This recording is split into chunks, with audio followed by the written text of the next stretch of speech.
was the guy that killed himself, and Jung, he was very suspicious of his wife, and he was saying that, oh, he might need to see him again, and he was telling the guy to come see him again, and he suspected that the wife stopped him from seeing Jung, and the patient was developing a very sort of close relationship with Jung, where Mm, he it puts a lot of weight onto what Jung said, and so the wife got, according to Jung, jealous. really jealous, and it reminded me of what you said, and I sort of dismissed it, I think, where it was the sort of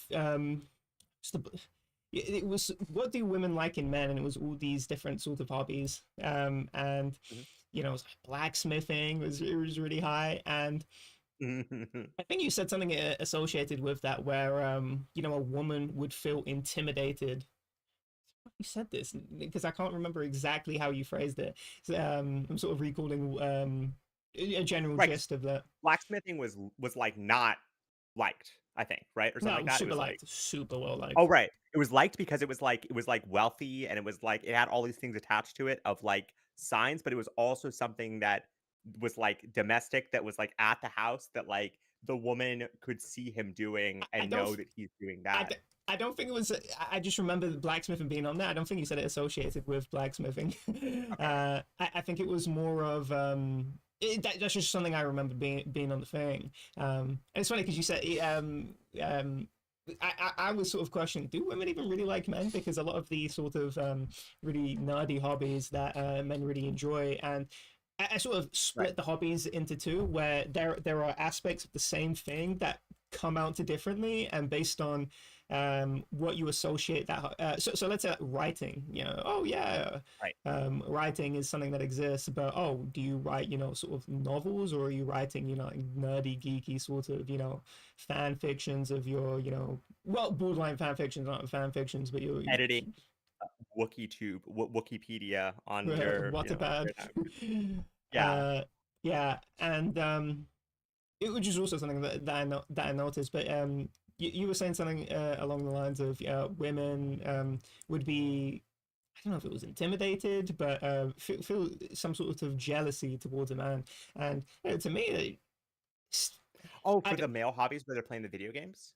Like, they're not I like, don't because know 'cause if they're it, engaging with what it other. was. I have no idea what it was associated with. I Okay. just know it was something to do with the hobbies. So the hobbies thing spurred on the thought, but I don't remember exactly what caught your attention. And I remember you saying that, but I dismissed it, at the time.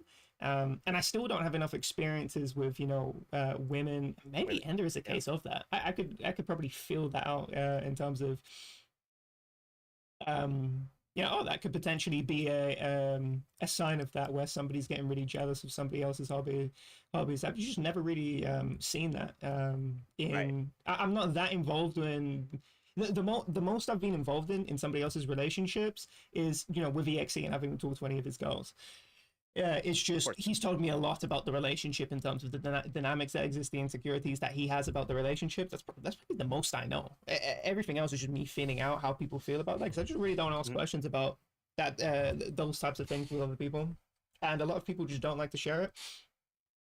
And so it's in terms of the closeness, I've started to get a lot closer with people. At least I've been actively acknowledging my closeness with other people, and then revealing more information about myself, because I think for a long time I disconnected from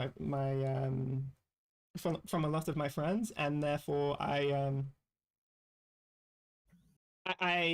my friends sort of switching up hobbies, and those are not the things that I was into, and so Sure.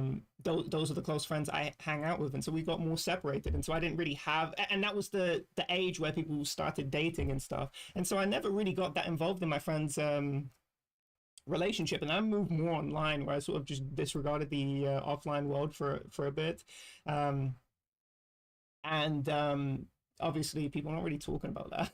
People are not really talking about their relationships or anything Yeah, like on that, the and online so world so much, yeah. I've just completely I'm completely it's completely lost on me when I just don't know how to. I don't know if that's a true thing. Is that something that you notice, where women will get a little bit envious of, yeah, a boyfriend having or a husband having Oh, particular hobbies. it's not like I mean, it's not just. I mean, like, I mean, you tell me, but I think fucking one thing. I haven't talked to EXE in fucking months, but last, you tell me. I think I think he gets jealous of them, and they're not spending time with him enough. Like, I think a lot of Thinking people of the same thing. can have that. I don't think it's Mhm, just women, but I just think women, because traditionally speaking, they're the vulnerable one who needs to have to trust the man mhm, for their kind of collective familial stability.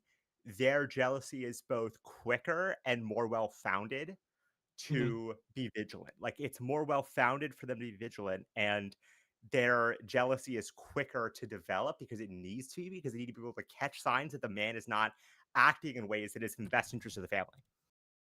Mhm. Okay. Um, I told you something in our previous conversation. I've been thinking about this so much. I actually brought it up to EXE. I thought about this for such a long time, but it was more of a unconscious or latent thought that has, grown in prominence just because I've talked to him over such a long period of time. I sort of I've picked out I've picked out ways that he's visualizing the world, and usually when somebody says something one off, I don't really put a lot of account into it. But repeated action for me is something that, okay, your brain is habitually thinking in this particular way to this particular stimuli. I really it gets me really interested. Maybe I should have become a psychologist or something, because a lot of Actually, this be a is. really good psychologist. Would you say? You'd be a good psychologist, honestly. Really, I don't.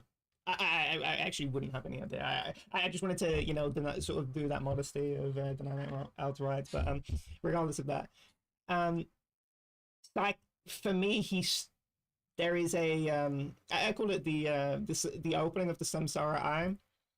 A sort of a metaphorical thing that happens when I'd say in the UK it's when you get into secondary school. At least that's when it happened to me, where you sort of perceive just on a different dimension. You've moved into 4D where you perceive yourself in a way that didn't exist before. Where, okay, how you smell, your fashion sense.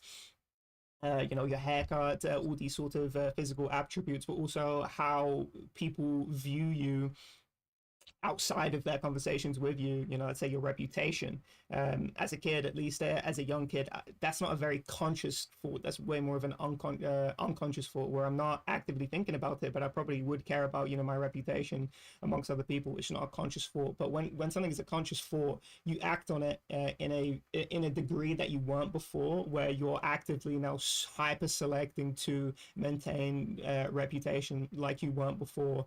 Um, and that's what I call about the opening of the Samsara Eye, and why I bring it up in regards to EXE is that I think this is and I've noticed it's just really weird because I've worked on a lot of this myself. I don't really talk to anyone about these different things.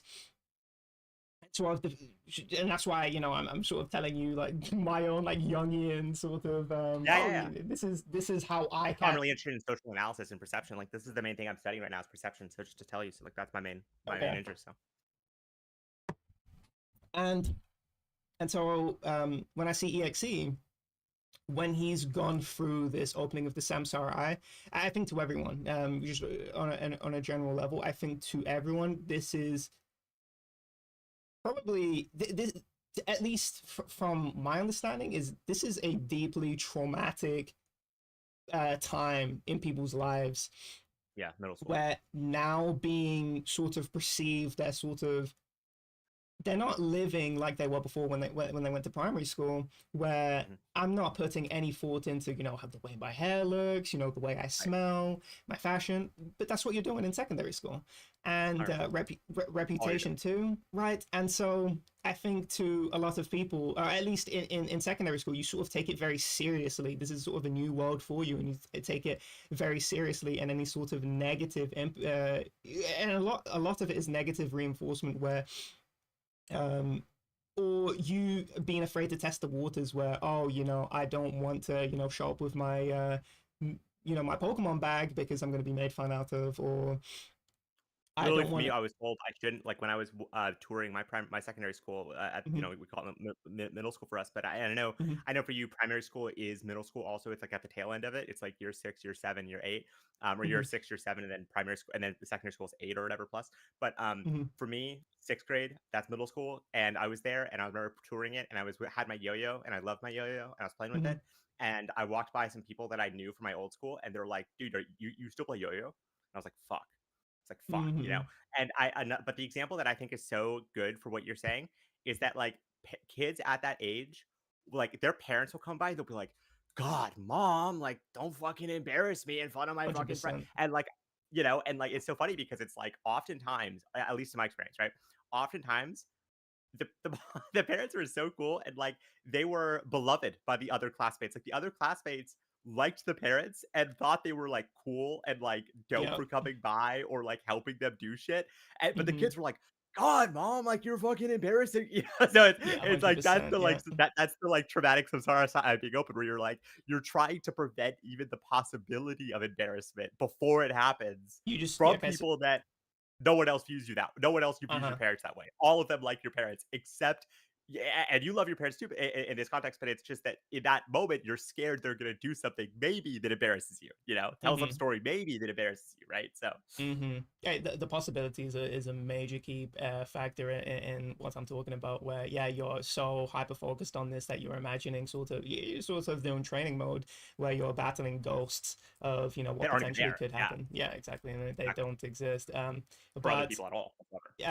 there certainly is a massive credibility to the sort of insecurity that you get when your samsara eye opens, because I've seen people get destroyed for I say destroyed, made fun out of, but they get destroyed by being made fun out of Yeah, into, oh, I don't want to present like this anymore, I don't want to talk about this anymore.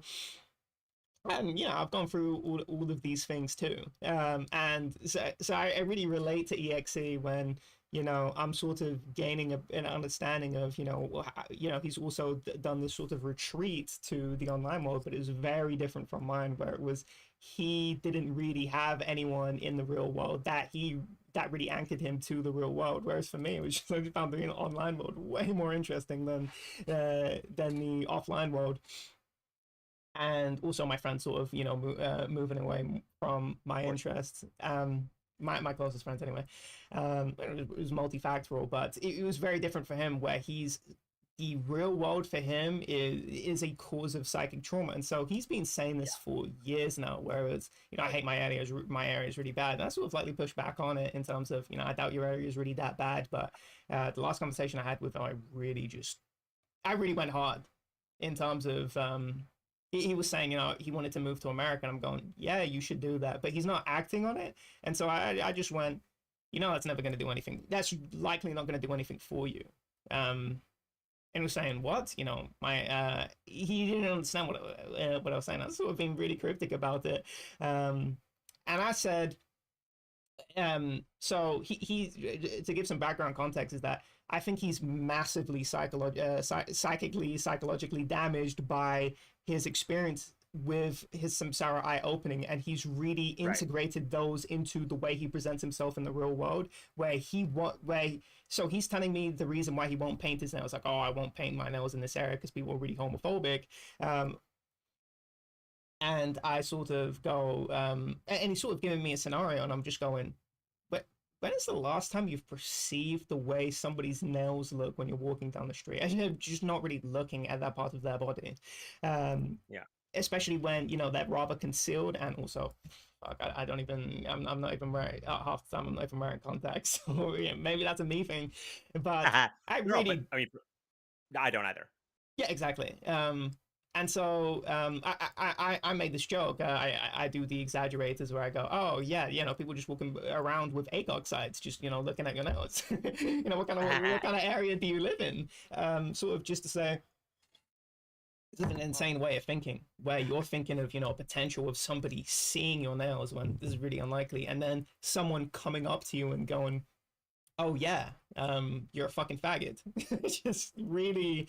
Now just from background context, a lot of the zombie guys were from the north, and he sort of sees the north as this, like tribal area of, Northmen.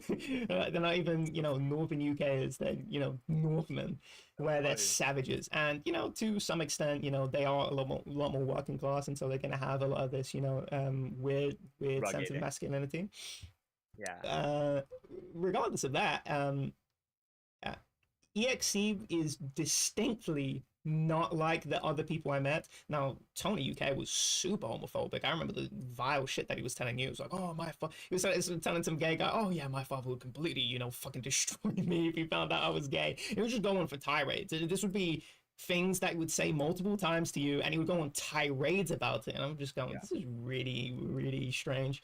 I didn't That's something now I remember. At the time, I certainly thought it was strange, but now that I'm thinking about it more, wow, that's a level of deranged that I didn't even particularly perceive back then, just because we were all kind of operating on a very deranged level. At least I was. And regardless of that, Bagsy was I had an access to, speaking. He gave me access or gave us access to, speaking with his IRL friend, showing us videos of, Yeah. him doing weirdo skits with his IRL friend, and that's a level of the IRL friend's like sort of your mom, where his friend can just sort of say embarrassing stories or Yeah. elucidate Yeah. who he Yeah. really is, and so that's a level of vulnerability that Bagsy's given us that um Rare. um actually I find it not that rare. I think my one of my friends, he was from Minecraft. He was from the south, and Sure. he was Toby, and he gave me a level of access where I'm talking with his brother, and yeah, we played PUBG together, and he was always trying to get me to come over to where he lived. He was Yeah. Yeah. giving me Yeah. that level Exactly. of No. No. access, Totally. right? And I noticed that with school, it just reminds me of school, is that some people are a lot more, they'll give you access to a lot more of themselves, whereas other people, they sort of feel, they're crossing a river and they're feeling every stone before they Yeah. before they step onto each stone, and that's the level where Whoa. EXC's at, but he's actually crossing the Atlantic Ocean, or some sort of Man. metaphorical big Lock. body of water, where it's just very unrealistic to feel every stone. You're never going to be able to interact with anyone because you're never going to walk across the Atlantic Ocean. That's impossible. That's all the metaphor is trying to elucidate. And so he doesn't really open up to people in his real life, and he hasn't in the level that I think is even appropriate. And I get hiding some aspects of yourself, because I think it's, especially with his family, I can understand why he would go, oh yeah, I don't want to say that I'm gay to my family, because just hearing the the unhinged talks that Dev had with him. And it is really funny because I was talking about it with him. He super misses his dad, and I'm going, okay, that's really curious. To me, that's really curious. And I never said anything about it. I just sort of let that rest, because that's a very much sensitive Unfortunate. topic. But I With actually his dad come. passing. Would you say? With his dad passing. Yeah. 100%. Yeah. Exactly. But now it's been a year, and I had to. It was talking about all this samsara stuff. I just had to say, your brother, not your brother. It's actually really funny, because he revealed something that that his brother said to him, and it was really curious. And I'm glad I brought it up. And I was basically saying, you have really fond feelings for your dad, and you say, oh, you don't have this father figure to spend time with you and teach you how to shave. And I'm going, and I asked him, haven't you had a beard for a really long time? Being able to grow a beard for a really long time? Did he teach you how to shave then? And he was saying, oh no, and I'm going, really wasn't that level of a father figure to you. And I sort of went on to his comments about the so his dad didn't really know who he was in terms of who he talks to online. He never really investigated that from the seams of it. And I'm assuming a lot Mhm. of this is based on my own experiences with my parents, and then also the level of which they know EXC and how they perceive him, and what he's telling me about how they perceive him. They don't really know any of this. They don't know any of this world. It's sort of like a different nation, or a different dimension, really, where they just can't even Yeah. see it. They don't even know to He's like ask. entering a portal when he goes to his room. That's like Exactly. he's entering the nether portal. Yeah, the Nether portal, exactly right. It's way more like an end portal. It's a completely um it Void, a completely, void. Yeah, yeah. yeah, just very much it's like they have no tether to him once he goes into his room, and that could be to some extent that EXE doesn't want to say that, but everything I know about EXE is that he super appreciates, even from his parents, where they push on particular aspects of things that he enjoys. So I'm going just super neglectful, and they were saying he was talking about this fondly. He was saying, okay, so my dad said to me, oh, if you were gay, I would definitely not want to see your boyfriend, but you still be my son. And he was sort of saying that as a fond memory of him. And I'm going, that's really bullshit. To me, that's really bullshit. I think that's on the level of, I know everyone's not going to be on the same page in terms of, accepting particular things about somebody. But when to me, that felt like such a backhand where it's, oh, you're gay. I would never want to see, your significant other. So it's something that you totally want to show your parents, hey, this is, who I want to spend the rest of my life with. And this wouldn't be denied to me if I brought a girl home. But if I brought a guy home, you would just completely dismiss me. To me, I thought, and he was saying that to his son. It was sort of like he was imparting wisdom on his son. And to me, it felt very disgusting. I have to feel really disgusting about that. I'm going, your feelings are way too fond for a guy that was saying that level of just vitriol to you. Um, oh, did you message me? Oh, it was my mom. Um, Like, yeah, wait till you find, and also that's really important corrective, because it's like he can't be thinking that's what being a father figure is, when because he will inevitably become one, right? Like that's your mhm, kind of part of your point, is like you don't want the standard to be set of like, yeah, it's totally fine to tell your kid, hey, if you're gonna be deviant, make sure it's deviance I can't see. Like my family and a lot of people I know took a lot of the exact opposite approach, which was like, hey, like for example, if you're gonna drink or do drugs or whatever, like just do it like at home, be mhm, safe, kind of thing. Don't be like it, kind of in a sense of like, and it kind of goes back to the shadow thing, right? It's like the more you deny it, the more like kind of repressed and different it becomes. It doesn't become this thing that's integrated into your life and real. It becomes this kind of thing that you can't make sense of, and is like you have to separate, and you have to keep this like real separation between one of yourselves and another of yourselves. And like that's bad. That's bad. Like the dad was definitely saying, hey, keep split, don't integrate. Like that's bad. Like we do not want mhm. that. Like Yeah, so I understand why he's very, very defensive about not telling his family. But also because living, of course. Also, he lives with practically these speaking, people. who knows if he ends up being gay, right? Like to keep to you got to keep this in mind. Like a Mhm, lot of people, who they are and what their story is a reflection of them reflecting on the past. mhm, So in 5 6 years, how, I mean, he might say, oh, I was going through a phase of kind of sexual experimentation, you know what I mean? So it might mhm. not be even worth it for him to take that on and that identity on, if Okay. in the future he just ends up dating girls anyways, and Mm, they're like weeby nerdy tomboy girls, but girls nonetheless, you know what I mean? Like mhm. it wouldn't be necessary for him to kind of go through this familial strife and battle if in the end he just ends up dating girls anyways, right? Like True. whereas like Yeah. if he had the boyfriend in real life, that's a completely different situation, I think. Hmm. Yeah.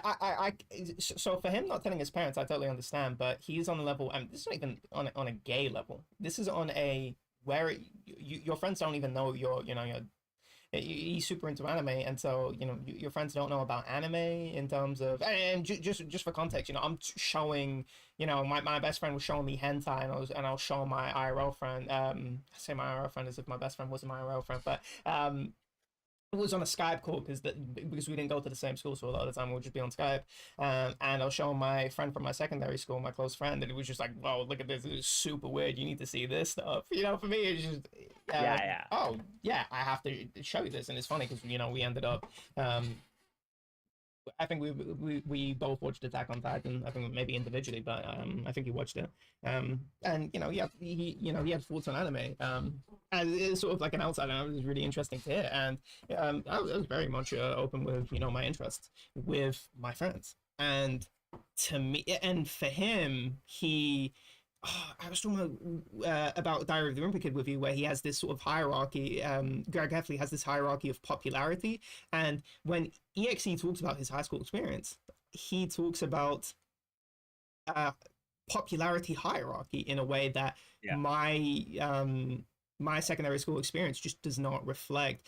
Is in I know who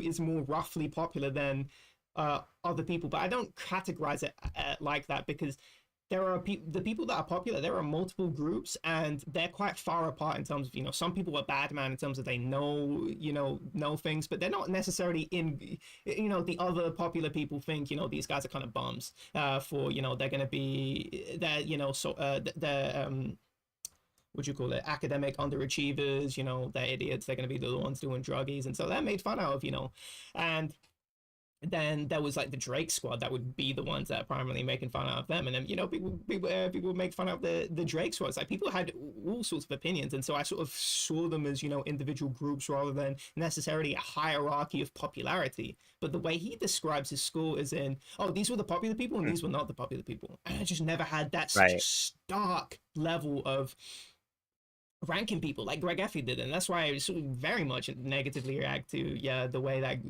or what sort of messages people are sending to kids, because wow, imagine if you integrate that and you see things like that.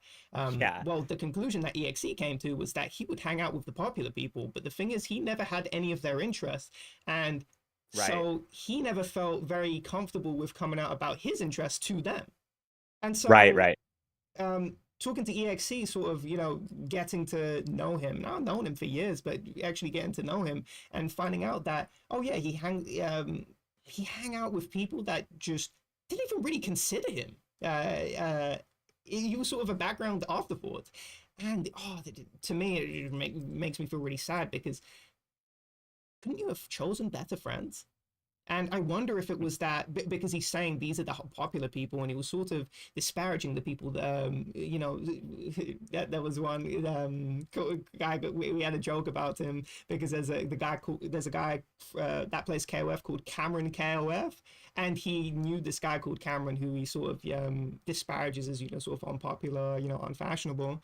And I was just thinking, it's like, why not go be friends with that guy? And then, maybe he shares your interests or anything like that. Because for me in secondary school, sort of just, I had a hand in everyone's friend group, or at least most people's friend group. I knew these people. If my friends weren't in, I could absolutely talk to other people. And maybe I wouldn't be a main participant, but they absolutely knew who I was. So for context, people know I'm Flo. In real life, this is something that people know, and Right. I'm very open with my interests. And so I've gone around through friend groups. They kind of know who I am, and I don't feel that anxiety to sort of hide myself. And so this is where the area comes in, where he goes, oh, you're just in a different area, and I can't exactly dispute that. And that's why I've sort of taken a lot of time before I've sort of deconstructed it, where I've known a lot of people on the internet and from the Sure. UK, and these people, and a lot of them were from the North, and the way they interacted with the world, some of them are lying, obviously Tony UK was a complete lie, but I know Bagsy, on a level of the access that Of course, he yeah. He was gave so us. open. He was so open. 100%. So open. Yeah. 100%, yeah. Toby, same. I'm talking to his brother. Yeah, 100%. A lot. These people were fairly open with who they are, and so I could gauge how they interacted with the real world, and it was more closer to the way I interact. And I see EXE as a very much an enigma, and I sort of had to tear it down in terms of he's creating this narrative of inaction where, oh, the reason I don't need to sort of activate myself in the real world is because I am living in this bad area. It's the bad area narrative, and it's just come up so much where I'm sort of noticing that pattern where it seems like a narrative that he's creating based off of inaction, and it sort of makes him, when you create that narrative, it's not me having this massive trauma based on my based off of secondary school experiences, because I also, and this is how I exactly know it is, because I felt this way before, and I had to kick myself out of it. This is insane, the level of thinking, which is you sort of perceive because he's out of school now and he's been out of secondary school for a long time, maybe 3 years. That's a long time for people to change and grow, but he sort of sees the world as if he was still in secondary school, as if the Right. Right. people are in the same state, which is just insane. Me in secondary school would have been completely. Now I'm way older than the exam. I'm 5 years older than him, so obviously there's going to be that level of disconnect. where I've been out way for 8 years versus his 3, but in 3 years people will definitely change, because I definitely changed, and people even remarked on how I changed when I was in from 16 to 18 we have college, or you can do apprenticeship or whatever. And when I was in college, my friends would be like, oh yeah, you're way, because I was sort of a chubster, and I was, when I started losing weight, because I would walk every day, and so it's like, oh Yeah. yeah, like way skinnier. And so and for me, it was just like I'd never do any exercise. I was sort of like a very unathletic person. So I was sort of remarked as sort of a very big change in terms of, wow, this fucking guy that does never done any exercise. I see him walking every day. That's crazy. That's crazy. That's a big change.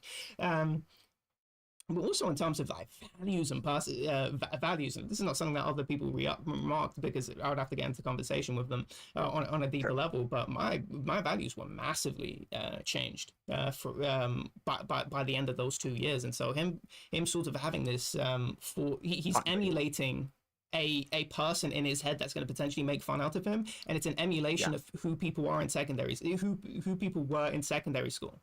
And I have multiple instances of him talking about, people his age. He uses, his age, or he has awareness of people his age. And he was saying, I remember, and this was a long time ago now, he was in a restaurant, and this was already when he was out of school, and he was saying that he got tense when somebody that he knew from school came up. And so he definitely has this.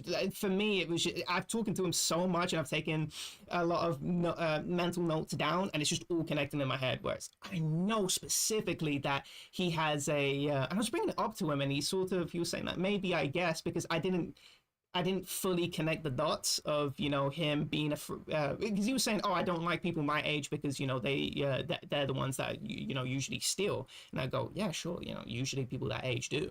They're the ones that are just a lot more naughty. But it was on a different level of, what you call it? To me, it felt more of an innate thing rather than that. And I was saying, oh, okay, I think it's because, even I get a little bit, and this is usually even like, this is even memed about, where people, when you see people your age, people sort of get, a level of anxiety and a level of shame. And I was thinking, this is probably where you're at. And he was saying, yeah, yeah, maybe. Like, he was certainly considering what I was saying, but no, this is certainly true. just because I now have recalled these previous conversations I've had where he gets tense, the way he sort of views people in the same place as they were in secondary school. I think he's super scared of the experiences that he's had in secondary school, or where people were sort of antagonistic to a Sure. particular hobbies. And I know, because I went to secondary school, and I know people were particularly antagonistic to certain hobbies. But living your life as if you can't deal with that level of or any level of, and really it's any level of pushback to, and I say Yeah. pushback, Yeah. no, Definitely. that adds way more Friction. credence to Friction. it. But friction, More friction. exactly, the Yeah. social Friction. Yeah. friction of standing by your own hobbies. That to me is a level of trauma, to the point where it's everything is just connected in my head even more now, where he really likes the winter because it's dark, and so when he goes outside he doesn't have to be perceived. Yeah. Yeah. And he says, when people look at him, he just gets really anxious. There is a level of perception where he really doesn't like it. And seeing how little he expresses about his hobbies, unless he really knows the person and feels really comfortable, unless he's like sort of felt every stone in this person's Right. cupboard, then he's okay with, okay, I'll tell you this stuff and this stuff. But he's not just going, oh yeah, this is who I am, and sort of being unapologetic about that. I think this is the level he's at is very abnormal, and it's to the point where it's inhibiting his life, where he can't expressing yourself is such a core aspect of yourself. He's now destroying his ability to engage in in his real life area. And he's saying, I need to move, my area sucks. To some extent, I bet it does, in terms of, oh yeah, there are, homeless people that exist everywhere. And I'm going, you're moving to America? You think these things are going to be better in America, where, you see, Hey. crackheads, and yeah, it's just insane. Yeah, I think it was like, this is a level of delusion. You're super delusional.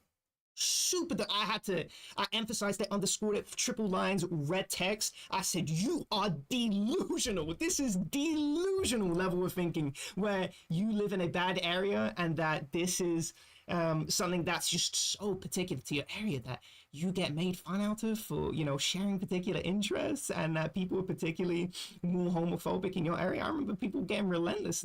Some guy that came out as gay, look, most people just didn't end up caring. But, one person was just particularly relentless about it, where he would just always talk about it. And yeah, it's just gonna happen. It's just super. All of this stuff is gonna happen. But the thing is, and why I say it's delusional about it is that I say it's the internal environment in terms of people are gonna make fun out of particular things, but when people comment about something, okay, what's your reaction to it? And I sort of do the Bagsy Fire Rim or Bagsy Sly Raven thought experiment where, well, not thought experiment, sort of case study where Bagsy was fucking slow, it was terrible, shit camels, and you watch him play. You type in his chat when he's playing, and you call him slow, it doesn't give a fuck. 100% doesn't give a fuck. Or he starts mouthing off to you. To Sly Raven, it's, well, we have to lock down the charts, bans. I can't believe Yeah. And it comes off as very insecure. They're complaining. It's like, So why would you even call anyone slow? This is so stupid. It's like, dude, I sense that weakness. I'm a shark. I'm a shark in water. I'm absolutely going after you. But Bagsy just wasn't absolutely not like that. And he would even bite back too, where he completely claps back at Fire Him. I remember this. It was, you get forced back on round 8 to the furnace on Darice. And that was such a violation because, I'm a Darice player. So, of course, I completely, get on that. It's like, how the fuck you get forced back to fire? It's not to mule kick. It's like you're going inside the furnace room because even mule kick is getting too rough for you. So it's just a level of, humiliation. And the way he sort of said that in a very much, very succinct, it was a very succinct clap back. And it was a very sort of, if you played the reshoot, you absolutely know that it's just the funniest thing ever to get forced back to furnace, It's crazy to get forced back to furnace. Right, exactly, Yeah. right? Yeah. So we're all just like, for me, that's just etched in my mind because of how good of a clapback that was. And that's sort of how you have to be. It's like you need to know how to roll with the punches, and that was the social currency was, you clap back. We were all about roast back then, and so that's the way you handled with that. Is that you clap back, you have your own things to say, and people go, okay, who is this guy? We like this guy because he's sort of engaging in our little game. And yeah, EXE. Just to end it off is that. What do you think that I'm right on EXE, because you've talked to him for extensive periods of time and I think he's sort of leveled with you, and do you think I'm right on that? Is that he is deeply psychically traumatized by his environment? Big time. And I think that's 100% true. I think that this is why I sent this thing, The Big Other, because so we all have this, right? So I'll just explain what this is first, because I think this is like really connected to what you're saying. The Big Other, it's a concept from Jacques Lacan's psychoanalytic theory, refers to our symbolic order of language, culture, and social norms that structures our reality and sense of self. So it's an abstract, hypothetical entity, not a real person, that functions as an assumed listener or author of our speech and action. So when EXE is saying, I can't come out as gay, he's imagining not the process of coming out as gay abstractly, he's imagining how the big other will respond to him coming out as gay, right? The big other provides the symbolic framework for understanding our world, creating a sense of meaning, social pressure, and expectation. So again, virtual non-existent entity. It organizes behaviors, right? So the big other does not exist in a literal sense. Its power comes from our belief in it, which retroactively makes it appear real. Or it organized behavior. It functions as an ideal observer that influences how we act, what we say, what we hide.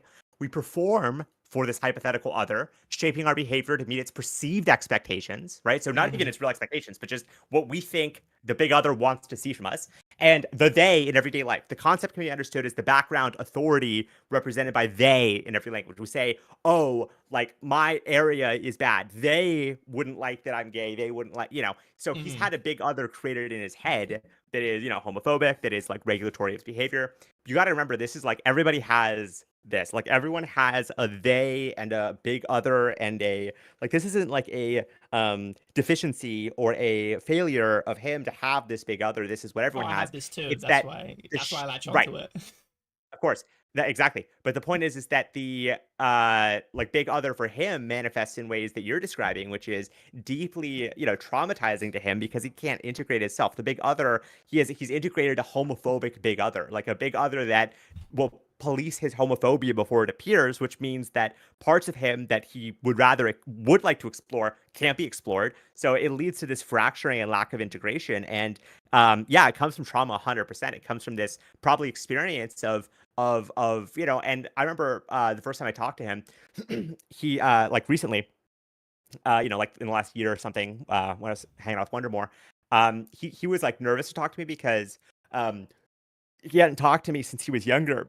And he had this conversation with me. I mean, I didn't even remember it, right? So, classic. But he had this conversation with me in which he kind of explained that he was like, you know, didn't like gay people, and I kind of just like Yes, I broke know down what to it him why is. that didn't make any sense. And to him, that was also like that was really significant. It wasn't traumatizing. Like he didn't remember me as like, mean about it necessarily, but he felt really like, oh damn, like I hadn't thought about this at all relative to what this guy has thought about it with. Like the amount of effort this guy's put into thinking about it. Clearly I haven't done that.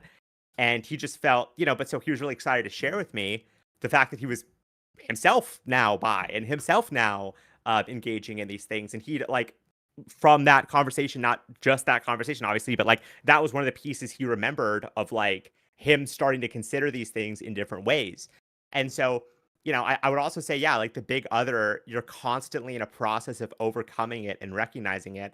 So I would say that, on one level, like, give him like credit for the fact that he is battling a much more aggressive and like vicious big other, like that is really more hateful of him than the type of big other we deal with. Like my big Mm. other is much more judgmental of me, mainly for like sounding conspiratorial or not sticking in the realm of like established fact and stuff. Like my big other is constantly telling me like, oh, that's going to sound crazy to most people if you say it, like that kind of thing. So my big other is less homophobic and more sort of constraining my ability to express more radical and fringe ideas, which, while potentially true, I know I need to hold back from the big other until I have this kind of hold back from them, from the people around me, from the big other, until I get a level of baseline and confidence in it, where in which I can express it and have substance and stand behind it. And so there's a way in which I think that's actually generative of me. I think it's Yeah, I actually was gonna very say. positive to um, have a generative connection where you actually kind of try to represent like how a person would in conversation engage with things.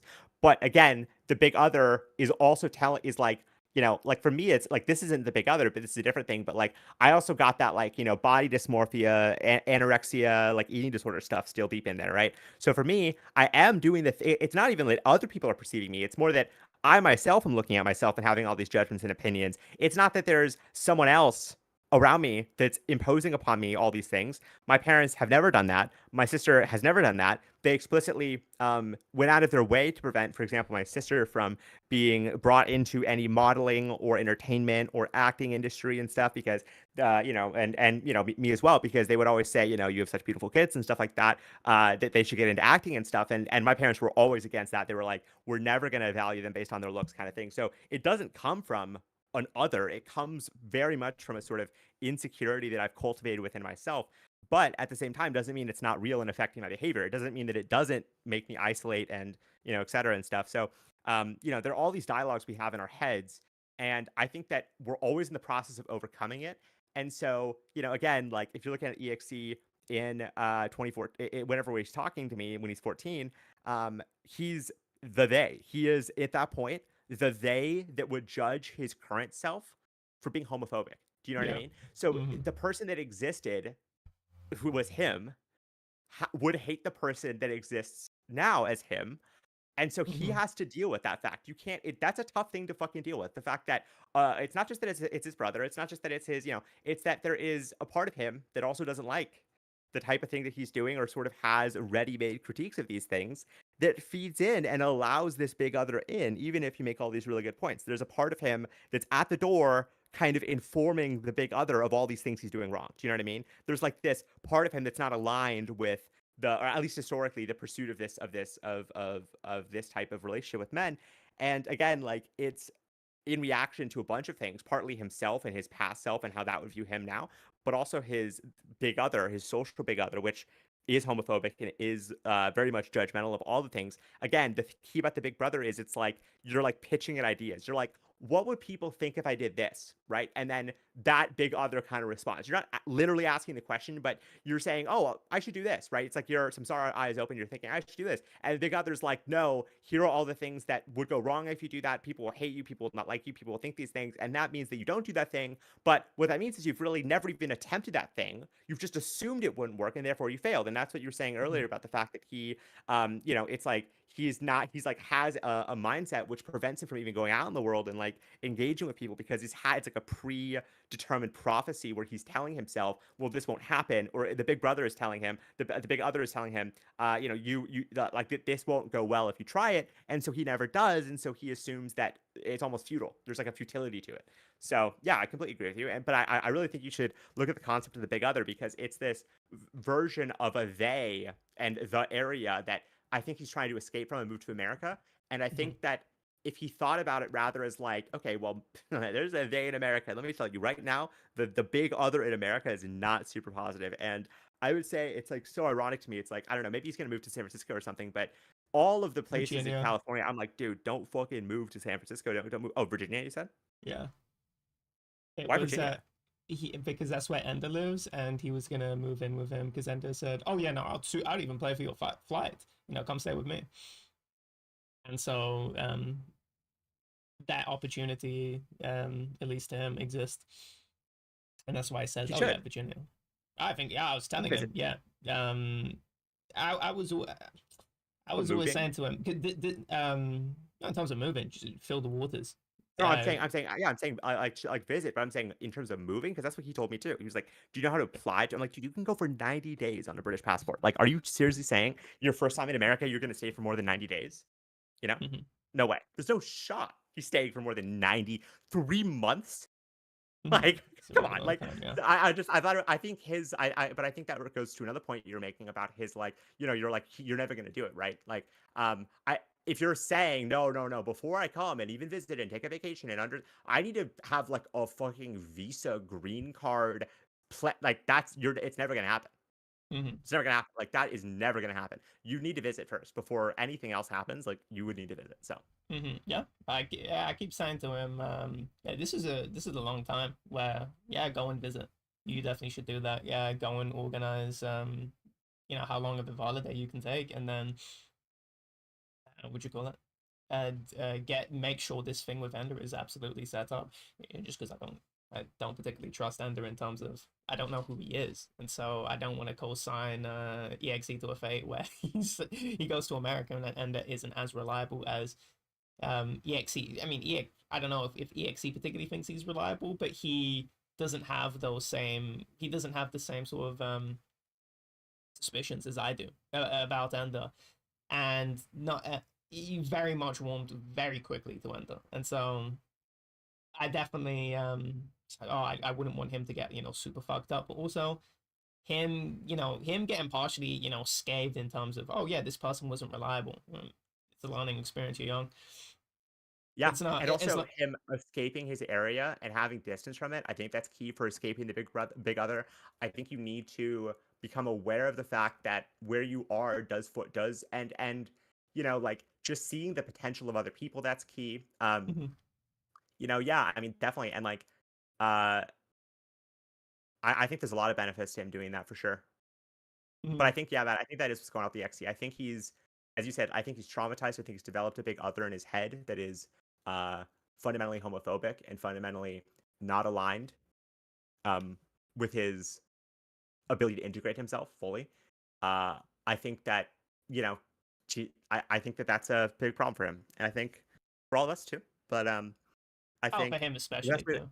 yeah, for him especially, exactly, and because yeah.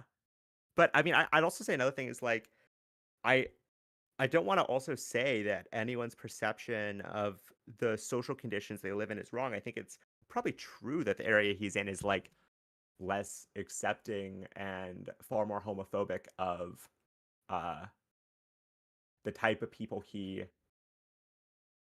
engages in Hmm. with, or like, you know what I mean? I would assume that that's probably largely true. Hmm. Um, yeah, but it's not Like, even the homophobia thing. That's what I say. It's the anime thing because I get I get the sort of. I mean, I've seen homophobia too, and people can be extremely homophobic. yeah, And I don't know if say in my area, in my particular school, uh, at least in my year, I usually just only socialize with people in my year, and usually with guys too. People didn't really care. It's one of those you think other people really care about a particular thing, and maybe they'll people would be homophobic, but it's not something that's really going. It's not something. The initial experience of people sort of yeah, it's judging the you for it. anticipation. It's the anticipation of it. It's the fear of it. It's the sitting there, like, imagining all the things. Like, that's so much worse than what ended up happening, actually. Like, it's the thing. And It's it's like the initial. That's my it's the problem. It's wading. Yeah, it's the wading into the water and then being like, no, no, it's too cold, rather than jumping in and getting accustomed to it because you actually think mhm, that's how your body works. Like, in reality, like, mhm. And it's the initial experience only. It's not okay. What is it like? Oh, 2 weeks later, regularly. no one really gives a fuck. No one's really thinking about that because you're not a main character. No one gives. Usually, no one really gives a fuck about this. But I've known people that super give credence to this.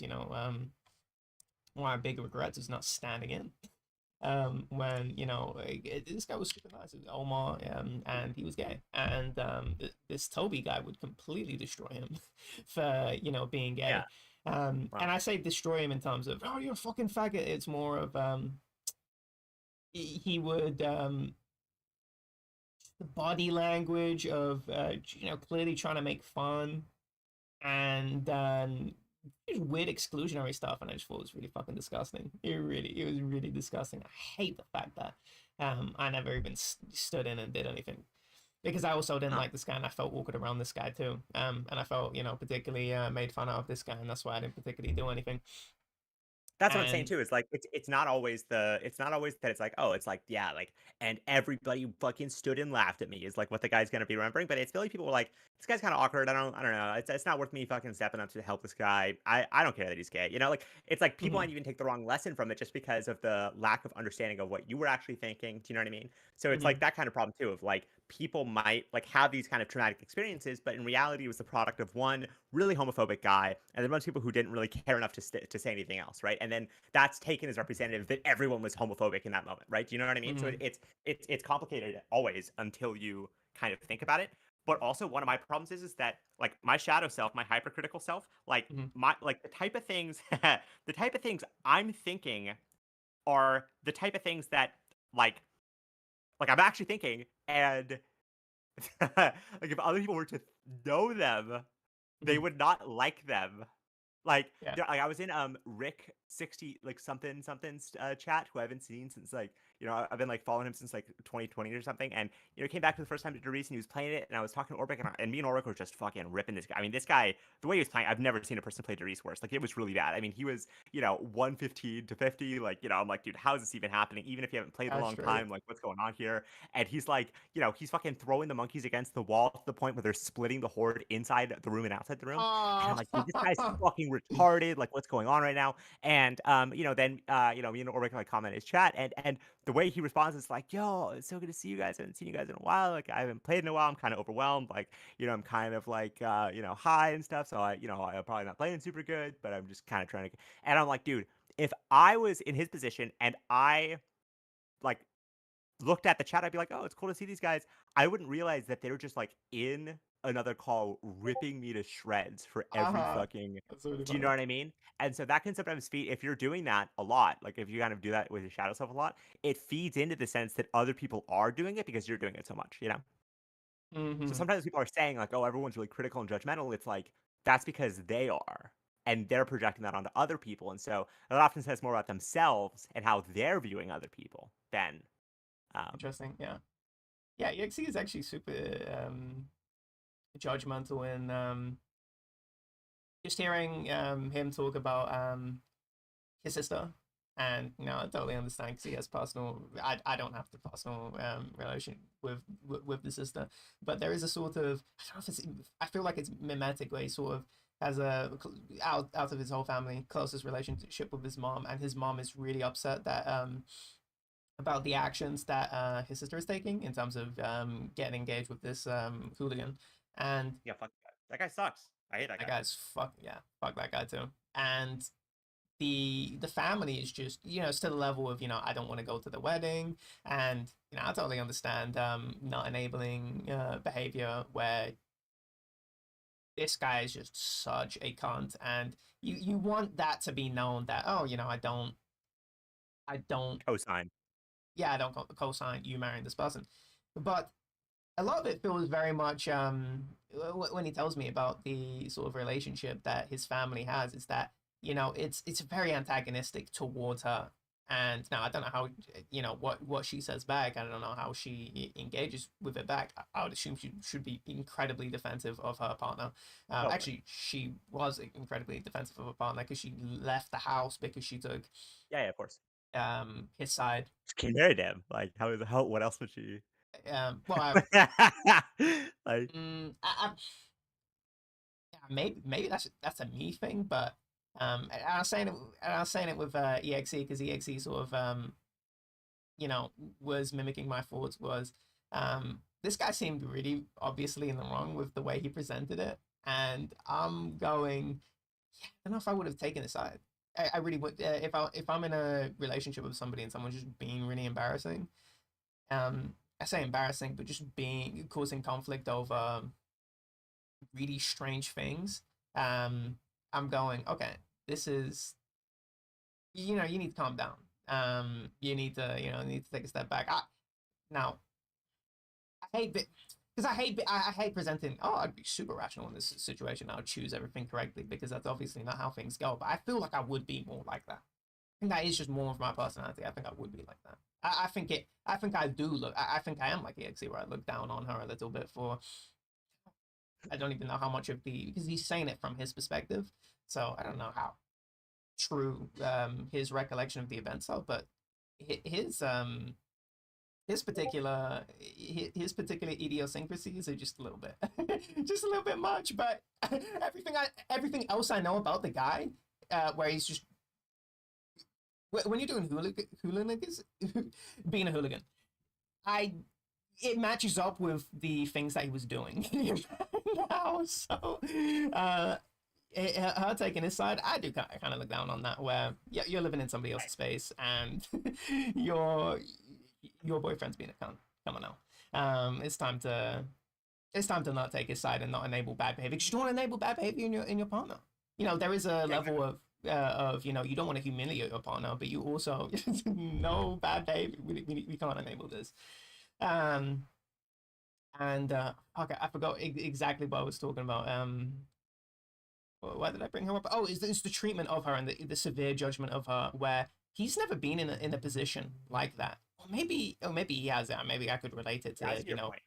Because it's um, like, yeah, like what she's representing to him is like how the family will react to a controversial relationship, and it's a bad reaction. And it's mhm. like that's gonna be like his mental model of how they would react to a potentially perceived bad relationship, which is a gay relationship, right? So like that's That his is interesting. which or is That, that not what you're getting at? that's no. What I was getting at is that he's very judgmental of her for positions that he's never really been Exactly. That's what I'm saying. I'm saying his mental model is judgment of her from her family's perspective, and then there's a second level in which he's doing that and applying that and gaming out what it would mean to have a gay relationship or something like that, which is then he's like, well, they would be judgmental in these ways, and I would be judgmental also in these ways if it, like he's learning like to predict what will happen in yes. reaction That's why I by say it's interesting yeah. because I didn't even think about it on that level. It absolutely could be the case where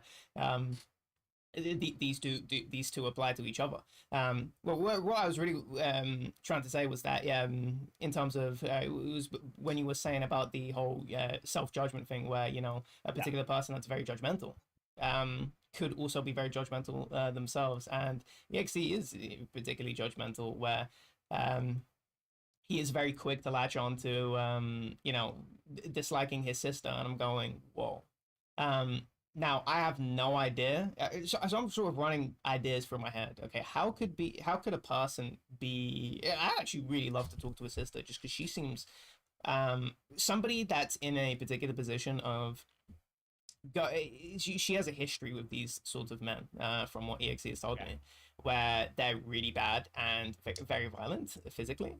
And okay, and family obviously critical of that, and he is too, and he he sort of he's sort of acting as if, okay, this is really insane behavior, but he's not really trying to emulate what sort of person would be making these decisions to go into these relationships. And that's what I'm interested in. I'm super interested in that. And that's why I really don't want to, I could just go, oh yeah, she's really fucking stupid. Who would get into a relationship with these hooligans? No, instead I'm thinking way more in terms of who is doing these types of things. This is really interesting. I want to talk to this person. I wonder if anyone's even given her the floor to talk, just because I know how EXE lived, where they don't know anything about you. They absolutely have no fucking idea about you. And they don't, oh, you had cuts on your wrist and your brother found out. He's about to beat the fuck out of you until your mom came into the room. Oh, okay.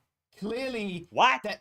Yes, this happened. Yes. It's fucking great. He really resents his brother over that. He was so angry about this situation. That might be the worst way you possibly could handle that in any way. I can't even comprehend that. That's crazy. So awful. Absolutely, yeah. EXE felt more suicidal after that, which, yeah. He had the thoughts of, and the thing is that I'm never been suicidal in my life, but it just made sense. To me, intuitively made sense. Where he wanted to, he felt more suicidal, and he felt more resolved because he wanted to spite his brother after what he did to him.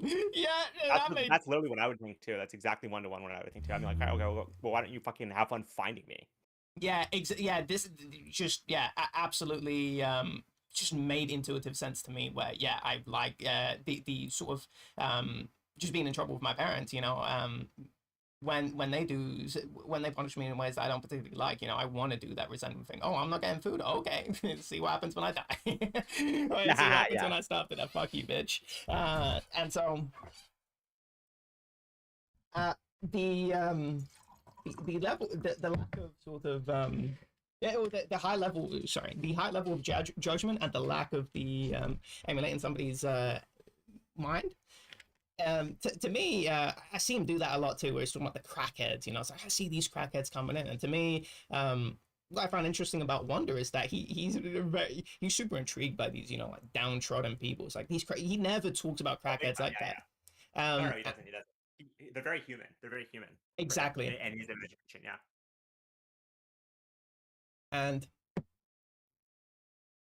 And so I like the way Wanda talks about homeless people. I like the the more of the empathetic view. It's really funny because I always view myself as a person lacking empathy.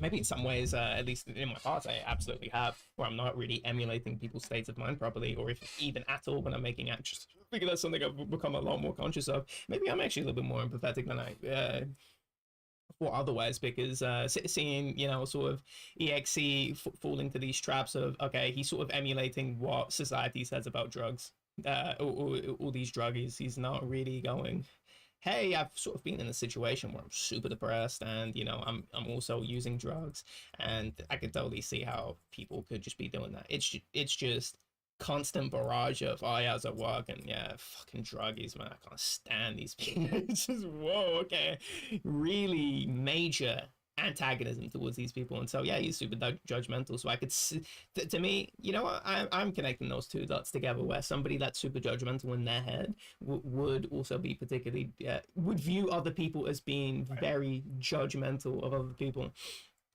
whereas I guess I'm def.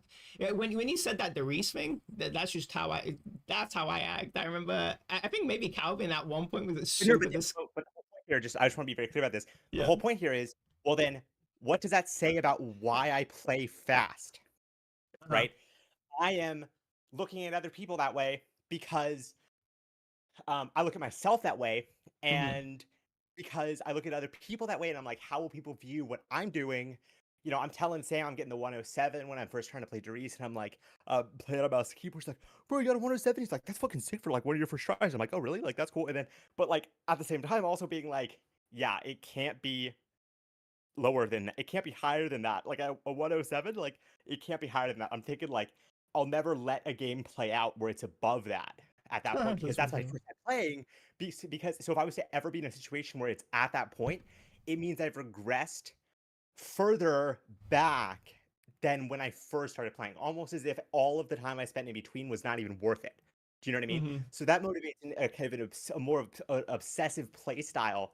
And so it's like the fact of my hyper judgment of others is also a connection to my hyper judgment of myself. Do you know what I Yeah. mean? But it's also me constructing this big other of the judgment of other Darius players. I'm like, what does it mean to play Darius? It means to play fast. It means to play like Luda, like Fleur, like Sluia, like like Crumpets. It means to play like people who are fast. And so like LVs, and I'm like, so I gotta play like them. Do you know what I Yeah. mean? So it means like 100%. it that my Darius big other is telling me to do things and that's influencing my behavior, and then that means that I'm judging people in that way and like, you know, Hmm. yeah. Judging people in that way, the blind slow. But my slow judgment is it's similar but also very different in other ways where I'm going, how are you spending so much time playing Yeah. specifically high rounds, not just to 50, less relevant, but how are you going to round 150 and then doing phone Stevie times, and how is this, Yeah. because it's a very time consuming game. If you're 100%. putting you're obviously spending a lot of time on it. If you're It's taking a large chunk of your hobby time. If you're not putting a lot of effort into what you're doing as a hobby, to me, it's what else? This is your number one thing that you're doing, or at least on par with number one thing that you're doing in your hobby time. You might be an NPC. You might be one of the Yeah. most boring people that never pushes themselves to do anything. And to me, I 100% look down on that. I I couldn't. I It's could not never. just Dorit though, to me. Mm-hmm. It's everything. It's like this is why I'm like such a judgmental person in general, especially my shadow self, where I'm like I'm thinking I'm like, how are you fucking 30 and still thinking we live in a democracy? I'm like, how are you fucking 30 and thinking that all of these things are anything other than system justifications? I'm like, you've lived through repeated circumstances in which the rules that make democracy what it is are suspended and never re-implemented.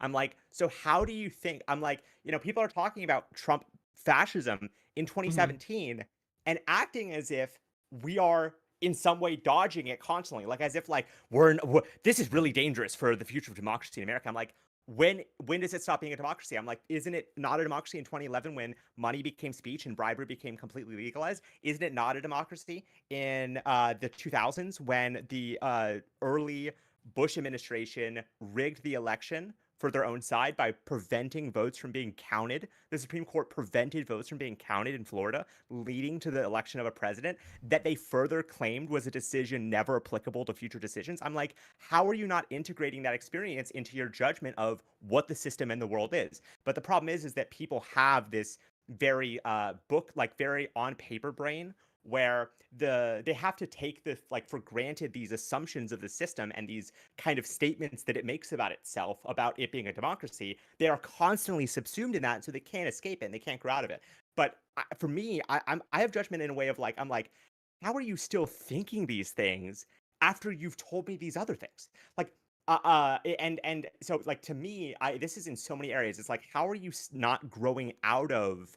How are you not like if you're raising things to me, you're think how are those things not leading to a progression? How are they not showing up as continued thought beyond our conversation? Do you know what I mean? So like that's the Mm-hmm. kind of thing that I get. I'm super judgment of a lack of growth in like all these different areas. You know what I mean? Like I want if people are into music, I want to see them having an interesting, dynamic, changing, a multifaceted relationship with music. I don't want to see them liking an artist and then another artist and then another artist and then another artist. I want to see them changing what it means to like an artist. I want to see them trying to remix the songs themselves. I want to see them progressing in a way that is showing like a serious, deep engagement in things. And I want to Mm. see it fast. And if it doesn't happen fast, and if it's not happening, I have incredible judgment of people. I have very serious judgment of people as basically lost causes. Lost cause. That's a that's a very intense level of judgment. Wow. Mhm. But Lot that's to my the shadow level of self. I'm lost cause. aware of it. Like, but you understand what I'm saying? I'm very aware of my shadow self. So my other Uh-huh. self is like, well, of course they're not going to have this full understanding like you do. They don't haven't spent all this time reading. They haven't. They're at work. They're having to kind of deal with the necessities of life to keep themselves going. So they're unable to progress. They're only able to keep their head above water. They're not able to walk on water, right? Like they're not. You're asking them to walk on water, and they're barely able to keep their head above it. So how can you Mm-hmm. possibly? So that's my kind of front self is the empathetic other self, but the self that's internal, that like, why am I even saying no, no, no? Like they're just trying to keep their head above water. Why am I even saying that? Because I'm responding to the first thought, the internal thought, which is this person couldn't think their way out of a paper bag, much less understand corporate crime, corruption, and the nature of politics. Like this person needs to have like their uh I don't know. They need to have their ass wiped. They have no ability or gumption to act on their own or with direction. Do you know what I mean? Mm-hmm. They can't think. So, but then I'm responding to that thought being like, no, no, you can't say that. Like they're doing their best with what they can, right? So do you see what I'm saying? So like but if you deny that your shadow self exists, like I think EXE is denying that he has these judgmental qualities that he applies to others. So he then sees it come back to him and doesn't realize where it's coming from. Like I'm realizing where it's coming from me, but Mm-hmm. because I'm very aware of those darker tendencies of myself. And what's interesting is that when I don't tell people this stuff often because people there's like a meta conversation happening often where people will assume that this is how I see them, therefore. Uh-huh. But the thing people need to keep in mind is that I'm talking to them and sharing with them these things because they're not the kind of person that I'm saying can't think their way out of a paper bag. The person I'm saying can't think their way out of a paper bag is a person I'm just like not telling any of this to. You know what I mean? Like it's so but it's hard to overcome that when people think, oh well, what I'm saying, oh this is my true self. Like people have a sense of like the darker self is, oh that's who you really are inside. It's like no, you're a complex amoeba of changing drives and emotions. And like I'm aware that especially since my cat died in this moment, I am much more vicious. I am much more critical. I am much more like everybody is a fucking moron. I'm much more like that, right? But that's just because of I where like I'm that. at right now. See what Yeah. I'm saying? I like Scorch Chef Mirage. I like that. Yeah, Scorched Earth Mirage is very intense. Burn it down, yeah. Mm-hmm. Um. Like I don't know if you remember when I don't know when we were in Zoo, there was a moment when I was talking about something and Recrox responded. I'm like, this fucking guy never adds to anything. I was just pissed. So I was just pissed that day. I was just so pissed. I was just like, another fucking joke from a Crocs that means nothing and like doesn't add. And he was like fucking so depressed about that. So I apologize. I'm like, dude, I'm going Oh through a lot right now. My wow. grandpa just fell. Like, you know what I mean? Because I didn't. I knew what I had done was like not fair to him. It wasn't about him at all. Mm-hmm. Like at all. Like there was zero sense in which that was about him. Like my grandpa had just fallen. Like I was super mad at myself because I didn't hear him for like a minute because I was listening to music and like it was like what and like what if that was a stroke? What if so it was beating myself up a ton. Like there's a lot of stuff going on external to that. So then my shadow self gets more unleashed in that way. I'm like I don't have fucking time to consider all this other shit. Fuck this person. So it's like but if you're aware of that, you can control it. You can limit it. You can prevent it from being detrimental to relationships. Mm-hmm. Whereas if you're like, no, I'm always a good person or I'm always a bad person, you can be like, oh no, actually, fuck that person. They deserve it. You like justify how you were in the right to call them out in that way when really you weren't. I mean, it wasn't about them if you were being honest and really looking at it. So that's another thing. A danger is like when you pretend you're a good person all the time and you only have positive thoughts and you're always nice and never judgmental of other people. Then when you do release judgment, it's like no, that's Oh, just that's fair. not That's not me. even me being judgmental. That's not Oh, me being okay. mean. That's just do you see what I'm saying? It's like Uh-huh. you have to justify it because you have this narrative of yourself. But I have I think Mm-hmm. a more accurate narrative of myself, which is that I contain multitudes. I think the narrativization of because I was talking about the narrativization of sort of the way EXE views Yeah. um his area. It's oh, this is a bad area and I need to move, and Yeah. this is, you know, this is why I'm not expressing myself. The sort of I don't know who. Oh, it was Dr. K. Dr. K talks about this. It's sort of the narrativization. Fuck, I hate that I can't recall it on the spot now of exactly what he was saying, but it was being very critical of when you create a or you'll create a narrative, and this narrative will be sort of a I guess he was talking about maybe why some people aren't changing in a particular way they want. They'll create a narrative. Oh no, I think it was even more general than that. It was maybe when somebody comes into let me think about it for 2 seconds. Fuck, I hate forgetting. Um, specific things this guy said. He said some really good stuff. In terms No, of definitely. he's more spiritual than me, and that Definitely. again super challenges me. So, and sometimes he just talks about things that intuitively make sense to me. But he was talking about the narrativization, and the narrativization where when you can craft a narrative based on particular things, that the narrative, oh, it was oh, here we go, I think it was the coping Yeah. fuck, why can't I put it into words? I was thinking about this earlier. Coping mechanism where it's a narrative for you not to engage in something. It's oh, people are going to be really mean, and so this is why I shouldn't engage in that. But that's just a narrative that you've created. That's not an actual real engagement with how the world is going to work. It's just a narrative that you've created about the world and how you think the world exists, how you've integrated Yeah. the world. And so this narrative is you don't see it as a narrative in your head, because I don't see the narratives I make. I see them as one and the same as the world, rather than oh, this is potentially a okay. Maybe I don't see the world like that. But I think a lot of people see the world as in they have a narrative about the world and they think it's an accurate telling of the world, rather than oh, this is a potential thing that could be true about the world, but I shouldn't fully integrate this narrative of the world. I think that's really really tough to do, and I think it's a justification to oh, it's to stop yourself from getting hurt. If you externalize, Right. if you have Exactly. a deficit with yourself, if you externalize it and go, oh, it's the area, and you create the narrative about the area rather than going, oh, it's a problem with me. You're sort of and from that narrative, if you shut yourself off, when you shut yourself off, what are you doing? You're sort of preventing any sort of you're when you shut yourself off, you can go, okay, oh, it's the area that's bad, and so okay, fuck, why can't I put it in a sentence? Okay, so the negative thing is expressing yourself, right? Let me start again. The negative thing is expressing yourself, and to avoid that negative feeling of expressing yourself, what you do is create a narrative about the world around you, and Right. that narrative justifies you not doing the action that would make you hurt. Right. And so I think that's what he was saying, where it's a protective, even though it's hurting you, it's a protective net mechanism from the pain of engaging in the action. Because if you stamp out that narrative and go, that's not true, then you have to, then you sort of have to come to terms with, wait, I've Right. sort of been avoiding this pain, and it's something that I have control over. It's not the area. I have a control. I can change the way I interact with the world.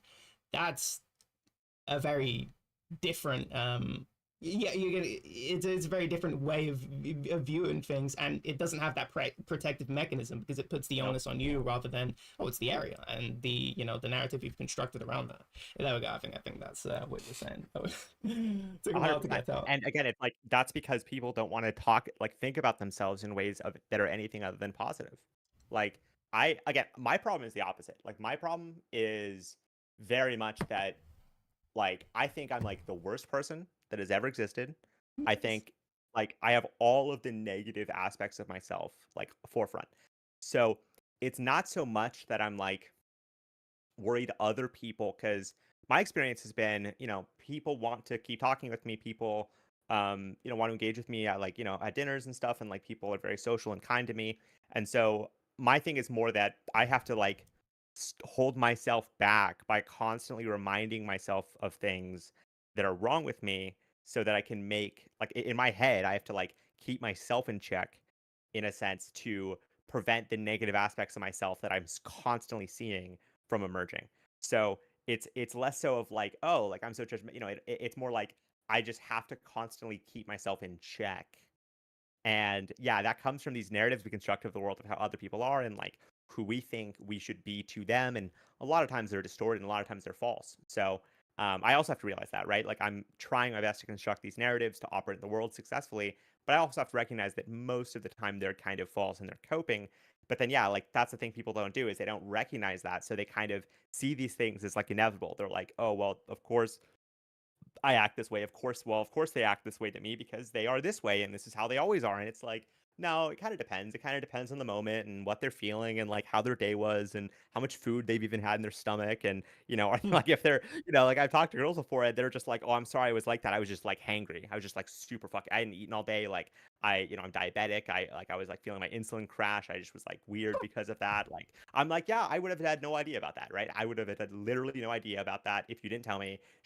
I have a completely different sense of who they are now. Do you know what I mean? So it's like also when you're like that and when you're aware of how you can change and like how the way you are is super dependent and contingent, then you can extend that to other people and kind of give them grace to, maybe not always be perfect or not always be acting in the way you want them to because you realize that, yeah, circumstances dictate how they are just like they dictate it for you, right? You're not always on your A game and neither is everyone else. You got to fucking, take Or people where they're S at kind of thing. game. So yeah. Yeah, no, yeah, exactly. Yeah, you're on the S game. I'm only on the fucking A game. Sorry, Makes sense. Yeah. you're a whole other level that I'm at. You're at the fucking I'm triple on the S Japanese fucking. tier this level. We Oh yeah, just you're at the fucking creating S rank ninja missions. I'm doing the that's right, fucking Ninja. Yeah. guarding some dignitaries. You're fucking out here fighting like God, Zabuza and some stuff. dignitary.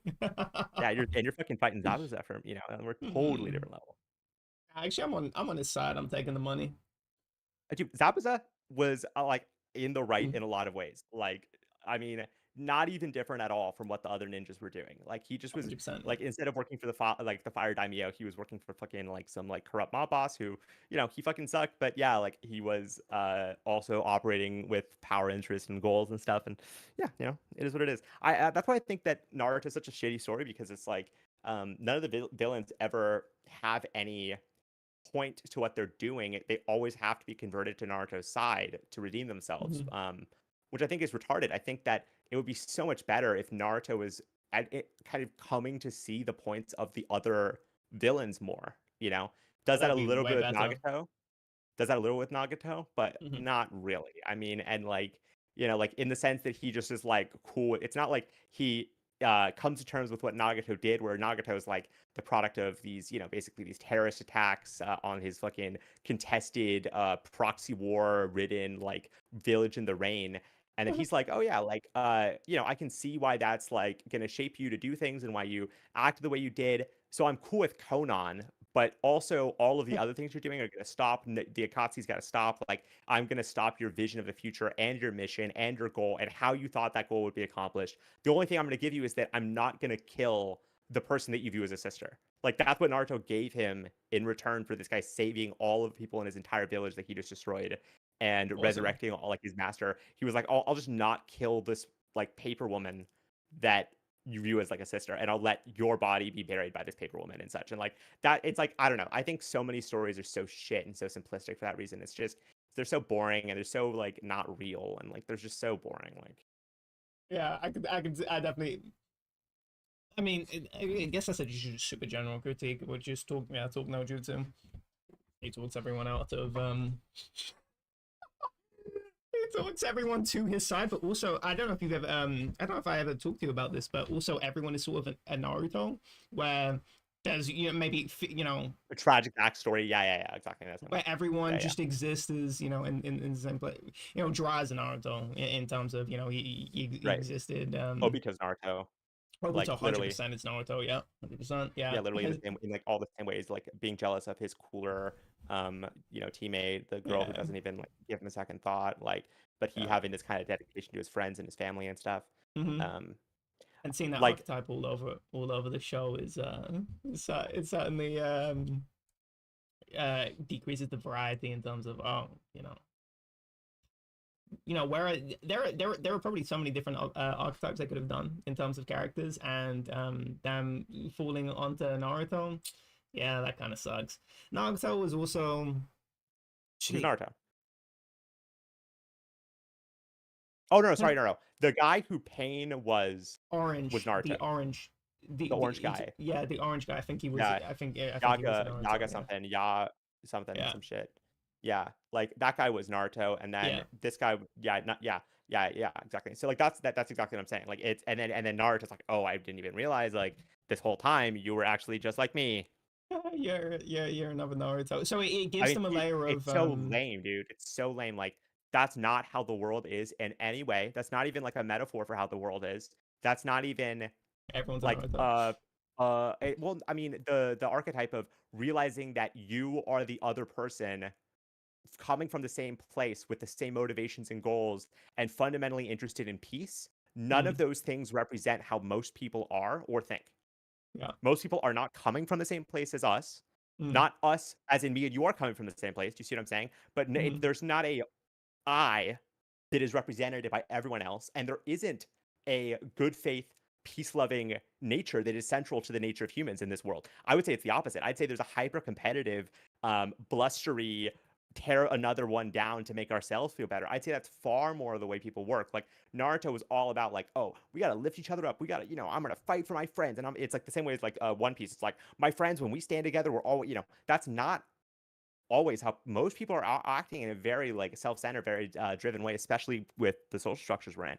So I think it's a very idealized world, and I think having those ideals in your head, it's kind of interesting because on one level, I think they're dumb, but on another level, I think they're so interesting and so aspirational. Like I saw this interaction between a Japanese man who was, protesting for Palestinian rights outside of the Israeli embassy.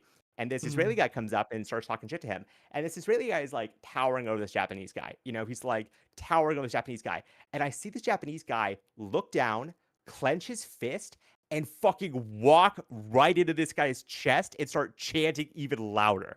And I'm like, that was a very anime moment. That was a very like Definitely shonen grew moment, up. like internal monologue, clench fist.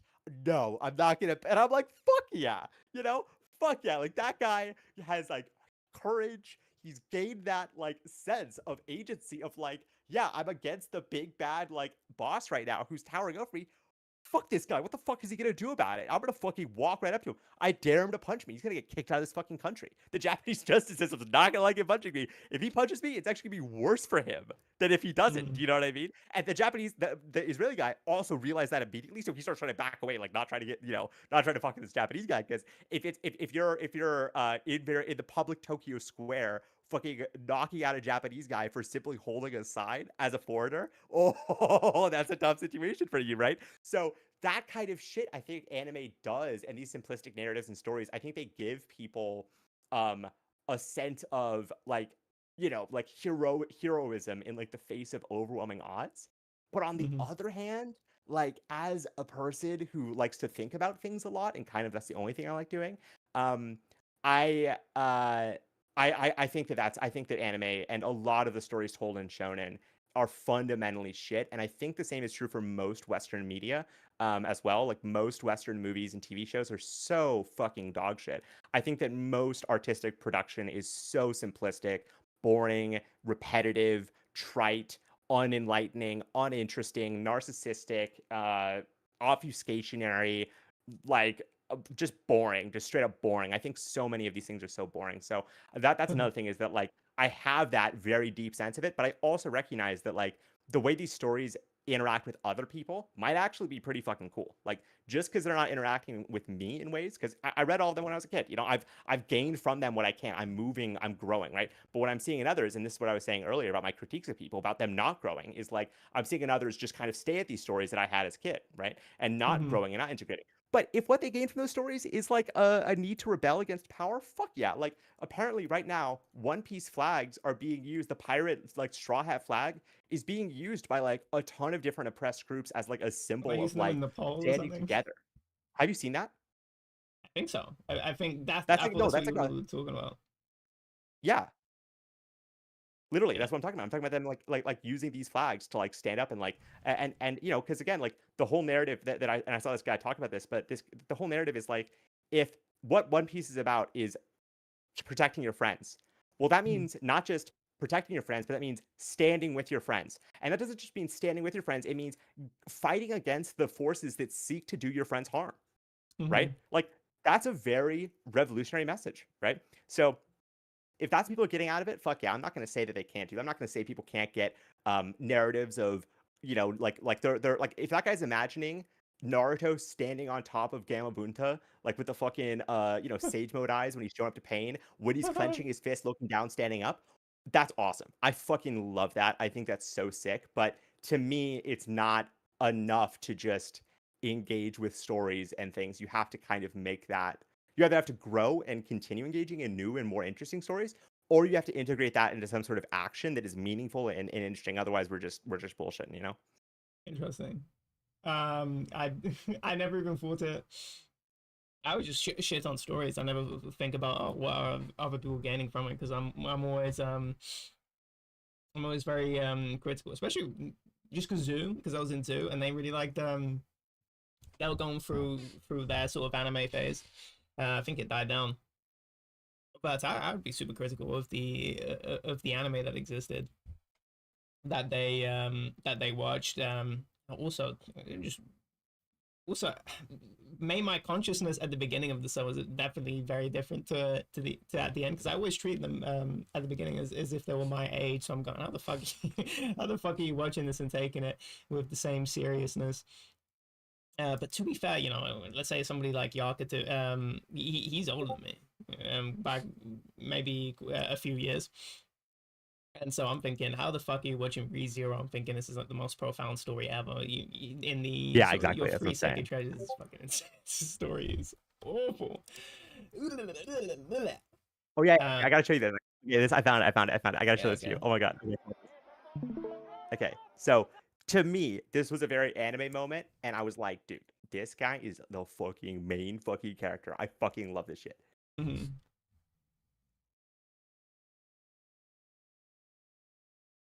They don't want me to see That's it. lag. Fucking the Jews are blocking us. What's going on right now? They with free, free Three brackets. parentheses, literally the Jews. Yeah. Let's see. Let's do this real quick. So like that, Okay. I cannot stop thinking about that when you said when you said the big other they. Yeah, exactly. So check this out. You and Talent Japanese Press stands for justice.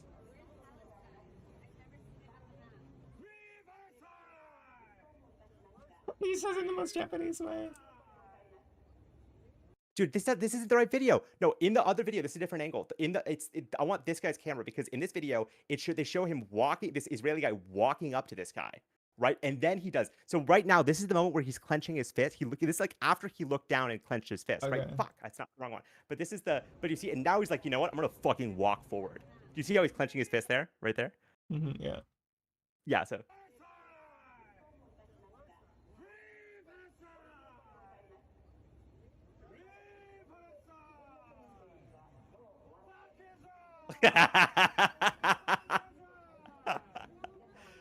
When's he He's like, punch do him? something. He's like, do something, Israeli.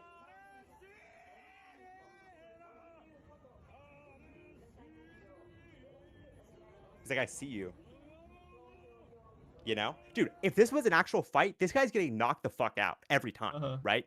But he recognizes a couple things. First, that if he was to be attacked, he is in a safe position because the Japanese legal system does not tolerate that at all. So he's Mm-hmm. fucked. This guy would be fucked. But also, he's definitely integrated all of these anime moments into his mind, in which that moment of the big bully coming towards you, he's like, I'm getting fucking closer to you now. Like this is my moment to kind of enact all of these mythologies and stories I've seen of like the underdog character, the kind of just regular human, fucking wipes the blood off their nose, like raises their head, wipes the blood off their nose, smiles, and fucking rushes the guy in all those anime. You know what I mean? Those moments, like those anime moments, he's 100% drawing on that, and I see it. I totally see it, Mm-hmm. and I see how that can be fucking sick.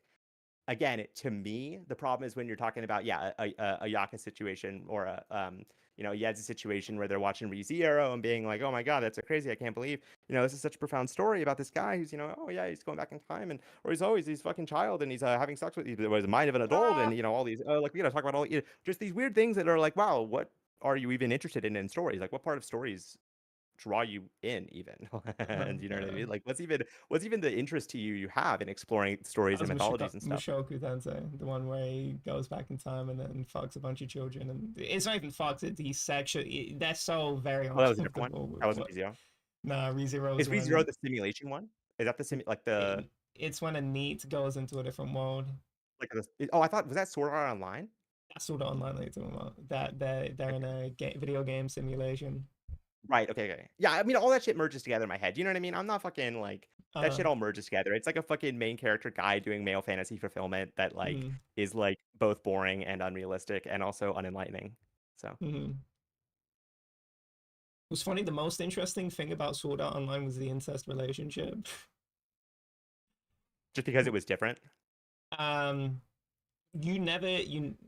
I watched Sword Art Online then when it came out, so I would have been young. But reflecting back on it, is that you never see these relationships in Western media come from Western media, and so they're actually having an incest. Well, when they do it, it's more a Game of Thrones thing. It's not in terms of okay, Oh yeah, we're Game of Thrones. sort of talking about the serious implications of an incestuous relationship in Right. a Right. modern society, and so she has to come. She sort of has to come to terms with okay, there is no way I can live in this world and also like this guy. I just have to kill these feelings. It was very much a very in an anime, it would be like, oh, we can make, anything can happen, anything is possible, we'll go over insane odds. For that to be sort of the conclusion of her sort of storyline, which is, yeah, I just have to, this just has to be family. I can never be interested in this guy.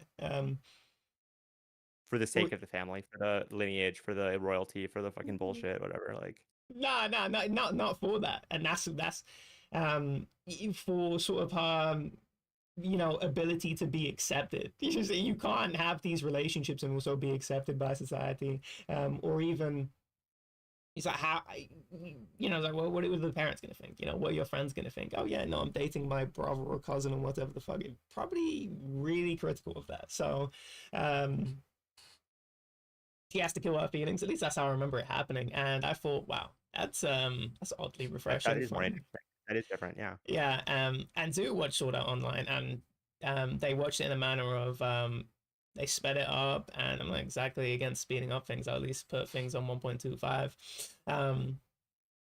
But it was sped up past that point. They're in a VC. They already think it's bad based on what everyone else has said about it, and so they were just giggling in the VC, saying, "Oh, sort of reaffirming the position that exists."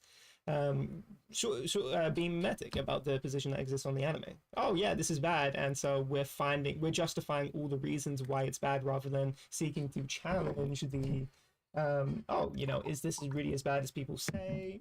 Let's see, let's find out, let's take this with some sort of seriousness. No, it was just a complete joke. And so it's funny because me and Francie we had an arc, and I definitely took it more seriously where I'm going, and I rewatched it a little bit with Frenzy. I'm going, yeah, this is definitely I watched it as a kid. Yeah, this is definitely not stimulating my mind. This could have been done way better, but to find nothing, it's like you never watched it. There is nothing for you to talk about because you just go, oh yeah, it was bad. I don't even really remember it. I watched it on high speed. And so you can't even talk about why you really thought it was bad because they'll sort of, when somebody gets really defensive and so they're just going into their head, finding reasons to justify something. Well, they were kind of doing that with sort of line where they're going, oh, look at this really hyper specific nitpick. And I'm going, you didn't even understand what happened. This is like hardly a critique to sort of go, oh yeah, this anime is really bad. You have to find something a lot more substantial than that. So their engagement fucking sucked, Yeah. regardless of it being good or not. But I was gonna, I keep forgetting to ask you that. I was gonna ask in terms of university, because thinking of going, um, big well in terms of concerns, big concerns for I talk about um sorry, I didn't talk about it with anyone. At least this specific concern. It was AI, and yeah, I see newspaper articles on AI and the just the extent of people using it. I saw this really funny excerpt. I'll send it. I'll send it to what's that fucking idiot called? Wanda. Um, here we go. I, I'm on better terms with Wonder right now. I'm just like not able to get like back to the place I was before with him, Right. but Okay. um, especially with like what's going on in my life right now. But Mhm. yeah, I'm not like against him so much. We're cool at this moment, so I'm just Good. I'm just keeping distance from him, kind of. Anyway, Okay. but wait, so after getting acquainted with chatbot, Sarah used it for classes, all classes, Ingenious. Wait, can you send me the article for this? This is actually the kind of shit I need. It was a New York Mag. Hold on. I mean, I can find it if but like if you have it, it's easier. No, I don't have it on me. Okay, New York Mag. I found it. Oh, okay, bang. See, the thing is you don't understand how fucking goated I am with the fucking research sourcing fucking. No, This is so what you do, fun. strat note, just a little strat here. What you want to do is open the image, drag Mhm. it into Google image search by Mhm. image, and it'll find the article for you Oh wow. because it'll extract the text and then search the text, and then that I can will, do that now. yeah, Okay. I'm absolutely not up to date with search technology. I'm actually finding out more. It's funny because it's sort of adding to because I'm like trying all you out have to do. different browsers, and so I'm really surprised. Google is actually just much better than their competitors in terms of specifically image search. So much better. Yandex is Uh, pretty good. I would say Yandex is also really good for mhm, that. That's I'd say the one that I use if I want to be more uncensored is mhm. the Yandex. Okay. I've been using DuckDuckGo and Brave, and definitely go. Okay, I'm probably gonna have to Google this as opposed to using Brave and DuckDuckGo. Yeah. Um, no, but the what do you call it? I'm a bit concerned with AI just in terms of fairly Cognitive impulsive. offloading. Yeah, the cognitive offloading. Definitely don't want to do that. I like the process of thinking. I do want to go there to learn. This is not something that I did Oh right yeah. after leaving school. This is something that oh wait, I actually do have some sort of affinity for learning stuff, and I enjoy that. So yeah, it would be good to get Did to get. you ever engage? Did you ever look into those Japanese the I'm gonna call it this because I think it's funny, but the Oriental Society at Cambridge? Did you ever like? Yes, I know it's what to call it, the Japanese Cultural Studies Emerging Program, whatever. But Sorry, but I'm the from the Oriental Study. Occident. No, I haven't. I've got the tabs open, which is really funny, but I haven't looked into them yet. I've got them on the tabs open because Oh I've been yeah, playing content. Yeah. the yeah Japan Society, the all that shit, like the Mhm. Anglo Japan Japanese Society. Have you ever like is that what you're kind of looking at, or what else were you thinking? Like what was the Oh no, I wasn't planning to study Japanese. Fuck no. okay? That's definitely something way more of a personal pet project. Oh, what were you thinking? I'm just curious. um,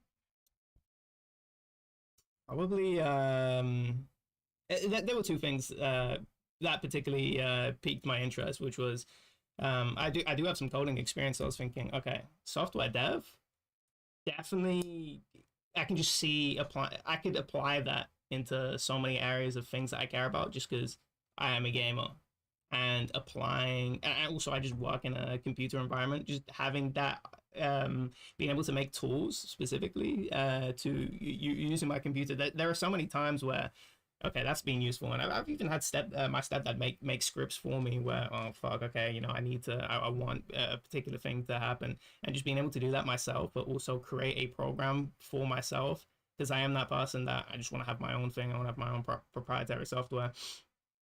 Do stuff. I think that'd be That is sick. super super useful. Let me tell you. Let me tell you this because this is what I'd say. I'd say definitely Mhm. do it. I'd say the reason I say definitely do it is because I would love to use your coding knowledge for my own projects also. Yeah. Uh, but also I actually think I have ideas of coding projects that I actually think are sick that I don't have the knowledge to really pull off outside of having AI use it for me, right? Yeah. So Having someone that I know that is really goated at coding, I would be sick. But yeah, I would say going to university, definitely W. I would say that just because um uh I can send you also this like ironically Google um large language notebook podcast I'm making for my sister to explain this kind of the cognitive offloading of AI and kind of the dangers of it. But Okay. one of the arguments I make is basically if it's a thing like okay, so AI, the first argument one, Mm-hmm. AI, the best use case for it for every user is the solving of information overload. We exist in such an overabundance of information that it's difficult to know worth engaging with and what's not. So AI theoretically, the proposition is it helps that problem. It deals with information overload by summarization, Mm-hmm. by contextualization, by explaining like I'm five, by explaining more details, less details, whatever the user wants. The ability to explain and to summarize and to condense, that is a strategy for dealing with information overload. The thing I would say though is the rebuttal to that is that the information overload, if it's things you care about, cannot be handled using the cognitive offloading and thinking of a machine. If you care about it, if you want what you learn to be true, you Mm-hmm. cannot at all, zero, trust AI to interpret it for you. There is no sense in which you can ever let that happen if you care about it being true. However, there's a lot of things where the error range can be pretty wide. It can be pretty wide, an error range of like, all right, what's the kind of, current, like, what's this movie about? Like, what's the general sense where this movie's about? The exact details of it doesn't matter usually because you're going to watch the movie anyways. You know what I Yeah. mean? Like if you're asking that question, you're gonna watch the movie anyways. You're asking for like a kind of plot synopsis. Let's say the AI makes some shit up. Who cares? It doesn't matter. Like that literally doesn't matter, right? So there, Mm-hmm. or you're trying to send an email that's purely bureaucratic. That's a request for a document from a government agency. There's no sense in which you need to spend like 10 minutes crafting that every single time. It's perfectly reasonable You to know, have a I'd be the template. guy to make the argument where you actually need to construct this. I would be like, No, because there is an optimal way to request it from a government agency, uh-huh. and that is a formulaic bureaucratic process that can be replicated without needing it to be specific. Like, it's Uh, actually much more important to have a template that is accurate and effective at getting that document and then just reusing that a bunch of times. So if you can have an AI help you make that and then help you alter the prompt, the request language, mhm. that's helpful where you don't need to know all of the kind of lawyerliness because it's kind of just the template already exists. You just need to adjust it using the AI to your Uh, specific needs. You're like, I want these documents. Okay, here's a template that I know is the proper template for freedom of information. Help me make, based on that template, the thing that I want, right? So it can help you do that. And it can also help you like find errors in your code. It can look like, I'd say if you were to really want to know about this, there's a thing called LM, if you want to test this and play around with this, LM Arena. And it allows you to test different AI models, very like completely 100% real. It allows you to so what you do is you go here, you go to settings, and then you select which model you want to use. Um, and you can play around with these different models for coding projects. Like try using Claude Sonnet 32K or whatever. Like that, it's so good. Like these two models are so fucking good. And it'll help you do code stuff. It'll find the errors in your code. It'll help you find like, it's not calling the proper library. It's not calling this dependency. The bracket is missing. The semicolon is missing. It'll find all that stuff for you super well. But again, in terms of interpretation, this is the key point I'm making here. When you're mhm. talking about solving the problem of information overload, if you're talking about interpretation and it's something where being accurate matters, there is a zero use policy for AI that you must use. And further, I'm developing tools right now, ironically using AI coding, but to audit AI outputs. So one of the things I came into was that I was asking ChatGPT to help me translate a document. And I was doing it because I was curious. I'm like, okay, does it work for this? I was able to get the AI Studio on Google to do it, but that's like a different like language model. ChatGPT kind of operates differently. And what ChatGPT did is it gave me a chapter 3 of this French book, which was apparently in chapter 3 was only 8 paragraphs. And I was like, that's crazy because in my version, chapter 3 is 32 pages, right? Whoa. So that's a very obvious truncation. It's obviously reducing the amount of words that are being translated. It's not just translating it, it's summarizing what the French was saying into English. That's not what I wanted. I did not want summarization. I wanted translation.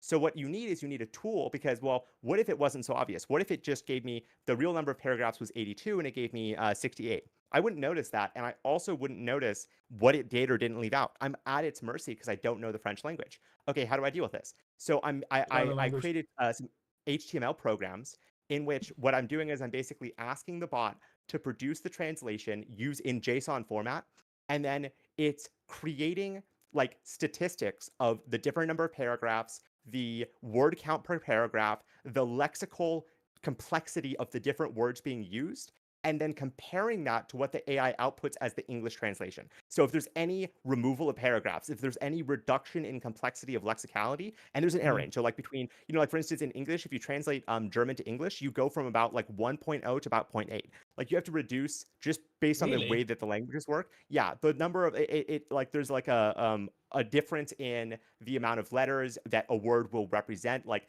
you'll see this like in German, people always say there's a German word, and it usually is a combination of like 8 different words into Yeah, one yeah, word. And yeah. like that, so that, but if you were to explain what that is in English, it's like maybe 80% of that word. So you have to account for those differences, right? So it's kind of a complex task, but having an auditing set where you can audit the output of AI to ensure that it's aligned with your interests, that's the kind of thing I'm producing. So I'm being honest about what AI can and can't do for me, which is it can't interpret things for me because if it does, I can't trust it.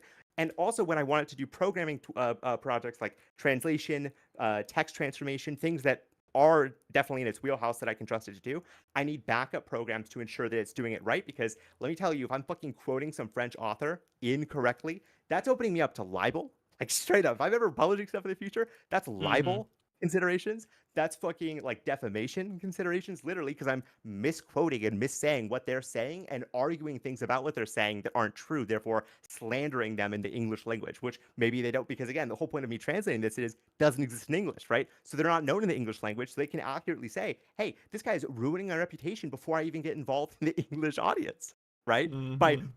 so that's that argument would be real. So I have to have really effective auditing methods to ensure that the AI's output is what I'm wanting of it. Wow, this is really sick.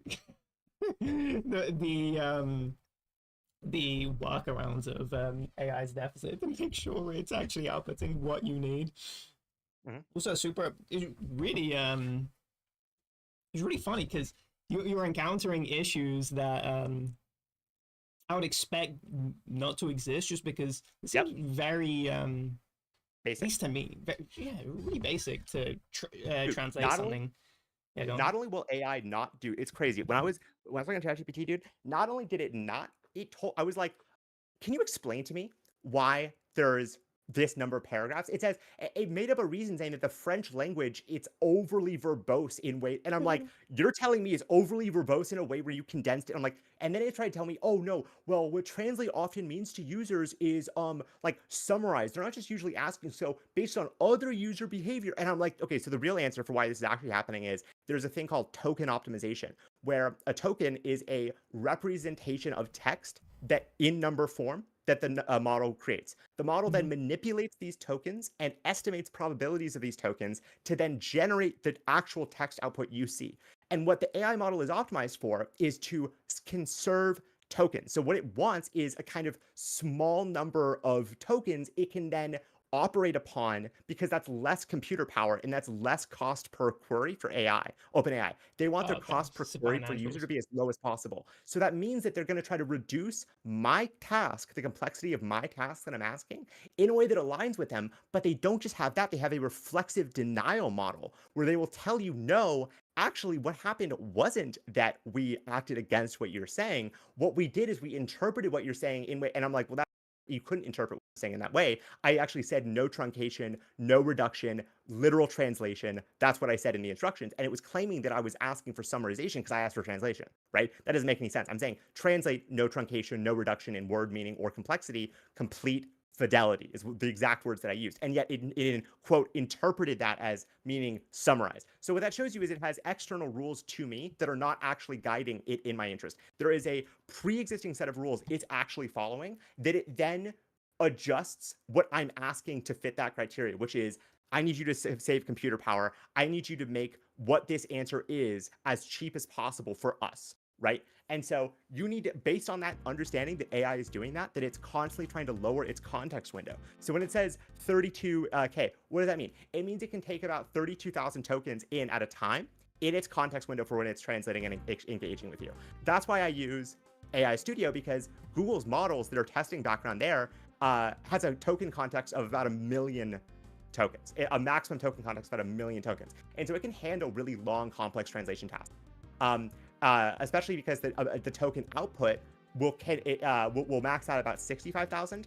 And so you can generate a lot of translation. And in the prompt, I'll say, when you hit the token limit, tell me, and I'll then instruct you to continue. And so it'll then go to the limit, hit that limit, tell me, and I'll say continue. Whereas ChatGPT will not admit that there's a token limit, will not admit that it's trying to conserve this in ways that are not in my interest. And then when I confront it on this, it will not admit that it's done this, and then it'll continue to fail me, right? So Wow. it depends on the. So what was it called? The one that has a much higher token limit, and Yeah, AI is this one. So this is Google's AI testing ground. So I'll just show you like. So it has all these different models for you. And so what this is so if you go down here, it says output length. This is roughly the number of tokens in response, the maximum per response. But the context window itself is about 1 point something million.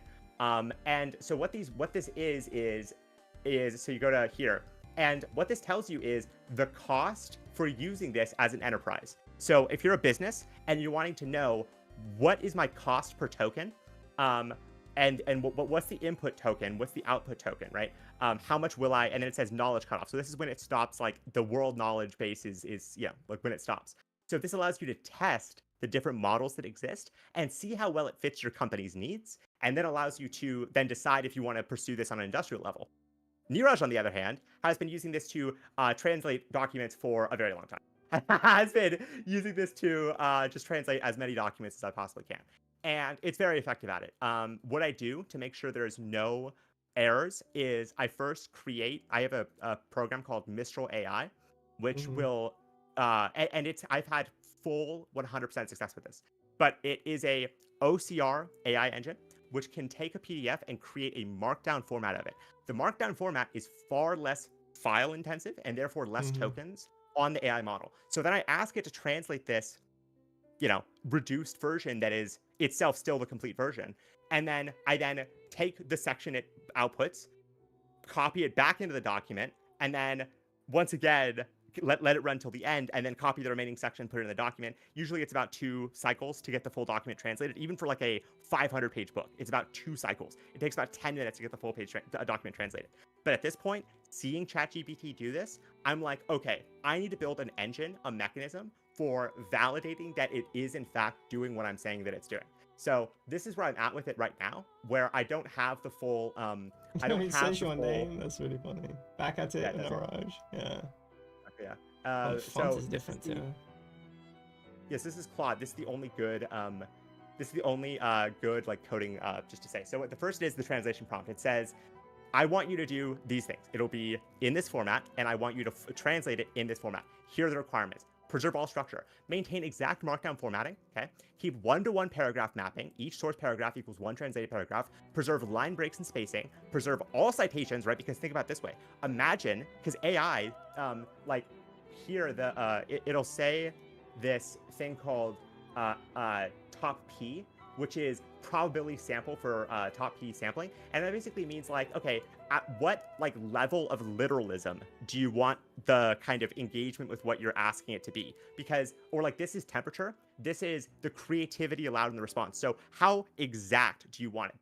The lower it is, the lower creativity, the higher it is, the more chances you just get like crazy shit. Like if you're just like, yo, what's up with the moon?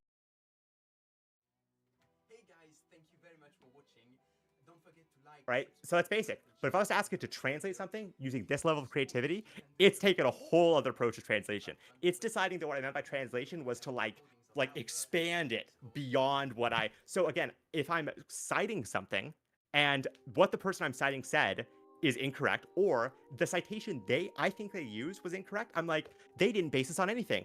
The citation they said didn't exist, right? Well, turns out the AI model actually just didn't translate the document properly, and it fucked up my citations. How do I know that, right? So that's what this is about. Preserve all quotes, right? So this is a translation validator. You'd use the source text, original language, translation to English. Then what you do is you do a correction prompt generator. So what you want is you're going to paste the JSON, so it's going to look something like this, into the translation validator. It's then going to tell you the type of problems that might exist in the document. So for example, since it's paragraph mapped, it's going to say the source text and the translation are missing paragraph 32, 68, 51 has been altered in these set of ways. And then it gives you a prompt, which you can then give back to the AI.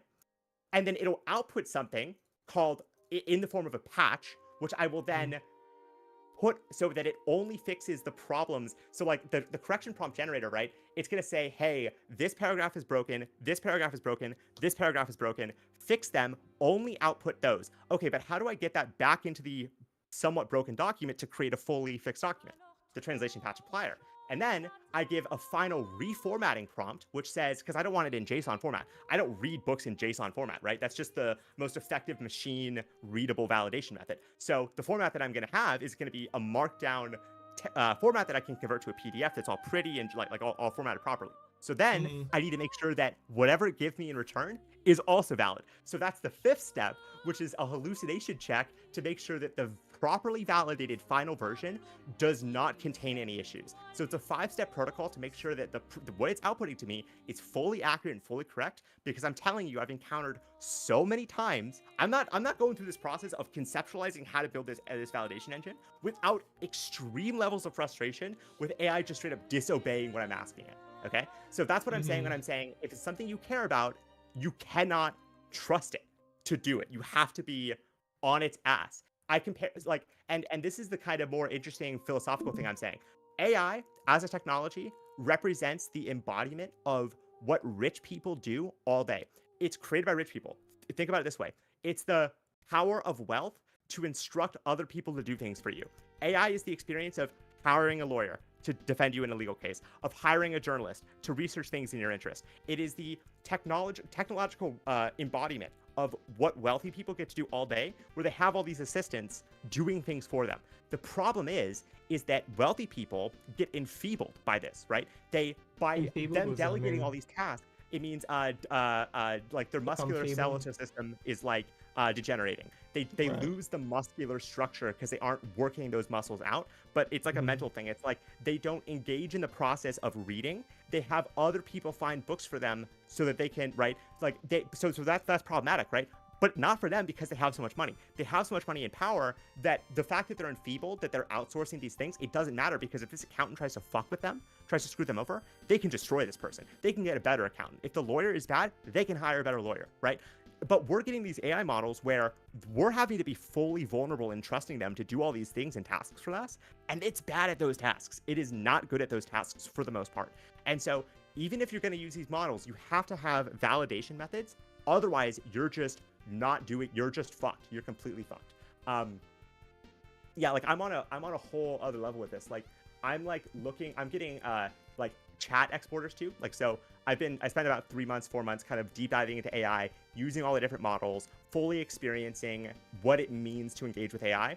I made the decision last night to nuke all of my AI, which I'm actually going to do today.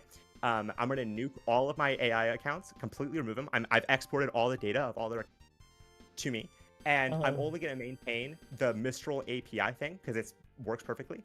And I'm going to use this LM Arena thing if I want to do small coding projects. But for the most part, I'm only going to use it to translate documents and reformat text, because those are the only things it's been reliable at. Everything else it's failed at to be consistent. And it's unlike any other tool. You can get better at using a hammer, and you can get better at using an AI, but you can never fully control AI. You have to watch it like it's a dumb employee. You have to watch it and be over its shoulder and put so much effort to be the boss now. making. Yeah, exactly. But think about that. Think about who's developing AI.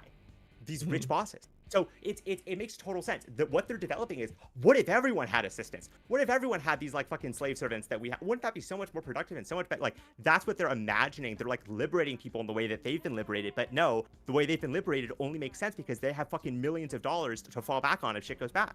We don't have that. If we're using OpenAI to fucking be lawyers for us and it's making shit up and it's destroying my legal, I can't hire a better lawyer. I'm using OpenAI because I couldn't afford a lawyer in the first place.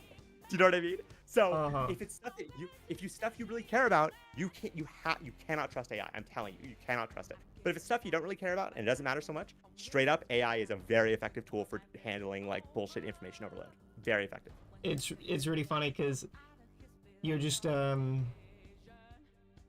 an unconscious bias. Sure, this is a super conscious bias against AI in terms of you've made such a conscious effort to understand AI, what it's good at and what's not. For me, it's I'm sort of the level of conservatism I have. I was telling you about. I haven't used a new application with a smile on my face. Beyond 2015 or something.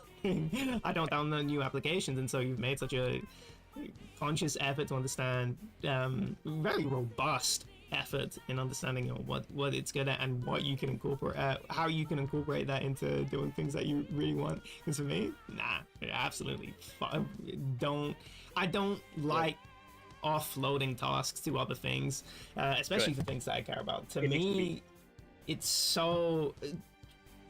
I don't know if that's just a game mindset, but offloading a task, and I've been very critical of the way games have transformed in a way where I just see how it's happened, and specifically franchises I like to, where, fast travel has, become very ubiquitous, where before you had this Metroidvania style, which is, Metroid with Castlevania. You have such a... It's created in a way where, okay, well, maybe I don't know why you couldn't just zip around the map. Maybe they didn't think about it at the time, but they made the map so it just loops continuously back on itself. And you can go to previous areas, because remember, limited storage space. You go to previous area to discover, new things with additional abilities. For me, that's a perfect way of creating a game. I think it reiterates on itself, and it really triggers a mental image of what the world looks like in your head and how it interacts with itself. And seeing new games, let's say at Morrowind, where they have a very justified way of, okay, how can you travel here, but it's also still thought out. So, you can only travel along the coast with boats. You can't just travel inland. So if you go on a boat, you can only, if you fast travel through boats, you only can go to other places on the shore. But if you fast travel, through, a magician's guild house, you can only go to another guild house. And so it's thought out. It's fast travel, but it's thought out in a way that makes sense of the world. But now it's just sort of, you click anywhere on the map and you can go there if you've been there before. There is no cost associated with it. And it's the offloading, and I've seen what it does, where and I've described this in a way where when you play Dark Souls 1, you visualize the area as a world, where your local area, let's say, okay, well, I need to go and do my daily activities. Okay, let's say I need to drop this at the post office, I need to go and pick up my kids, I need to go and buy some stuff. You have a map in your head, at least I do, in terms of, okay, how do these places interact with each other? There simply does not exist past Dark Souls 1. It does not need to be done, because they added fast travel into the game, and therefore that affected the way they designed the maps, to where they didn't loop on themselves. And so no, I don't think people have, at least for me, I notice it with me, I just don't have that same awareness of how these worlds connect. Now, I have a good enough memory about things I care about, and so I don't really know how these maps interact with each other, but not to the level of Dark Souls 1, not to the vividness of, exact, but because I've been back so many times, and I need to envision these worlds as in, okay, well, I need to do this, this, and this. How do these things connect with each other, and what's the fastest way to get through these areas? And so I'm very critical of offloading that, because I've seen what's happened to my video games, where people have offloaded, and hyper competitive gamers, if you go into the fighting game community, the narratives is, dumbed down games, they made it for fucking retards. people, even when it's not even the case, or it's, okay, yeah, maybe, having this would be, a better thing. It doesn't really remove too much from the game and possibly adds more. People are they're jumping at shadows in terms of that's how scared they are of games being dumbed down. And someone from that Yep. hardcore sort of discipline where no, at least that's where if I'm tapping into my conscious mind, that's I would guess where it comes from. It might be a way deeper thing, but that's what I notice is that I notice that same tendency coming out in games, and it's a lot more conscious in games where I've thought about it way more in video games. Where in real life I'm not, I say in real life, but when it comes to these other applications, I'm not necessarily thinking about it as hard because I don't really give a fuck about thinking about AI models or anything like that. Um, but um, I that mean, to me, I'm so curious. Like, do you hear the advertising for AI and not see like? Because for me, it's like I'm approaching it with like a question of, well, okay, what if it actually is doing the things that they're saying it promises to do? I don't Like, even see the what if ads. it really? Zero. What? No, I don't interact with any ads. No, I have no Completely. ads too. I'm saying the advertisements not in a literal sense. I have all my ads blocked. I mean, advertisements as in people talking. Oh, did you hear Oh, the new okay. AI thing? It does this. Like, oh, did you see Sora? Did you see the new video generator? Like all these different things people will say about AI and how they use it and how they don't. Like, you read that New York Magazine article, right? Like, that's a little bit not an advertisement, but like a discussion of it as like what people are using it for, how they're using it, and like I'll hear people The advertising should be talk about. negative. I mean, well, no, because like, think about it this way. So Mm-hmm. with surveillance programs, there'll be these essays coming out being like, this company, this Israeli company, has a super fucking effective and aggressive and vicious and borderline illegal surveillance software. I read that, I'm like, that's horrifying. These people need to go to jail. Other person reads that and goes, how can I get that software from them? How can I buy that? If you're seeing a video, essay called "Everyone is Cheating Their Way Through College," and you're a college student, you might be thinking to yourself, hey, okay, maybe this thing can help me do some shit. You know what I mean? So it's not Mm-hmm. always the same reaction people are having to these things, right? So I'm seeing Just this my stuff and I'm internal wondering, environment. I'm actually asking myself, well, what is actually the way to use this? Like, what if this thing actually could be a genius helper that allows me to do all these cool projects? No, bad, not good. Does not help me with most of the things I need it to do. Does not let me research the things I care about. Make stuff up constantly. Let me show you an example. Wait. I I've been needing a piss for so long. oh yeah, Can't for sure, take no it worries. Yeah. from me.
I'm back. Welcome back. Okay, show me. Oh, sorry, Okay. I can see it. Um, I wasn't on the share screen. This is because it's in Japanese.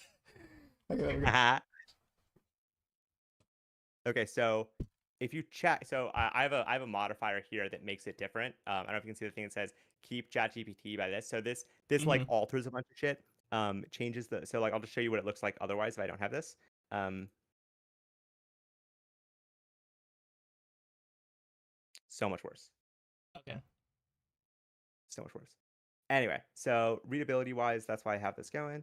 Looks different. Let's refresh I it. just realized Okay, it looks so like here's a text message. But anyway, carry on. yeah, it's meant to. It's meant to make you feel like you're chatting with the person. The main thing about the AI, and again, I'll send you this podcast thing that I made for my sister because I really like I break it down really specifically. I really think what I've discovered here is like I'm like I could write like theses on it, and I'm kind of pursuing that like in a serious way. But the like it's different as a technology because it engages with us on a conversational lexical human level, which makes us feel like we're Lexical. What does that mean? engaging with humans, which is different than every other tool. No other tool has done this. There are technologies which represent text, but there's no technology which generates things that didn't exist previously from a machine that mimics humanity. That's one of the reasons why it's so like dangerous because we feel anyway. So there's this thing called cypherpunks. They were a like anti-surveillance kind of movement from the 90s. I was looking at their reading list. I saw this fucking post by this guy Wilfred Gerwin that claimed some That's shit that I'm like, there's no way this is true. And because it's an email list where anyone can email.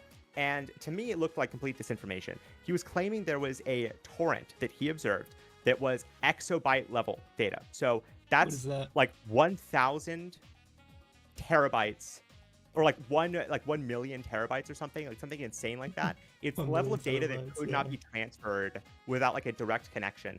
But what he claimed is it was the type of metadata where the NSA was spying on all physical currency from this guy. And I thought that was bullshit. I'm like, that's not a thing that exists. Like, I don't think that's true. But here's the thing. Let's say that was true. What would exist out there to validate that? Well, other security researchers might have, even if they didn't understand what the torrent was, which he claimed was vectors on an inch-by-inch level of every currency that exists in the United States. I'm like, that's completely impossible.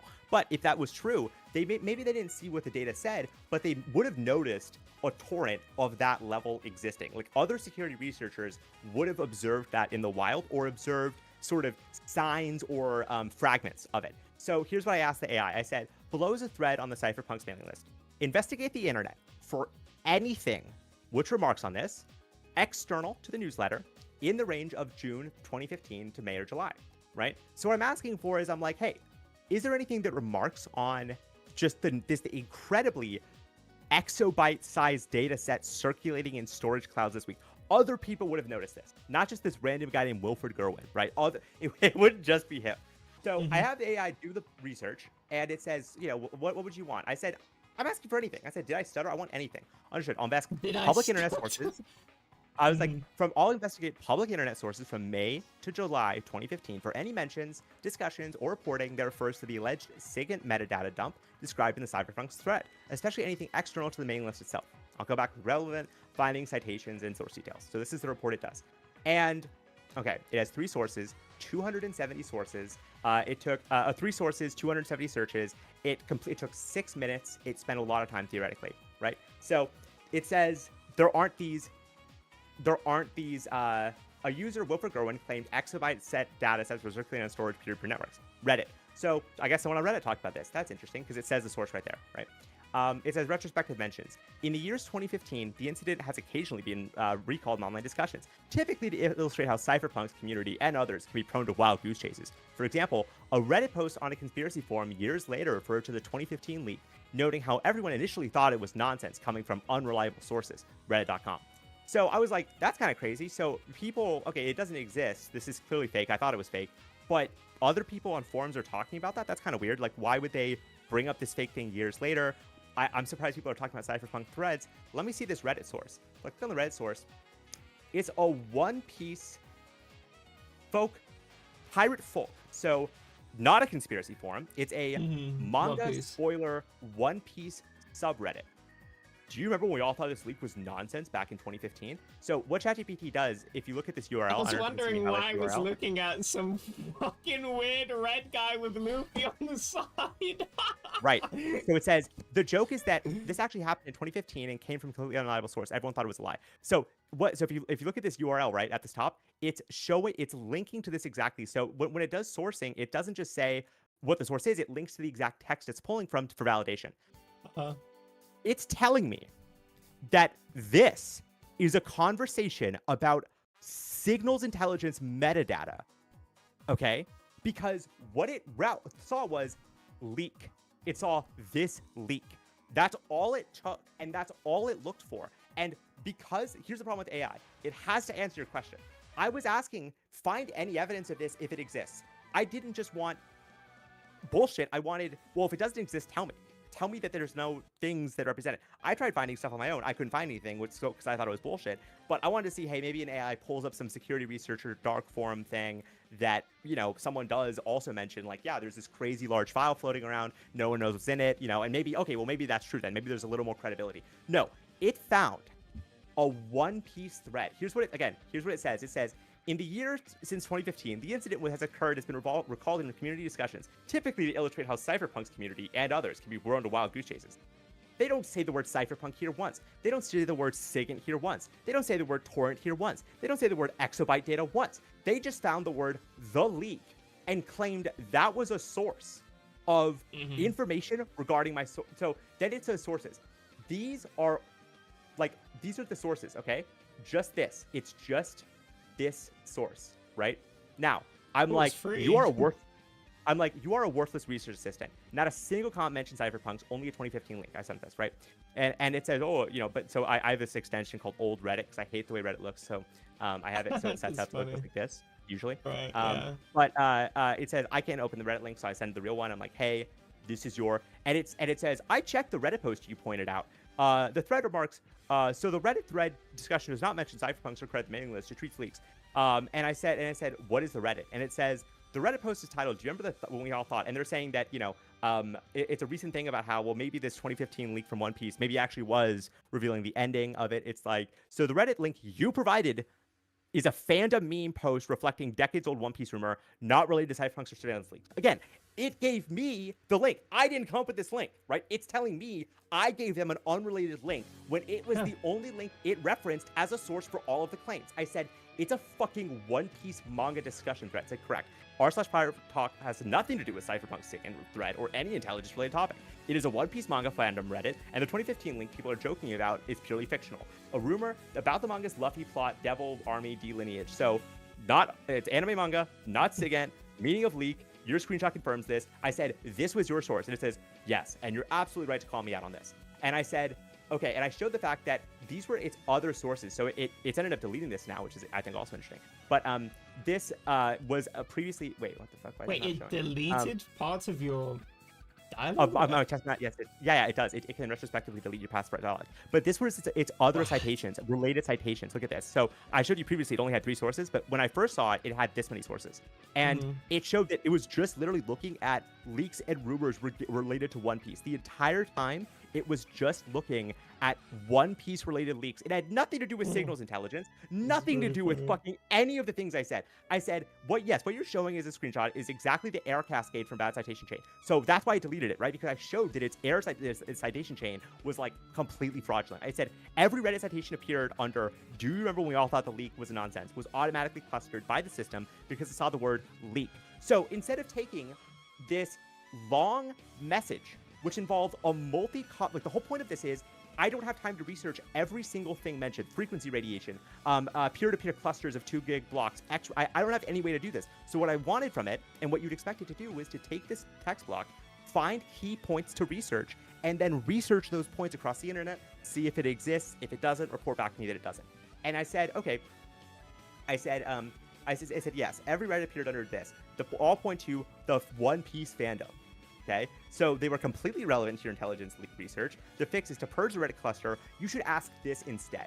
Date bound. Would you like me to re-execute it? I said, you are a worthless research assistant. Not a single comment mentioned cypherpunks, only a 2015 leak, and that was your only source. That yes, total misfire. The system correctly picked on 2015 leak from, okay, that's not on you. I said, no. I said, would you like me to rebuild a new data set limited to this? I said, no, I actually hate you and want you to not exist. You will never speak to my kids no matter what incarnation you take and no matter how advanced you become. You are worthless. That's a really painful thing to read, and I hear the anger.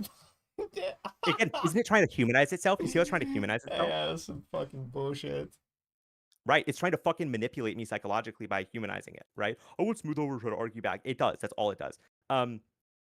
I said, how is it possible for you to make this type of mistake, where your research mode pursues a research task based on a set of signals intelligence-related speculation, and then you lead to a form which you describe as a conspiracy form, which is in fact a One Piece subreddit discussion, and he uses to say that people comment on the way the cypherpunks sometimes go down rabbit holes. How is this a mistake you could possibly make? Like, I understand hallucination. This is beyond hallucination. This is not even relevant in any sense. The keywords were the leak. Are you telling me that the leak leads exclusively to One Piece subreddits?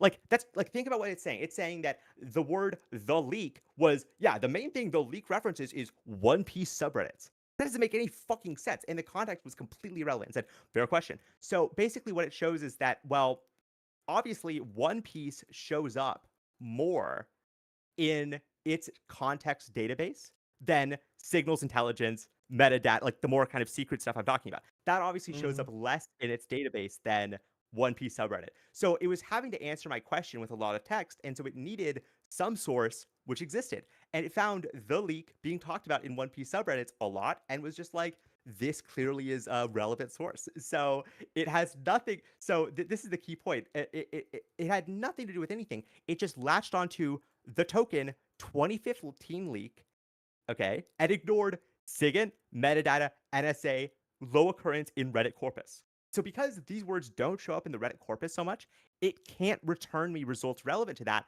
And so instead it focuses on the token it can, because to focus on non-common tokens takes a lot more computing power. Whereas seeing, like, it's like, imagine you're looking at a bunch of data clusters. It's easy to see the big clusters and it's harder to see the really small ones. You have to zoom in a lot. You have to that's not literally how it works. That's not how it's actually, it's like number Right. vector like that. But like for our human mind, like that's like how you can imagine. It's like you're looking at an Agario map and you can see the big fucking things and you can't see the small names so much. You have to zoom in to see the small names.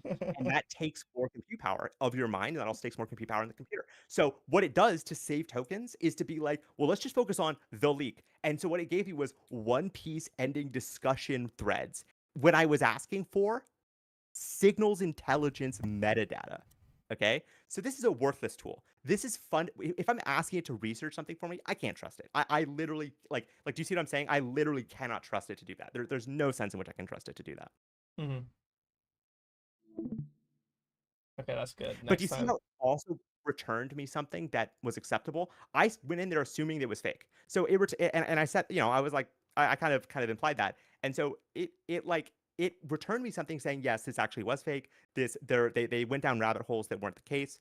It says that in the email thread where, because a lot of people disagreed with this Wilford guy. They're like, you're saying this? Like, this doesn't seem right. Like, but he was pushing back and stuff. And some people said, oh, this guy pranked us. This guy, this was bullshit. He tried to send us on rabbit holes. And so it just replicated what was already in the text with the answer and didn't really spend a lot of time researching, and instead returned sources that were easily findable to conserve tokens to then show me something that was complete bullshit and had nothing to do with what I asked. But if I didn't check and I just saw, oh, Reddit link, okay, yeah, they probably did talk about it, right? If I didn't spend any time validating it, I would have no idea that it was pulling from a how did One Piece end discussion thread as its main source for my research topic. Like, when people tell me this is a genius thing that's going to replace people, I'm like, this is not that. This is in no way that. For any problem that you actually care about, it is untrustworthy and will not act in your interest, like fundamentally. Hmm. That's probably the most decisive thing I've ever heard about an inability of an AI to do stuff. I've heard in terms of the way you elucidated, I don't think I've ever heard of such an indictment of AI. More of vagaries of it's Yeah. not really vague, but more like statistical, where it's not necessarily a statistic is not a what would you call it? It's not qualitative. It doesn't Qualitative. That resonate was the it. same way. Qualitative. Yeah, Yeah, that was the exactly. word I was looking for. Yeah, absolutely not. It's more of a broad analysis, and so oh wow, having a case study of this is the inability of an AI, and also the financial component to not do more computer intensive research, which would be looking for way less queried what you call it, things Yeah. that are less queried. Yeah. Words. Concept. Word. Exactly. Yeah, there we go. Words. I forgot about that word. Well, Yeah, tokens. words. I mean, for them, tokens, right? But like, that's, yeah, Hmm. literally. Like, but think about what this means, right? It won't help me find things that aren't easily findable. So it can help me find things that are like, oh, tell me about the theories for the One Piece Peace. ending. Mm, It can tell, dude, it can tell that's me that awesome. so easily. It can tell me that so easily. So this is the other point That's that I will useful. say is, I like, that's what I'm saying is that, so for some people, definitely AI will be something they use and rely on too much. So another part of this podcast I talk about is how we need to not just audit AI models, but audit other people to see if they're just AI, human wrappers on AI models. So there's a thing called a wrapper, Yeah, I which was is gonna a say, what the fuck is that? yeah, You're so thinking of a like a wrapper. So like like a WRAPPER, right? Like a wrapper, like a candy wrapper. The yeah. idea here is you have chocolate on the inside. You put a bunch of different wrappers on the outside, and people won't know that it's just the same chocolate. So Hmm. in with AI wrappers, a lot of apps, quote unquote, are really just front end interfaces that are just sending queries to ChatGPT.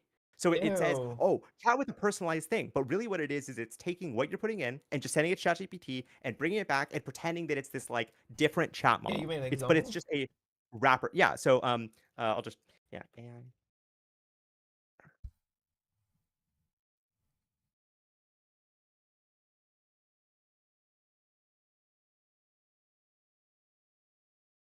Probably these porn bots, huh? Or So dating this is just a bots. description of it. Okay. An AI wrapper is an application. An AI wrap application is a software layer that sits between the user and an AI model, managing interactions to make the AI more useful and effective for specific tasks instead of requiring users to interact directly with an AI model's raw API wrappers. Raw API, sorry. Wrappers handle the behind the scenes work such as formatting user inputs, managing API calls efficiently, structuring AI outputs in a useful way, enhancing AI capabilities with additional logic and integrations. For example, instead of using generic AI chatbots, a company might build an internal AI powered assistant that uses proprietary data to provide more accurate responses, integrates with internal tools like CRMs and knowledge bases, follows specific workflows tailored to business needs. Okay. Now that's the pitch of like these are good. The counter to this is a lot of these apps are really just fake apps that just use what would be an OpenAI subscription. Like you're paying $15 to chat with Socrates, but what you're actually getting is a chat with OpenAI that is pre-formatted in a way where ChatGPT will then act as Socrates, but you could just have ChatGPT do that and pay them directly and not have to use these wrappers. So you're paying $15 for a service that really is $10. Do you know what I mean? So people are making $5 per user off of that because they're just having to have, like, well, often way more than that, but like, they're making essentially $5 off per user. You can think of it that way to provide a service that really is $10. They're ripping off users that way. That's an AI wrapper app where it's like, again, the use case is, oh, well, internally, businesses, they need ways of interacting with AI models of data they have internally. But most of the time, it's like, hey, do you want to chat with a sexy chatbot? And it's really just them outsourcing the real compute model and pretending they have a special secret model themselves, right? So when I'm saying a human skin suit on an AI brain or a human wrapper on an AI brain, what I'm describing is a process where people will regurgitate to you essentially AI slop, AI created thoughts because they, unlike you, won't care about offloading their cognitive tasks. So we're now in a position where we can't just be like, well, we can't use AI. We need to also see if people around us are offloading their engagement with us to AI. We need ways to see if people are kind of, because to me, the central part is, as I said, if you care about something, you will not offload the thinking about it to AI.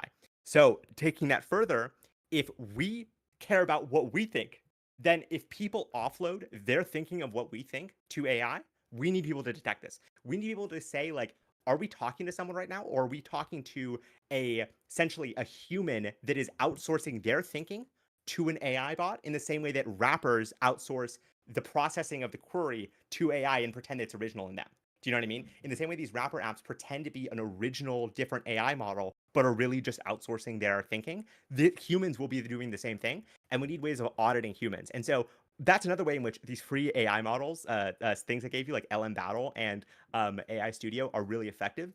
Is because if you think about something a lot and you know someone's going to engage with it, and you're thinking, I wonder if they're just going to give me some AI bullshit. What you can do is you can run the what you're thinking through the AI model first and see if it aligns with what they end up telling you. Because this means two things, right? The first thing would be, well, they actually went out of their way to just put what you said through AI.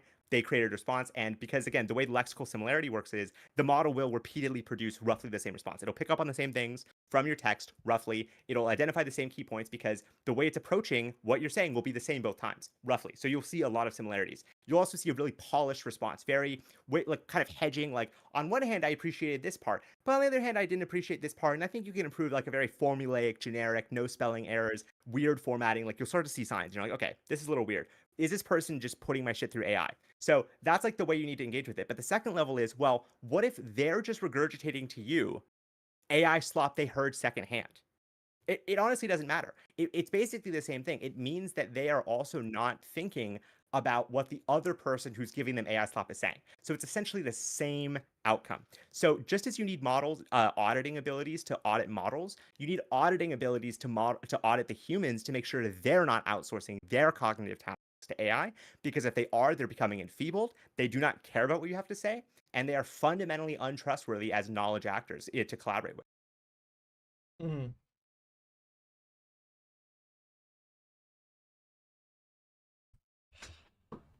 How would I what would be create an example, because you were saying in terms of identifying people that are using AI, interacting with AI, with particular things that you're saying. What would be the would this be sort of a teacher? Sort of, I'm thinking about it in the academic environment, just because that is particularly what I'm worried about, which is, Right. okay, what happens if I don't particularly want to use AI, or as little as possible, especially for research too. Right. I absolutely don't trust AI for that. Do not. And well, especially after what you told me, I already had an intuitive No, distrust. I know, I know. Sorry, Right, I just reflexively say that. I'm like, don't. Yeah, like it's very locked in my head, you know. right.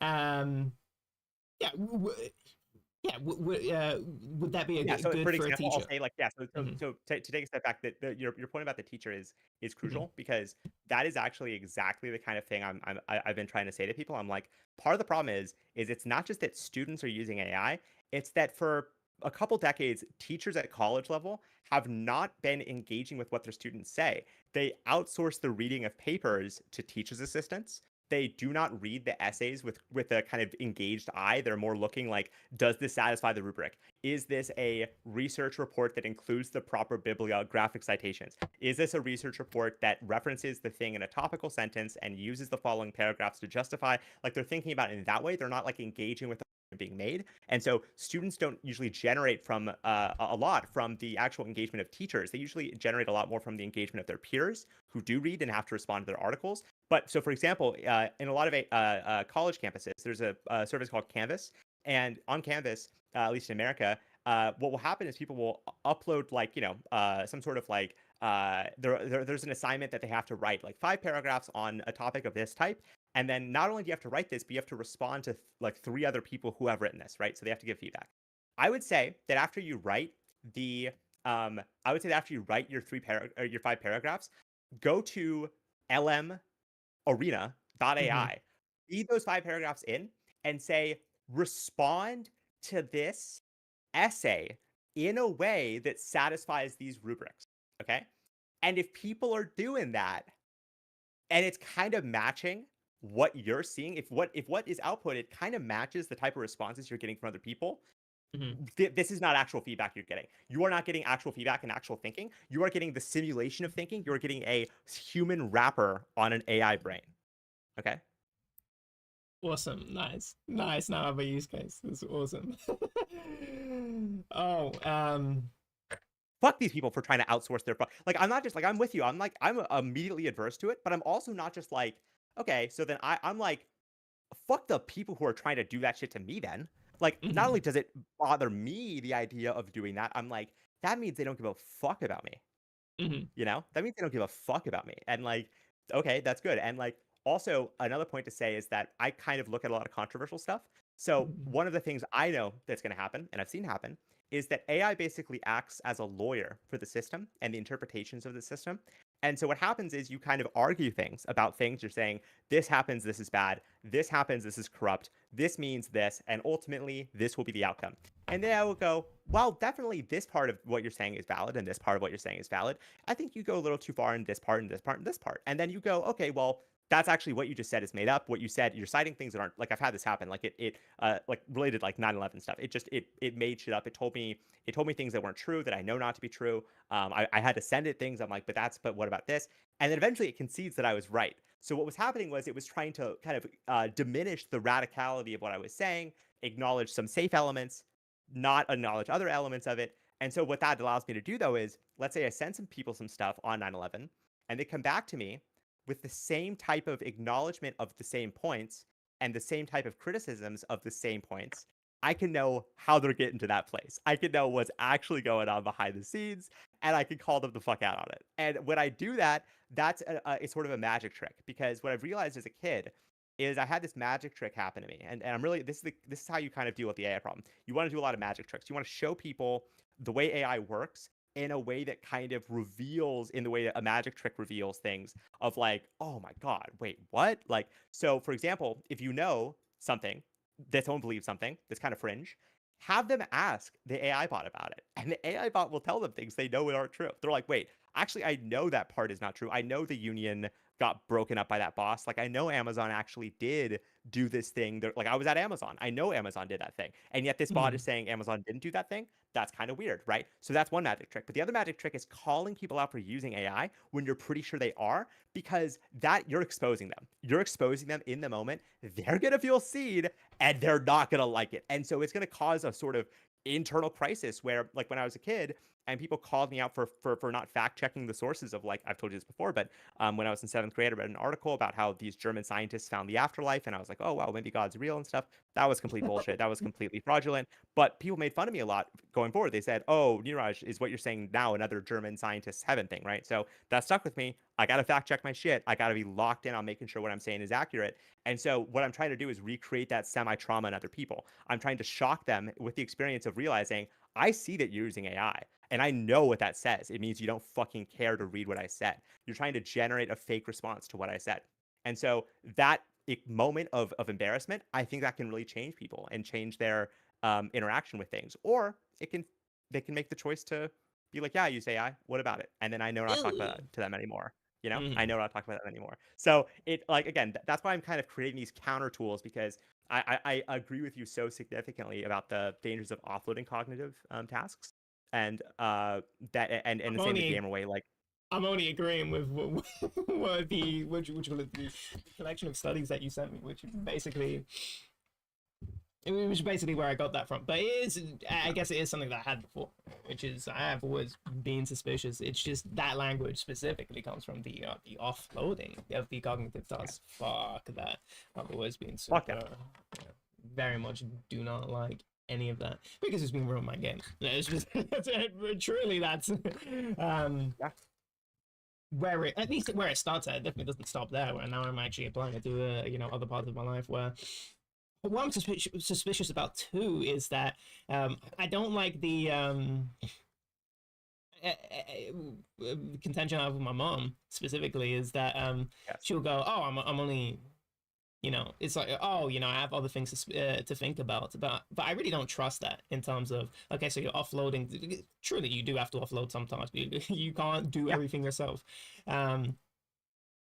But I don't trust people offloading one task and then not getting addicted to sort of finding other shortcuts, as in that becomes a habitual thing for them Yep. to do. That's the way their thinking is structured, is, oh, okay, what can I, how can, What's the next shortcut I can take? Because think exactly. about it this way: they're not just thinking about solving the information overload problem of, and this is like, you're nailing it right now. Like, this is exactly what I'm trying to say. Like, they're not just saying like, oh, I can find shortcuts that allow me to deal with the information overload at this moment. They're also thinking, well, what shortcuts can I take on top of the shortcuts that I'm taking? So how can I have an AI summarize what another AI said to make sure that, so that's another thing, is they're trying to find ways of having the AI models almost automatically do the thinking for them in a way that goes beyond even what the first shortcut was. The first shortcut was, well, I need to see if, like, it's making shit up. The second shortcut is, I need to have it, like, check if it's making things up. So now you're trusting an AI to check if the first AI is making things up.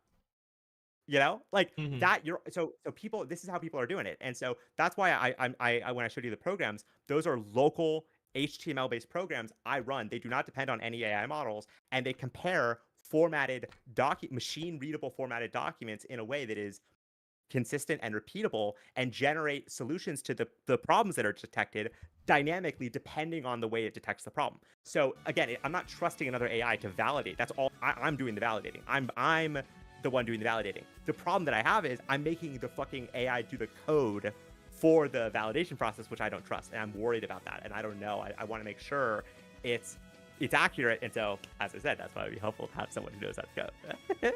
Hmm. Uh, You know? how does AI in terms of your peers, your classmates, how prevalent is that So on prevalent. campus? Wow. So prevalent. My sister, you know, is, she's in college right now in Spain, and why I bring her up is that so I would say that it's more likely that the European kind of analogies are more relevant to you because of where you are and the type of schooling systems that exist there. They're much more Hmm. similar to the way and versus the universities in America, which are much more like basic. They're less like, I don't know, like for instance in Spain, if you are taking a test and Hmm. you answer a question, you are penalized for answering the question wrong. Okay. In America, you're not. You can guess, and if you get it right, then you get it right. If you get it wrong, well, you just didn't get the points. But so you get you get 9 out of 10 instead of whereas if you got the answer right, you would have gotten 10 out of 10. But in Spain, you're getting 8 out of 10 because you fucking guessed the question wrong. You're actually getting subtracted on What? top of That's because crazy. what they're testing. That's But to me, that makes sense because think about it. It's actually the best way to deal with the AI thing because what you want is people to answer things when they are sure of it and yes. have a basis to answer it. What you Hmm. don't want is people guessing because the system sometimes accepts when you guess and it happens to be correct. That's how AI is. It's a guessing if to generate an answer that may or may not be accurate. So, Uh-huh. but my point is that even in that context, AI is so common. My sister's teacher was saying that they just allow AI to be used, Dude. and they have to design assignments that don't allow for AI to just complete them. So like that's how they've solved the problem. They're trying to solve the problem is that they're Oh, okay. creating methods of assignments that if you use AI or not, that's not relevant. It doesn't allow you to get around AI. So that's often like in-person oral presentations, case Uh-huh. studies where people away before the case studies begin, You just like that right? for maybe a Oh, second. case studies where the users are take their phones away and their laptops away, so they have to do pencil and paper writing about a case study analysis that's being presented in front of them in the class in the moment. So rather than it being like a testing online thing, they are Uh-huh. developing new mechanisms to deal with the AI like problem, but it's so problematic. And what's even scarier is that people are offloading the thinking of the AI, even in situations where they have the knowledge and information. Like a lot of my sister's classmates know a lot of the answers, Hmm. but they don't want to. But since they know, so like this is the paradox here, because they feel they know the answers and because they're confident, they say to themselves, well, why don't I just let the AI write it out for me? And the answer Oh, is because the process of writing is actually the strengthening of thinking. It's the of course, yeah. strengthening of argument and insight, obviously. Not obvious to these people. What they're saying is, well, I already know the facts and answers, so I just need AI to format it for me. Which is like, what? The whole point is to interpret the facts and answers. It's not to fucking let it just that's crazy. That's crazy. And we're talking Uh-huh. about a psychology speech therapy program where a lot of what's happening is the analysis of humans. And my sister is noticing her classmates outsource the analysis of humans to machines. Hmm. So your sister's not so peers. I'm guessing because I'm guessing she doesn't. When you say peers, she's not the one also engaging in this behavior. Hopefully. Oh, to some extent she is, 100%. Oh, Like to some extent, for example, with translation, because she's from English, okay. an English speaking place, she does. But that's also why I'm so focused on ensuring that she has ways of validating if they're real or not. Do you know what I mean? Like that's why I'm like focused on the translation validation thing, because I'm like trying to give her tools that are easy to use, which allow her to see if it's fucking it up, right? But so the translation is huge for her. But yeah, I don't know. It's like she definitely uses it for assignments that she thinks are like easy and not important. Like that's something she does, and I'm very critical of that. I think that if they're easy and unimportant, then you could do them. But again, like I also see her point, because she's going through, she has such a major, crazy, hectic life, and a lot of assignments are bullshit in school, and I recognize that. But again, to me, what's differentiating her and what I emphasize to her is that if she cares about it, she doesn't use AI. Like if it's a serious high stakes situation, like she'll never, she promises to me, she'll never use AI to evaluate like a patient. Okay. Like ever. Which to me, again, like this is kind of, you know, as like, you're like, oh, you're having problems with AI that you just wouldn't expect anyone would have. You just wouldn't expect anyone would ever use AI to analyze a patient. At least I wouldn't, you know? But she's committed that to me, and I'm like, okay, well, that's better than nothing, you know? But that's not the same as her classmates. Her classmates are. That's for how poor the research I've seen from the AI, just from what you've showed me. Yeah, that's no bueno. Actually, no bueno. Oh, sorry. It's female. Yeah, female. Yeah. I have some, gendered language in me. Don't know. Oh yeah. Completely bad French. Yeah. Oh, dude, I'm retarded. Like, anyone who knows languages is so impressive to me. I only know English, and I like literally can know English. I'm basically English only too. So. No, you're literally teaching yourself Japanese. Go fuck yourself. Actually, so I've basically been able to read basically everything on Discord. I've not really had any struggles with reading this Discord. You're reading so in modest. Japanese. That's crazy. Yeah, I was reading, so it wasn't detecting my mic input. And here's the weird thing though, and this is what they recommend. So when you're learning Japanese, they recommend you to read things that you kind of already understand, so you can, you kind of know what it's trying to say, and you're sort of right. You don't have to. What you call it? So when I read stuff that I don't really understand about concepts I don't know about in English, right? It is hard to interpret because it's not my first language. But when I already know, I'm sort of playing with the grammar. I'm not necessarily wrestling. Also, my full cognition is not wrestling with also trying to get the to comprehend because I already comprehend. I already kind of know what it's trying to say already, because I've engaged in that thing. I'm just contending with the ground, which is what you need to get to those more advanced levels. But also you get to see how that how that looks like in Japanese, a concept you already understand, how it looks like in Japanese, how they describe that concept. So now you can apply it to new concepts that you don't know. You have, okay, I kind of know how it looks like, how they sort of interpret it in Japanese. It kind of looks like this. And so it's a good sort of initial step to take. That's what they recommend. So I already know what it's trying to say to me in English, but I already also understand all the words in Japanese. I already understand the grammar. Like, to me, it's to the level of it's very basic to me. It's not challenging me at all. It's that level of basic, which I guess should be an ego boost, because yeah, big ego boost. What I'm struggling way more is just questions and the way they use their question words, because they're really weird on how they formulate question words, and dialogue. Dialogue is because they just use irregular ways of they'll write things the way they say it, and that isn't necessarily how it's grammatic. Let's say somebody says perspicacious, something me and Calvin used to say perspicacious, but we just say perspicacious. In English, you can just logic it out. Oh, you know what I'm trying to say.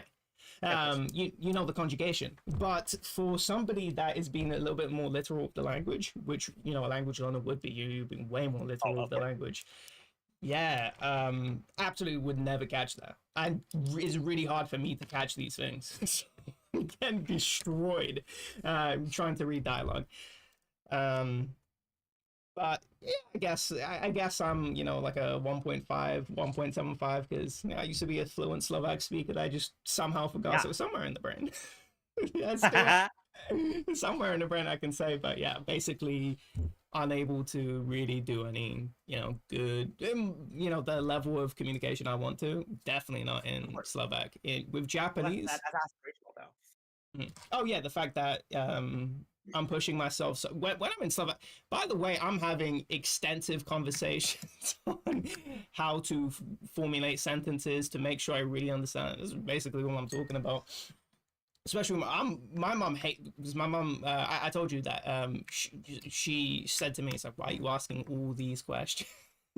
um it was specifically about AI. I was being really critical of AI. Where my mom showed me pictures of my aunt.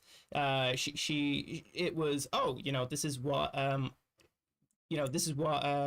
we would look like in the 1950s. And I was being really critical from two angles, which is basically, oh wow, you look all. By the way, my family's from, a sort of border village right on the Polish border, the final village on the Polish border. So it's like Gorau, Oh, which is sort of a people group stuck between, Poland and Slovakia, like mountain people. That's what it means. Gorau. Gora means mountain, or Hora in Slovak. okay. But so obviously the AI spits out a very sort of prestigious way of looking. And I'm going, Yeah. you wouldn't, and I hate, and I'm sort of critical in fashion history where, oh, fashion history is just how the, popular Elite people look. dressed. Yeah, elite. Yeah, Yeah, which the is, elite look, fuck that. 100%. Yeah. Yeah, like, where's the, And like the yeah, like Bush as I say, headscarf? 1950s, like why are they missing some limbs? They just got fucking done fighting some wars, right? Mm, yeah, true. Especially, yeah, for the men, oh, 100%. Yeah. Uh, It's like, oh, the men are looking like aristocratic horse breeders. It's like, well, that's weird because they just got done fucking fighting in the mountains. yes. So yeah, super critical of that, and my mom just gets really argumentative about it. Why are you asking so many questions? And yeah, it just really upset me because she just didn't even. She's not even integrating what I'm trying to say. She's just Right. upset that I'm asking. I can't just look at pictures Challenging. and be, oh wow, pictures Oh, that's so and cool. Black and yeah, white. yeah, it's black and white and aristocratic clothing. For me, it's on a completely different level. So I'm critical of how we interpreting, history and our relationship with history, because that's not my history. Fuck no, that's not my history. I'm not an aristocrat, and I'll never sign on for Right. this. There would be a very begrudging thing, and I'm not going to interpret my, my family's history throughout this way. That's fucking bullshit. And yeah, even if it's because and this is the thing, going back to the AI thing, where do offloading a task may feel low stakes, but it's just gonna it really isn't low stakes when it if it was on a bigger project, if it was a bigger project, people would be interpreting history like this, where they would be, Yep. sort of, oh, we would be dressing ourselves in aristocratic clothes. And I think it's an emulation. I'm sort of emulating in my head. Yeah, you guys would totally see it like this. You guys totally see yourselves like this. That's why I'm Yep. I'm not okay with that. I'm not okay with seeing myself as a an aristocrat in history. I would be the fucking super downtrodden mountain fucking clans. Yeah. Not even clansmen, just some probably, oh, this guy's fucking weird, completely not even part of the tribe. What the fuck is this guy doing? Just, yeah, absolutely not accepted by my tribe. That's who I would be. And I completely Yeah. You I'm know that to be the fact. Exactly. exactly. Like that, like I think about that too, like with people. So it's funny. There was this woman, this artistic woman who she was from Russia. She was kind of poor, but she came to America and she kind of invented herself as this like descendant of like white Russian royalty and the fucking what the fucking is the Romanovs, like the fucking Yeah. the white Russians, the Romanovs. Like she invented herself as this like descendant of that, and a lot of people actually who came to America did this, where they kind of invented this like luxurious past that they came from. Like, oh, I didn't come here because I didn't have anything in my other country and I was poor and I was fucking homeless. I came here because like the like fucking peasants I'm actually like a very wealthy woman and I have very like that's like a narrative that people would tell about themselves, like family lineage. And it's so interesting because this often becomes this like fake this like fake history families tell themselves of like where they actually come from, what their history was, and it's oftentimes just these mythologies created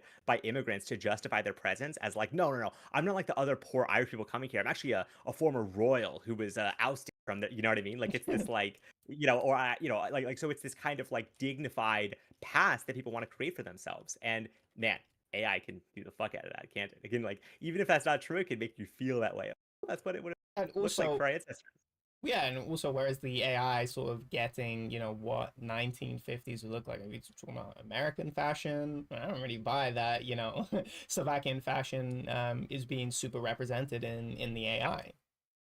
Just because, At all. language differences. Yeah, How could it be? yeah. Because how could it be? Because it's not fucking trained on Slovakian imagery as the primary source of its information. Do you know what I mean? 100%, yeah. So, yeah. Sort of critiquing But the to me, AI. what is Yeah, it? go. What is it? I mean, to me, it means that when your mom's like using this, I don't think she really cares how accurate the AI is. Do you know what I mean? Oh yeah, 100%. Yeah.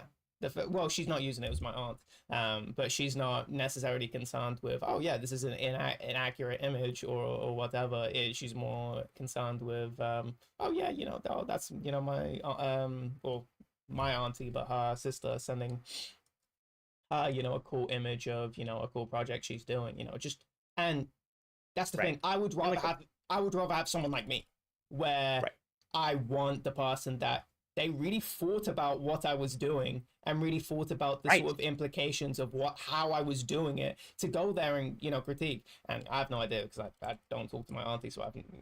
I have no idea if she would appreciate that. But that's what I appreciate, and that's why I give that level of feedback because that's the level. That's how you improve yourself, which is a full critical lens of actually what's happening and a full integration of what you're actually doing. Because if you're not Yep. integrating, if you're just going, oh wow, that's cool, that's why I don't talk to my mom because she just goes, oh wow, Right. congrats. So what the fuck, what does But that you mean see, to me? so then you're looking at your mom. To me, that's kind of what I'm saying with the AI wrapper on it, or a human wrapper on an AI brain, because there are people who will outsource their thinking to AI, and they just have that tendency already. And when they do that, we need to recognize we're not talking to them. We're talking to an argument that they've seen made by an AI that Mm-hmm. testing us about. So there's a way in which that alters it, where it's like, well, okay, you can approach it a couple ways, but one of which is to recognize that it's about getting ahead of the fact that they're doing this. They're getting ahead of the fact that they will use this in this way, knowing that, and then using that against them to corner them. Do you know Mm-hmm. what I mean? Like, Right. I know they're going to use this AI to summarize my shit. I've seen them do it before. I've become suspicious of this. Let me see Mm-hmm. what an AI would summarize what I just said as. Let me then fucking call them out when I can show that it's the same one to one. Mm-hmm.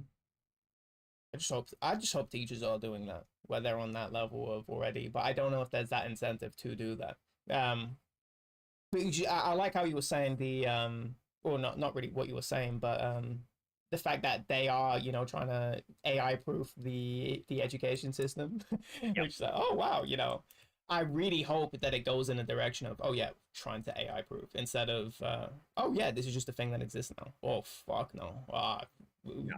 the next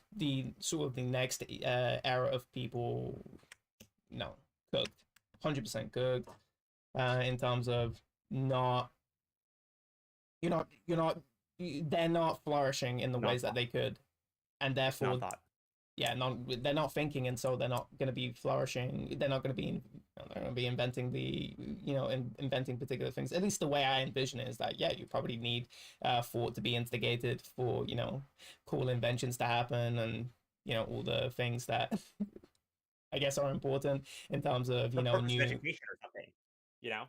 I mean, yeah, Like, sure. The like, purpose of isn't that the purpose education of is to education is educate. fucking Yeah. is to know and to learn and to think and to not like again, but it's like to like we're already in a position where our education often teaches us to answer a question in a system compatible way. And Mm. AI for the kind of lazy people who they just care about getting through school, that'll be enough for them, right? I don't get that. And it'll I well, really because they're don't. instrumental. It's instrumental. They're doing it for a goal that is a outcome of a degree or a certificate. They're not doing it for a personal transformation and a deeper understanding. If they get that, they're fine with it. If they don't, well, they got the degree and that's all that matters.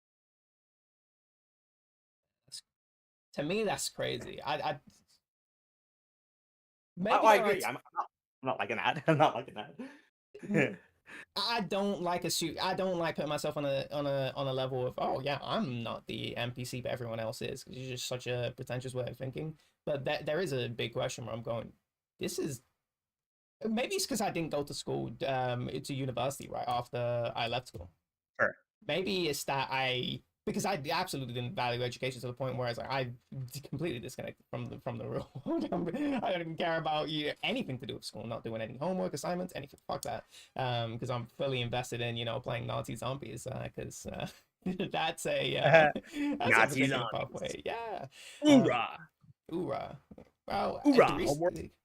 ooh, Right. Doris was fun, but the fact that I had just way longer to think about in terms of okay, and I guess education is kind of wasted on the youth where you absolutely, at least you in general, you and we would always ask, oh, actually, that's funny. I found a version of myself doing what my mom said, which is, what am I learning from this? Which is, our version was, oh, how are we going to ever apply this? This is completely fucking worthless knowledge. And it's not me trying to figure out, okay, how is this esoteric knowledge going to be applied into, whatever fields exist by the time I'm entering the job market? It's, oh, I'm trying to be very pedantic and I'm not really trying to think about, how to apply these skills. Right. I'm trying to, Exactly. I'm, tr- I'm trying to do a base assumption that's not really well thought out of, oh yeah, this absolutely doesn't look useful, and yeah, anyone can do that. The initial sort of gut, you can't just work on your gut, which Okay. is actually kind of why I'm critical of the whole sort the dreams with Gustav Jung, which is they feel very Gut based. much Yeah. Intuitive. Yeah. Ungrounded. 100%. I completely agree. And and and so ego driven. I just like I want you to keep just hold for a second because with Jung, mhm, it's like if he's telling me he's a prophet, to me that tells me something about him where and his ego, where it mhm, makes those intuitions even less credible. Just to say, but yeah, keep going. Sorry. mhm. Yeah, you can't just you can't just, I mean, yeah, you can have an intuition. Like, I have an intuition and I say, yeah, that's an intuition I had and now that's being sort of confirmed by something else, but I say, yeah, this is an intuition that I feel. I make sure I clarify that because yeah, I haven't done any sort of investigation on any of this. It's just something that I feel based off my life experiences, and I feel that it It's could be vibes. right. Yeah, yeah, absolute vibes. Yeah. um Which, like, as I was saying with like the information overload thing, like, okay, well, you have to do some level of vibes. You have to have some level of heuristic to navigate this stuff. The point is, though, is you need to have different heuristics for different contexts and recognize when you're in a moment when I need to really think this out. This isn't a heuristic I can just like shortcut. Like if I'm hearing keywords like Jews, 9/11, flat Earth, like I'm Awesome. like I have a good sense of this guy. I have a good sense of what's going on here. But do you know what I mean? So it's like I can have a heuristic, or it's like I don't need to be like, well, maybe let me give him a chance. Mhm. I don't need to do that. Yeah, yeah, no, I mean, Like, I am that level of as I said, that's why the Jung yeah, thing has okay, well, been after you've done it once, though, after you've done it once, you're like, uh okay, oh no, I think the I'm on the you know, level of yeah, I think if I found the two different people that make weird Jewish jokes, I go, you know what, I do kind of like that. I do like talking to him, but like, there are certainly people that have Jewish conspiracy theories that yeah, I'm just completely uninterested in talking to. So for me, it's a very much yeah, just gonna have one. Yeah, I've seen this archetype before and they've been unfulfilling. I can't apply that to everything. So I am very much of sort of my critique of EXE, which is I am feeling every single stone ever, sure, where I'm getting that. That's sort of my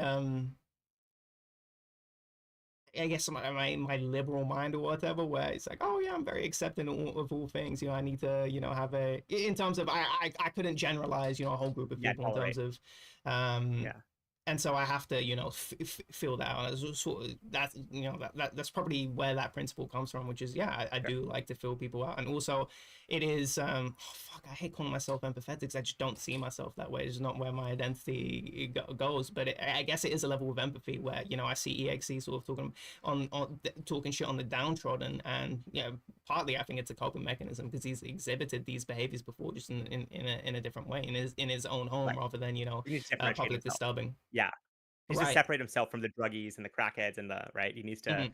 explain how these guys are the crackheads and not, he's not a drunk, right?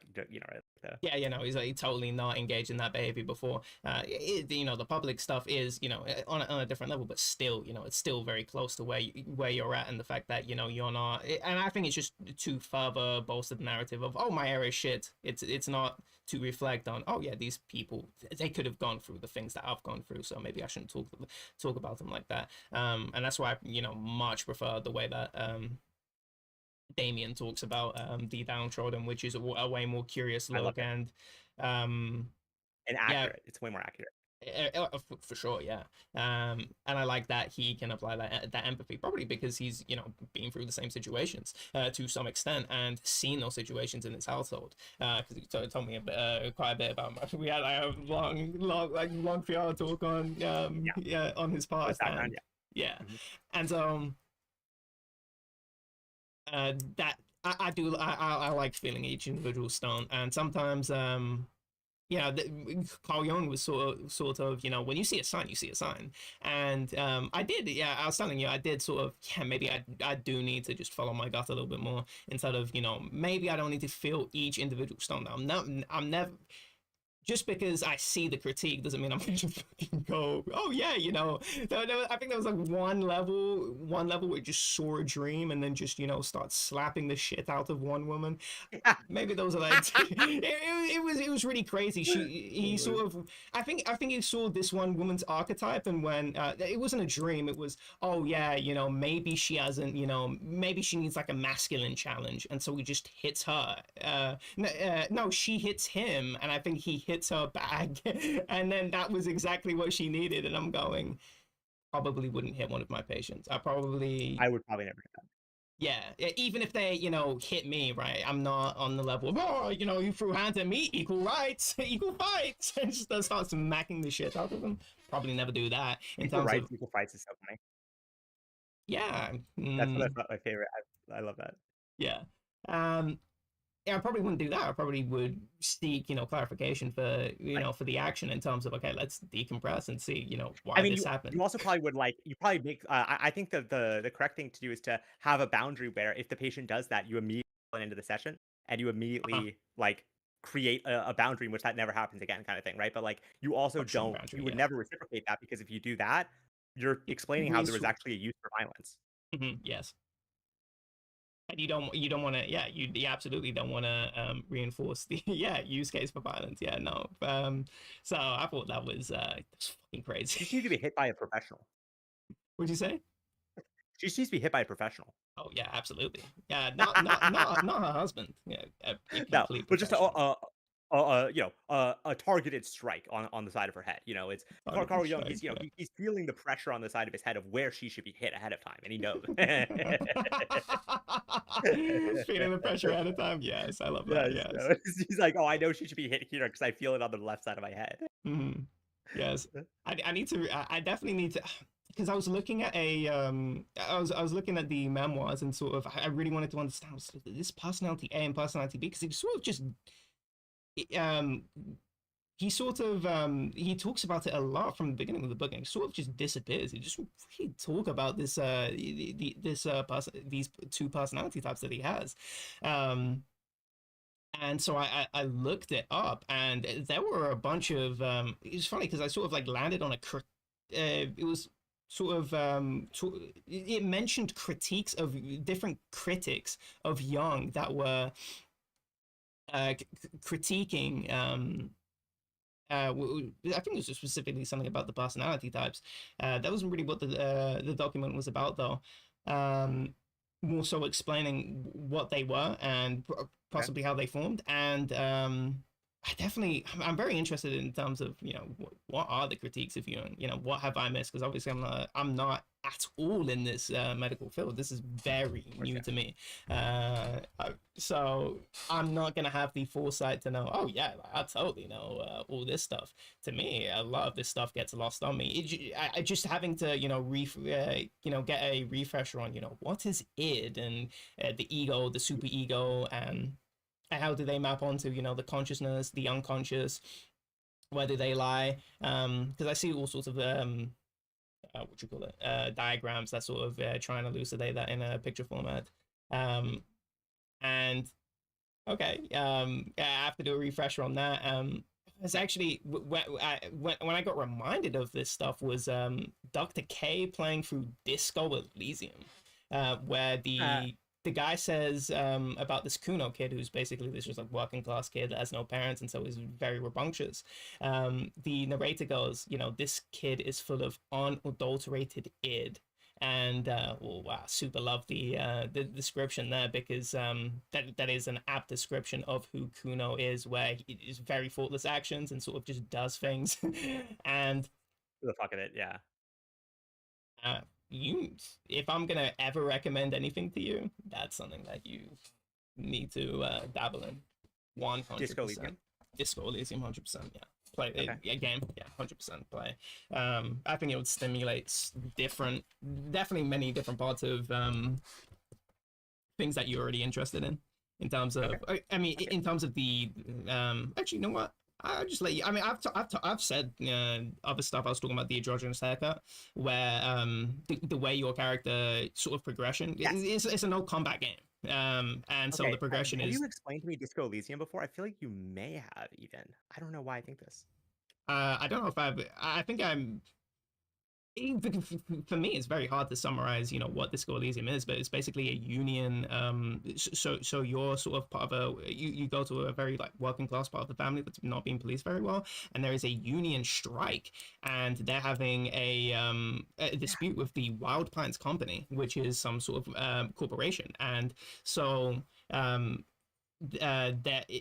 during this strike, somebody gets murdered, and you're a person investigating the murder. But the thing is, you have to sort of figure out everything that's going on. You find this out. Actually, you could probably wait a while before you find this out, but maybe the first 10 to 30 minutes of the game. It's probably a game that takes maybe 20 hours plus or something to finish through. And if you there are narrations, but you can just skip through the text and read it yourself.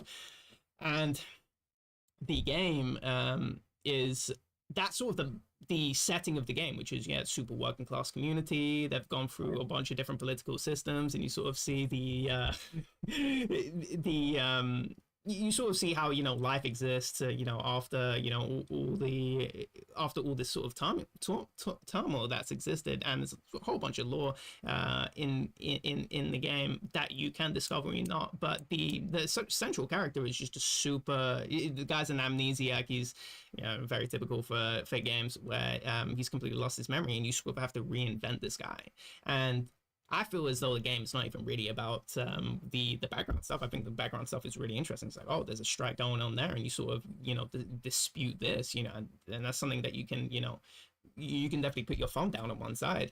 Sure. But really, it's more like realizing who you are, like coming to terms, like learning about like who this guy is, and like. Exactly. You're finding out who this is and managing the sort of trauma. Where does he go from here? Are you going to continue? Because Sure.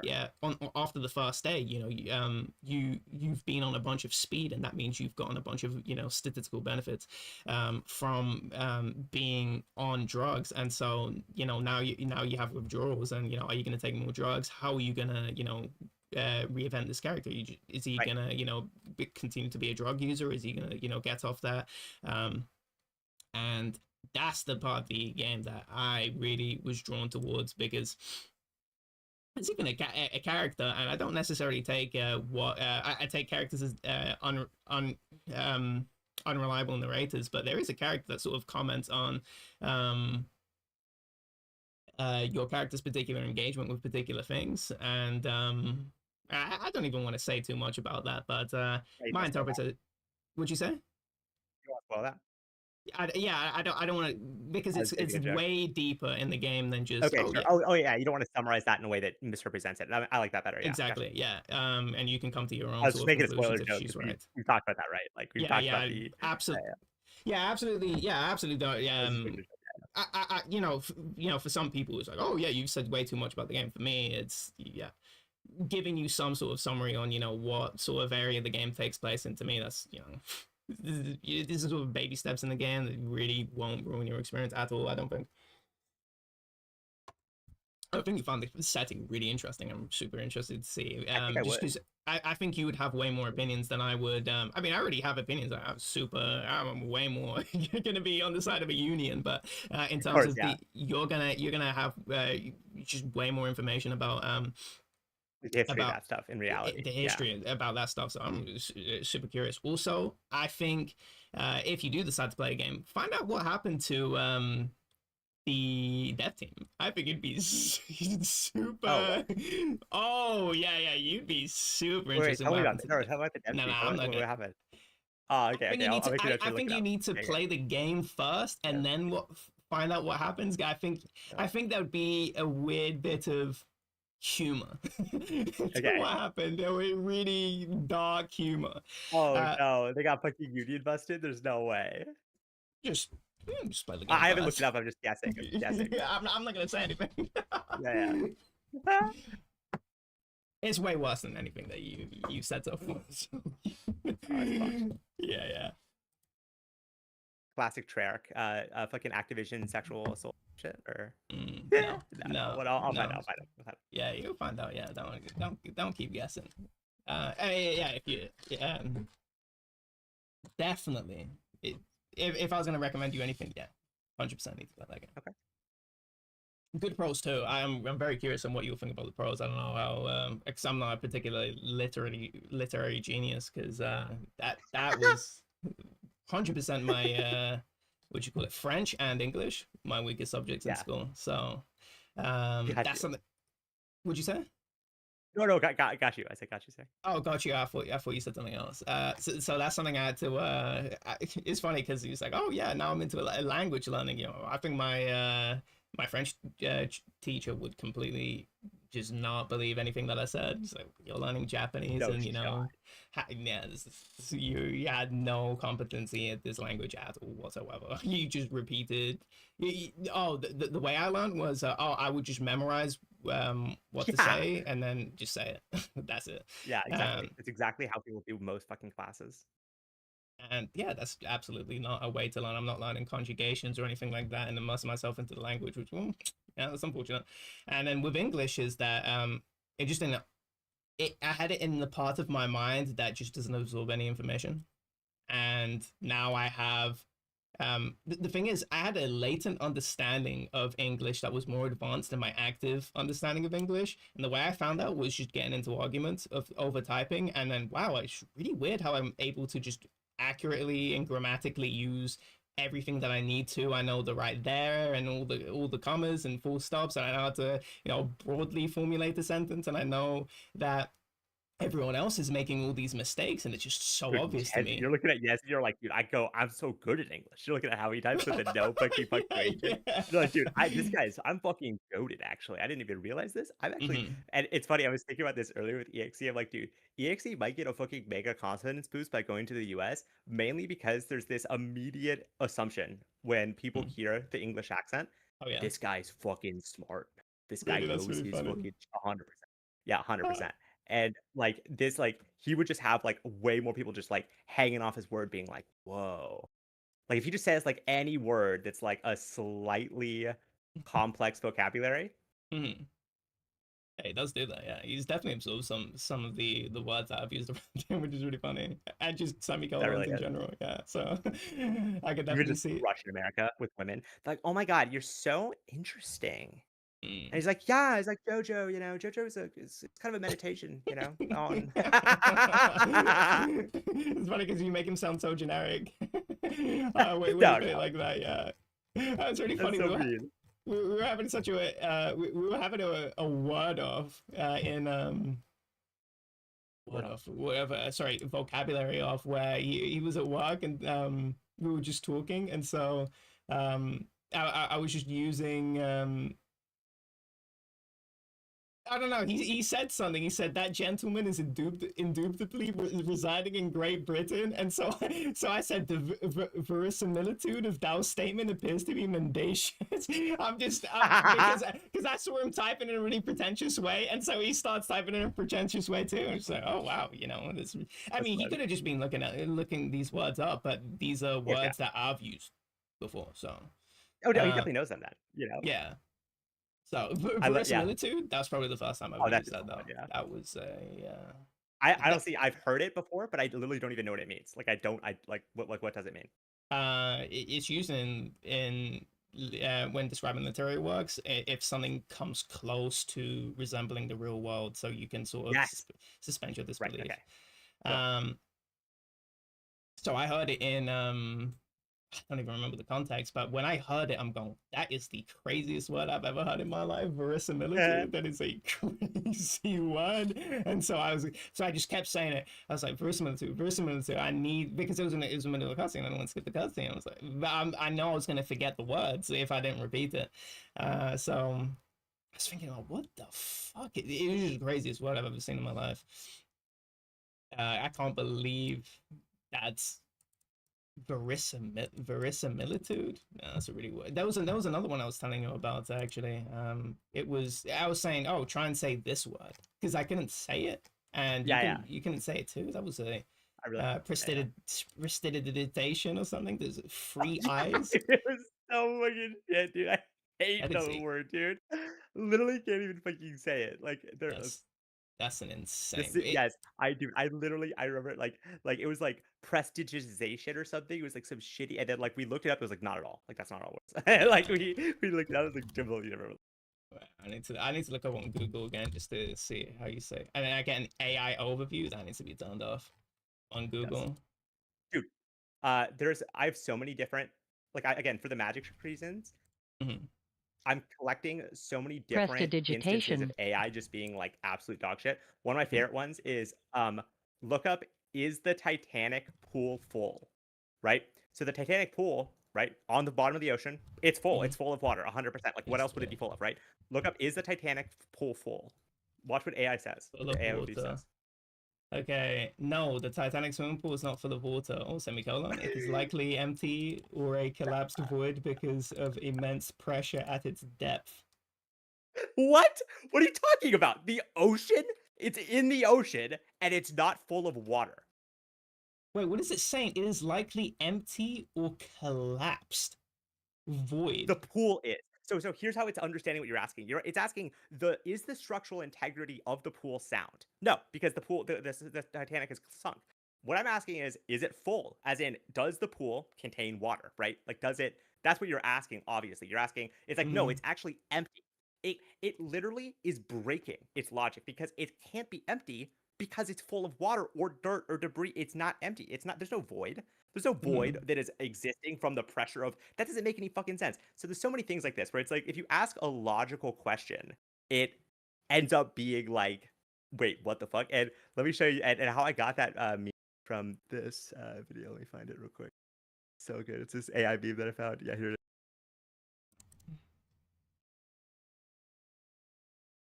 The pool of the Titanic is still full? I'm not watching.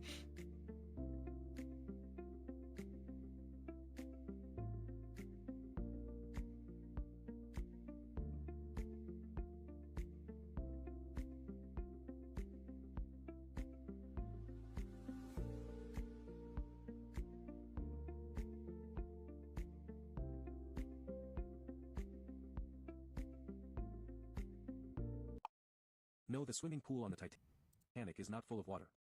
The pool is empty due to the ship sinking and the immense pressure at the depth where the Titanic lies. The pressure would crush any voids within the ship, and the base of the pool cracked as the ship sank, letting out the water. What the fuck? I just listened to that full answer. It's a little bit different from mine, but Is that so yes. funny?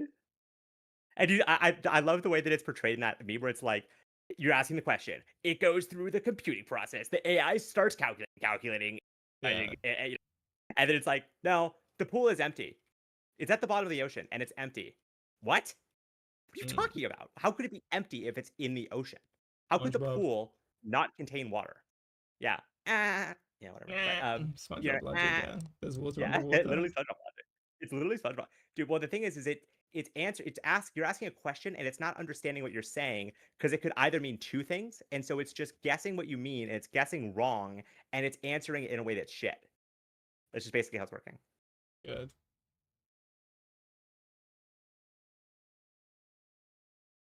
This is so dystopian.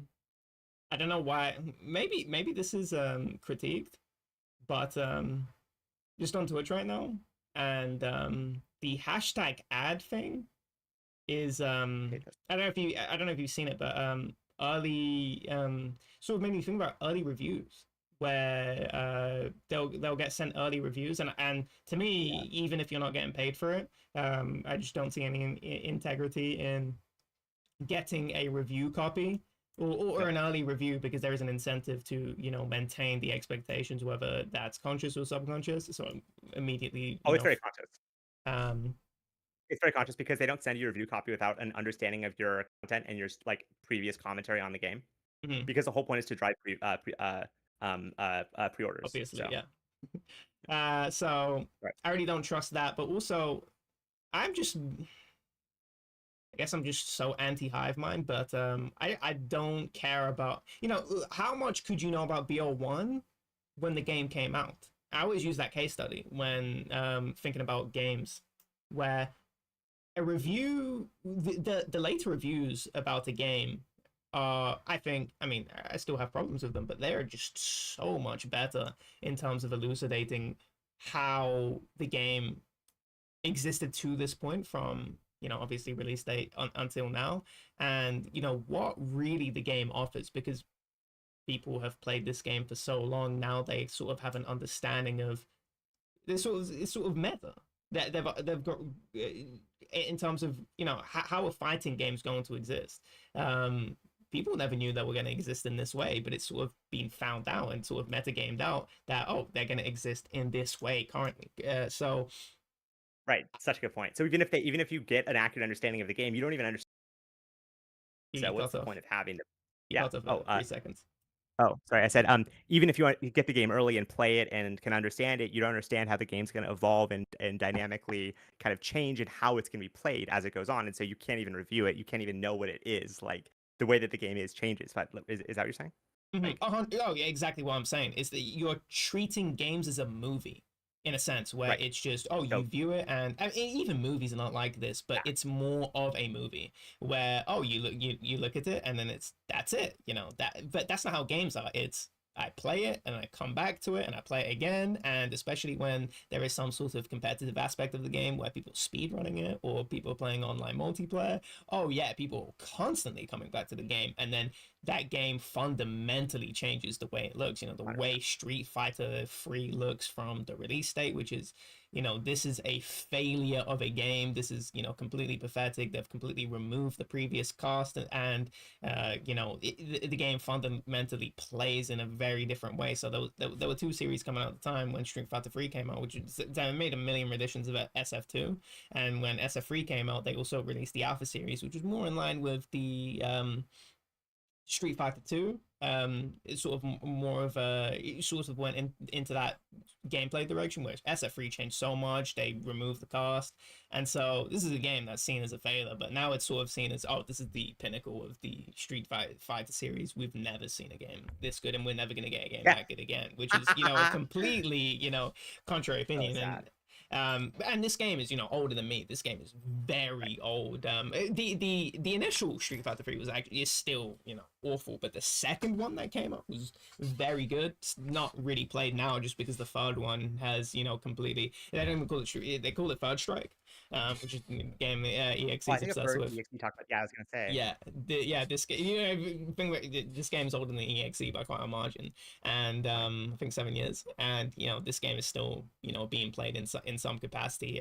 Especially this game is keeping the arcade culture in. I mean the arcade culture, not as in, I'm collecting toys from a claw machine. I'm talking about the hardcore arcade culture of people playing tournaments at arcade and doing meetups at arcade. Right. That is being kept alive just by games like Street Fighter 3. Basically, those are one of the main ones.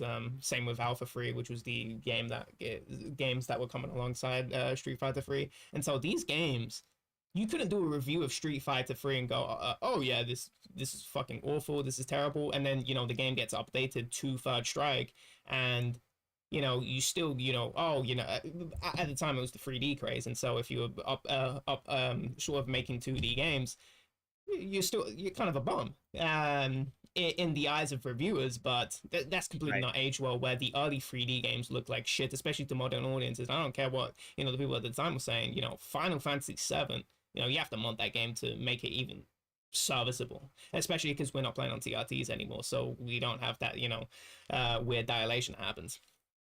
And Wait, so what do you mean dilation? dilation in terms of, I can using that word right, hold on, let me look it up. Where basically what I'm trying to say is that the way so we now emulate these games and they're ported over, the screen, the CRT makes especially with the way the PS1 looks, where not how to describe it. They're just sort of weird blocks. Like everything looks bumpy on an emulator. It looks really fucking strange on an emulator. But when you look at it for CRT, it just looks fine. It looks normal, especially when it comes to the color too, where the color just looks more diverse. And you can see that there is a sprite that's used to sort of show you the difference. And this doesn't even really show you all the difference. It just shows you the difference with one sprite, not how the environments look like and how when you move the camera, it actually looks fucking awful emulated. But so there's Dracula from Castlevania, and he has 2 red dots for eyes. But the way the CRT interprets it is that it's a fucking line, and this is how it looks more as if it looks more intentional with the sort of a line as a red eyes, rather than just these 2 weird red dots. Because the way the sprite looks, you wouldn't just have 1 dot for eyes. It looks kind of weird. And so that's how the game is emulated. But if you're emulating the game, you don't really know, or people forget what the initial product looked like. It didn't look like that at all. And so this effect is gone. And so now when you're emulating these games, you don't get the same initial experience in which like the game was meant to be played. You don't even see that like Exactly. how it's like it makes total sense. Yeah, but going back to the real main original point is that you can't review a game on day one and go, oh yeah, I watch this guy and I respect the guy, because I think in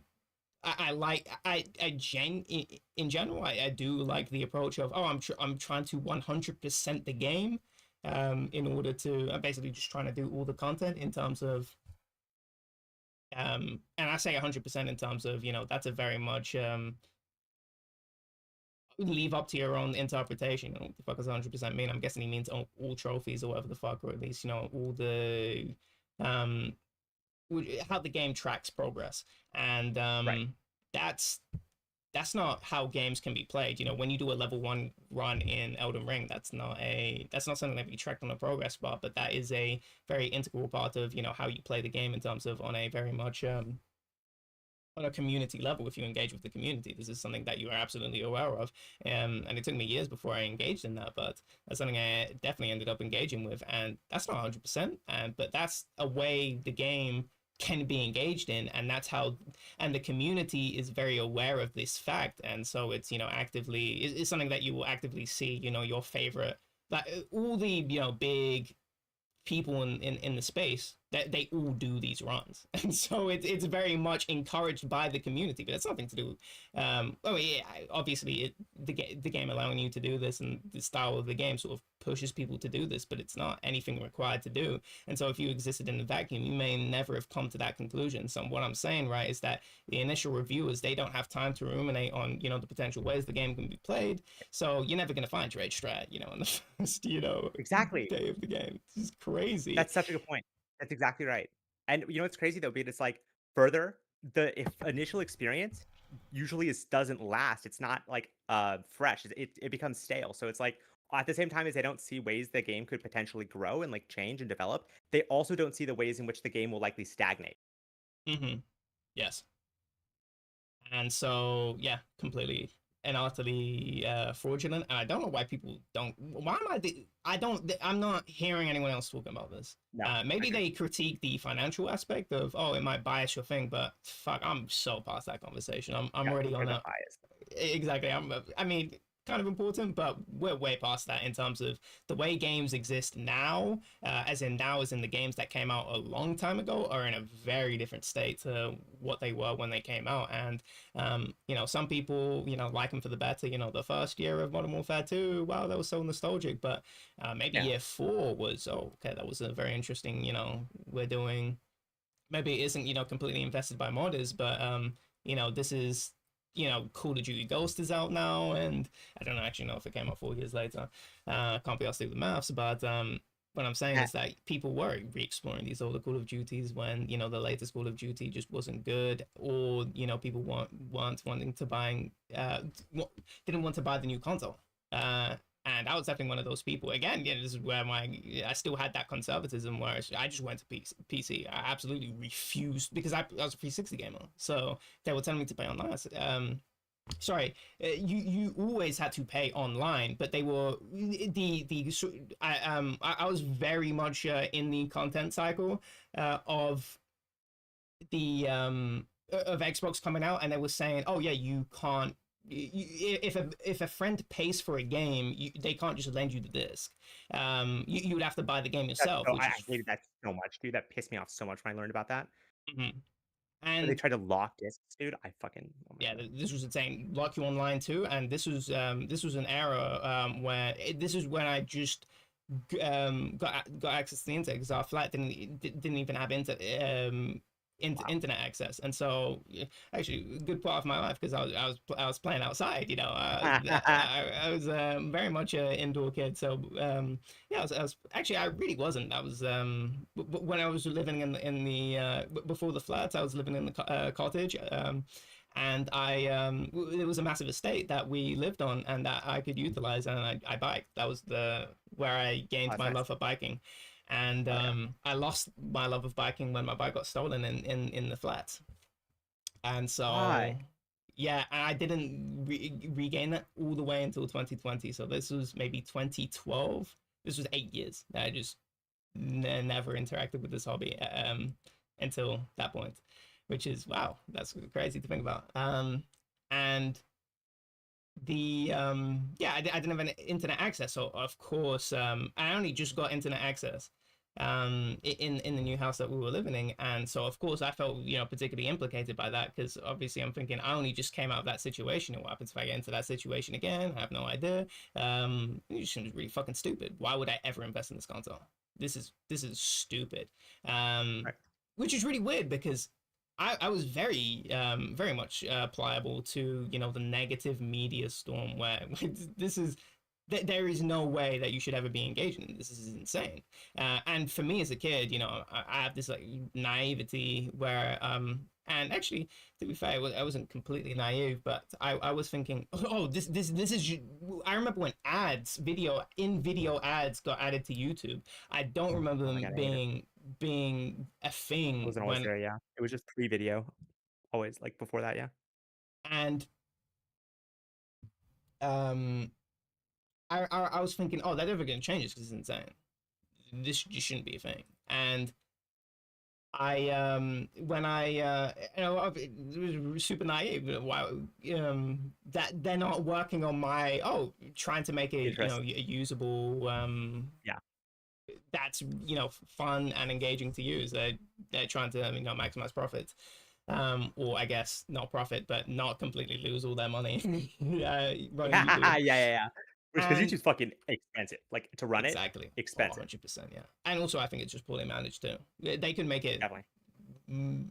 I was saying with the with these VP9 codec is that people will upload in 1440p, but why don't you just and they released this, you know, 1080p higher bits rate that you can watch in if you have YouTube Premium. And I'm just going, wait, why don't you just make that a default option? And then make 1440p the thing that you have to pay for and pay to upload, because the higher resolution takes more space than the higher bit rate, and people utilize the higher resolutions to utilize the higher bits rate, not necessarily the higher resolutions. What the fuck? What? At least in my eyes, I could be completely wrong on that intuition, That but makes sense. initially, the bit rate on 1080p is just so bad. It's Yeah, so it is. bad. that yeah, well, 1440p minimum. You have to upload your videos on if you want that, especially gaming videos that So you're downgraded.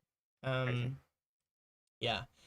So yeah, if they made you pay to, because that's what's taken up, which is drastically more space. 4K videos, fuck, exponentially Way more higher. space. Yeah. So if they charged you to upload that and instead up the bit rate for 1080p, obviously you know have to determine on internet connection, because some people are not gonna have the connection to do 1080p high bit rate. But yeah, you know that's something that's solvable, and I think that would probably save them. Probably not that much money, but No, probably no. It'd be something. megabucks. It'd be megabucks. It'd be megabucks for sure. Because they're not having to constantly like differentiate. Like if it's more explicit, they'd have so much more ability to kind of control. And it Mhm. could just be something that's like tied into YouTube Premium or whatever. You know, it's like that's totally like imaginable to me. Right. By the way, not getting onto YouTube. So I have this naive thing where, oh, this is bad, and I'm not Right. thinking about it in terms of profitability. This is not what level I'm on as a kid. I'm thinking, oh yeah, this is gonna get rolled back, and a lot of the Xbox stuff got rolled back as a kid. Thank God. But what'd you say? Thank God. It shows Oh that yeah, there's not like no thinking. There actually are like, oh, maybe this wasn't yeah. the That was can't get away with this one. Oh, they definitely didn't get away with that, because that Yeah. them losing that cycle, yeah, super fucked them up until now. But PlayStation making you charge, because they didn't. If you played on PlayStation, I remember these two twins I was friends with. I remember playing BO1 at their house, and they were saying, "Oh yeah, you don't even have to pay for online." I'm going, "What the fuck? This is sick!" And then PlayStation makes you pay for online for PS4. I'm going, this is evil. But Steam didn't. I never even comprehended that, because when I'm playing Minecraft, I just connect to a server and play. You don't think of, oh yeah, I'm not playing online, because that's fucking obvious. I just click multiplayer, put the IP in, and I'm going, wait, I don't pay for this stuff. Oh yeah, I'm definitely playing on PC. This is such a no-brainer. So I was very early on PC in comparison to my friends, because I was. It was so obviously better. And it's funny because I think that this actually goes back to why you're suspicious of AI too, because it's like you're worried about the situation of like, well, what if I don't have the resources and stability to fully take advantage of these tools? Like, what if I go back to the cottage where the internet is shit? Like, okay, can I no longer read because now I'm having to trust the AI to read me? You know, and now I can't afford to pay. You know what I mean? Like, like that experience of vulnerability. That's like often very formative in terms of how people. I don't know. Do you know what I No, mean? you It's cut. like I think you you have cut off, or you can stop talking. I don't know. No, I was saying like there's like a vulnerability that you experienced by being like, Hmm. financially like that experience where you realize you could lose it. Like, what if the internet goes back to that shit internet again? Like, what if, like, what if I can't afford to pay for the online services again? Like, that kind of thing. It's like Steam sick because it's like, that even if like shit goes bad again, that you can like still be online. Do you know what I mean? Hmm. Yeah, And like, definitely a lot of adaptation happening for sure. Yeah. that's got to be part of it. Why you're still like, no, I need to make sure that I'm not like relying externally. Hmm. That's like could just go away. Yeah. I think a lot of I mean, I'm just saying that, I mean, in terms of this, it's been really positive, but in terms of, me not wearing glasses, that was definitely a very much mono, a really bad application of, oh yeah, what happens if weird, I think some of it was sculpt too. I think presenting myself, wearing glasses, to me, that was, for me, a drastic change, at least perceptively drastic change to the way to where I appear. It's not even necessarily, oh, what other people going to think of me. It's that I don't even know what to think of myself, wearing glasses. Just, I don't even imagine myself looking like that. There's a whole bunch of factors coming into one. But yeah, the whole a lot of my thought is, if I lose access to resources, that's why I'm super sussed with the subscription models, and on which are like cloud based. A lot of these subscription models are cloud based, and I don't fucking trust that at all. Where I need the internet connection, and it's really funny because the way you install, Dan was showing me how to install the Photoshop crack, Yeah. and you have to disconnect from the internet, because it requires you to be on the internet to check if you have Yeah, the subscription key and stuff. Yeah. Exactly. Yeah. So yeah, I super don't trust these. Just because it's not only the exorbitant money for something that you don't own forever, but also it's very much online based, and fuck that, no. 100%. And that could just go away 100%. I totally agree. Like that's so key to me too. Like that's why I'm so focused on like self-sufficiency and like, for instance, like not just like, oh, I'm gonna pay, I can afford to pay for a lot of these resources I pirate, but not doing that is because I'm making sure that it doesn't go away if I can't pay for it. Yeah, because for some reason they just hate having it local on your PC, because obviously that means you would have ownership over it, and then they can no longer charge you for any of these products. And yeah, I want it local on my PC. I want to make sure that if I want to transfer it to another computer, that's it. I can do that. That's my choice. Yeah, 100%. Yeah. So, whoa, the way the internet is, I say the internet, it's not necessarily the internet, but I mean, it definitely has gone in this direction, but just digital media in general going in this direction. Oh, yeah. Uh, Pay to rent. absolutely. Yeah, pay to rent. Pay to rent. Well, you're not even paying to rent, you're paying for the license to. Yeah, Yeah. you're renting the license, you're not even renting the thing. Yeah, no, fuck that. That's crazy. Fuck I prefer Blockbuster. Blockbuster, where at least I'm renting the real thing, and then I still have I have this game. It was like Fusion Frenzy 2 or whatever, some party game, and I still have like the Blockbuster. That there was a corner of the case where it showed you that was from Blockbuster. It would be like £2 or whatever for a weekend or something. I still have that on the case because I just kept the game because I keep. They were super lenient with that. It's like, oh yeah, sorry guys, I forgot to. At least my one was. My Blockbuster shop was just, oh yeah, fuck, kept that an extra week. Sorry guys. Super didn't give a fuck. Especially some things are just not played, and so you can get away with just hogging it because they don't have a super. They're not Hello? keeping. Oh, hello. Did I lag out? No, I like that. Oh, rip. Oh, okay. I was talking about Blockbuster. Can you hear me? What the fuck is going on? Yeah, I can hear you. What the fuck's going on? No, you tell I don't me. know. Yeah, no, it's like, oh, I broke it. Sorry, like can't bring it back. Like Mm. it got lost or or something. I don't know. Oh, they don't even check with you. So it's sort of a self-report system where it's oh sorry I forgot to bring this back. So the games that are just less frequented because who the fuck is playing Fusion Frenzy 2? You just keep that. Not that I Right. did that intentionally. I definitely wasn't gaming it out like that. I just happened to keep forgetting to do it actually. Because I wouldn't even play the game, so it's not even in my mind. It's just a game we would never play. It's just some what the fuck is this game? It was just funny because we ended up playing it a lot after way after I was meant to send it back. And so, I'm glad I have a relic of Blockbuster after it shut down because that was 100%. for me that A was resource. poor coming from poor background. I couldn't just buy BO2 on release day. I had to fill the waters and fill every stone by Yeah. I It's rent the worth it. game, Yeah. and I hated BO2, and so it took me a while to actually purchase the game That's because so that game funny. sucked, super sucked. Uh, on launch, it did, and then also, Grief was sick. I liked Grief a lot, so Oh, I I'm never not got getting into mad. Grief, unfortunately, until the really cool servers that came out that were really fun to play. That was some of the best fun, most fun The I've been Plutonium, zombies. Yeah, so much fun, Plutonium. dude. Yes. It was so good. I loved that shit so much. Those Grief matches were so fun. I love too when I got to show off in front of people that I still knew how to play Grief and like they were spectating me. That was just so much fun. Like Right. I'd forgotten how much fun it was to have that pressure of being like you're the last one alive. Like you're up against like two other people and you're like fucking like shaking out of shit. You're fucking oh fuck oh no wait like you know what I mean. Everyone's hyping you Yeah. up like it's just so fun. And learning the other way of fast sniping, I'm thinking, oh fuck, I'm never learning that, and then I just pick it Pick up. it up instantly. So Yeah, quick. yeah, yeah, that was and the fact I think the fact that it was a community run thing where it's a community honor and Yep. stuff like that, I super enjoyed that aspect of it. And sometimes randoms would just join and just run around and you just flame them in the chat. So And they what the fuck suck. are you doing? Yeah, it's super. It's There was super. one guy on Barry that just kept running. He was just doing a parkour course all around the map. It was just really weird. Yeah, yeah.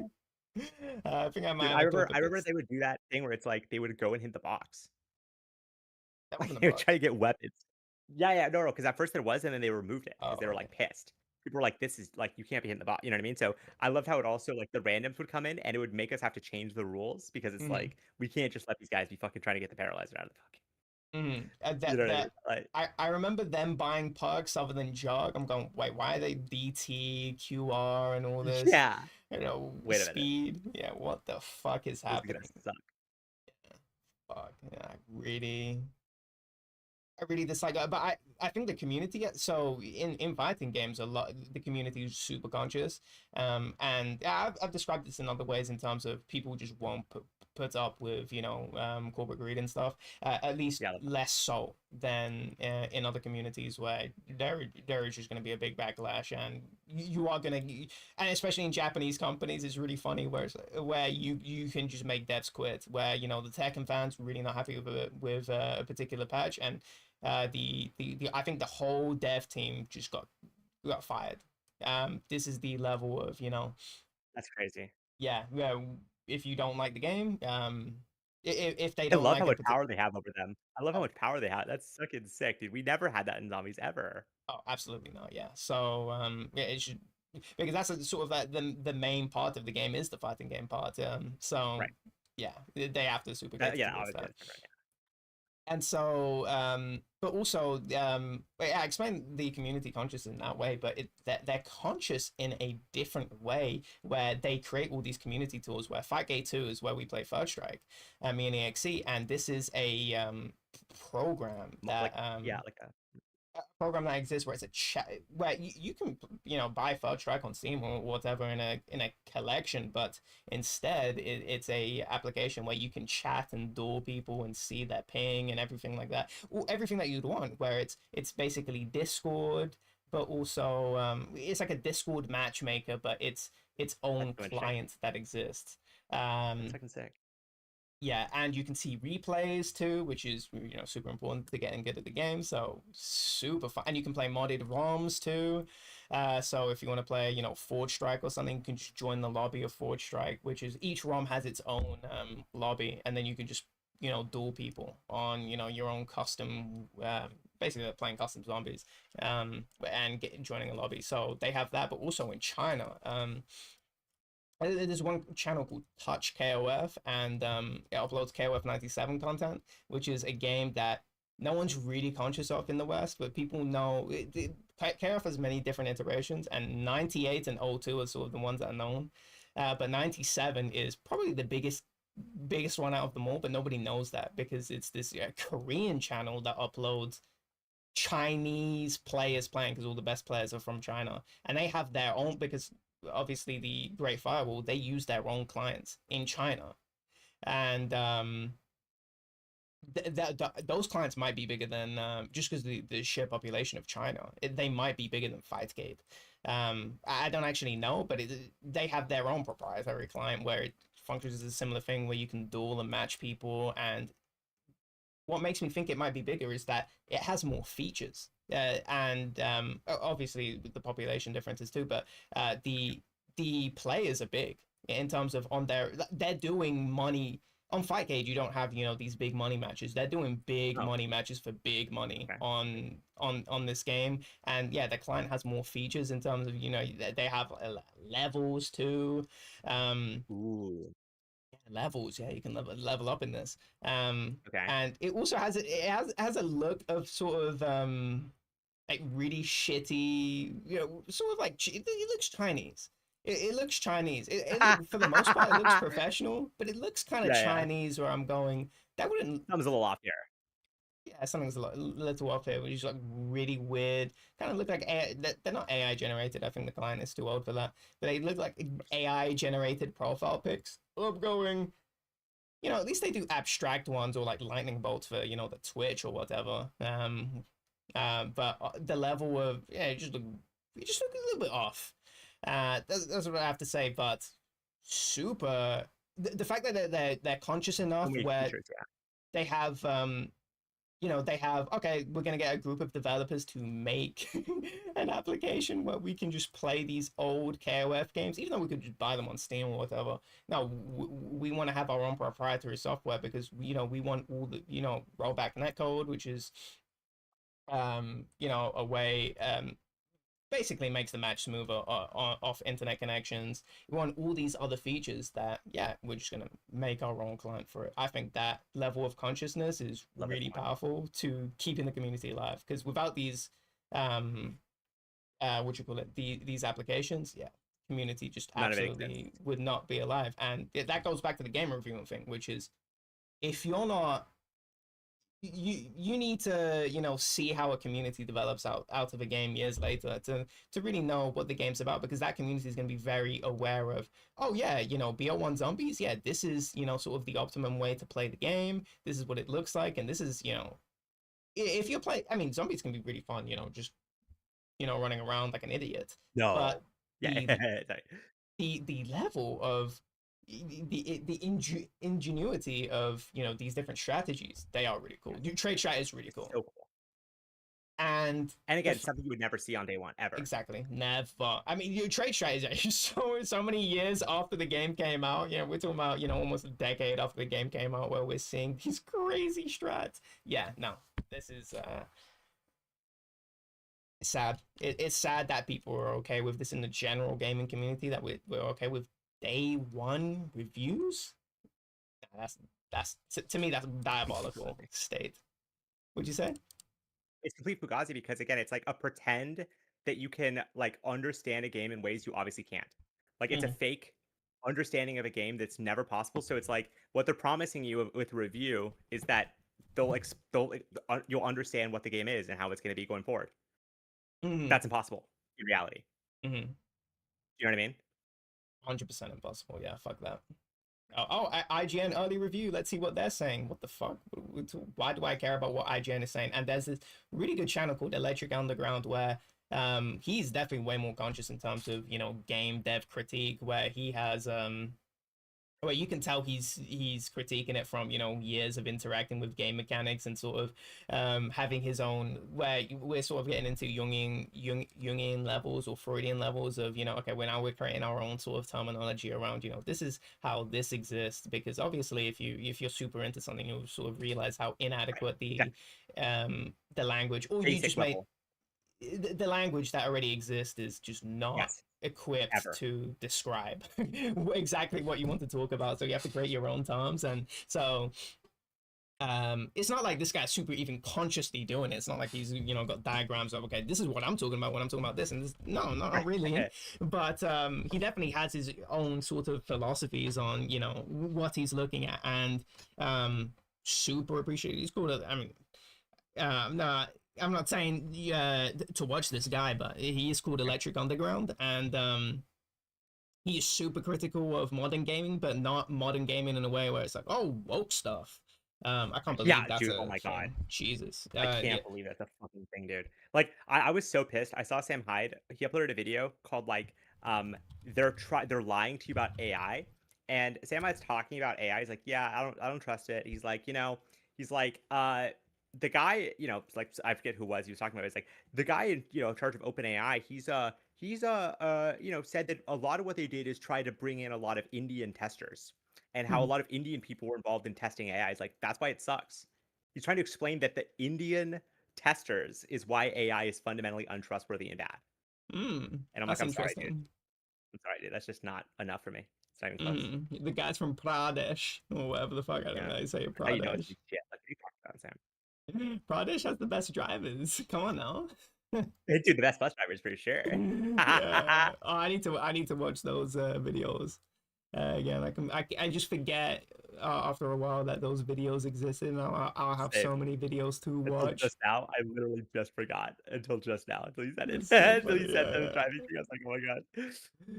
such a But I gotta go like okay.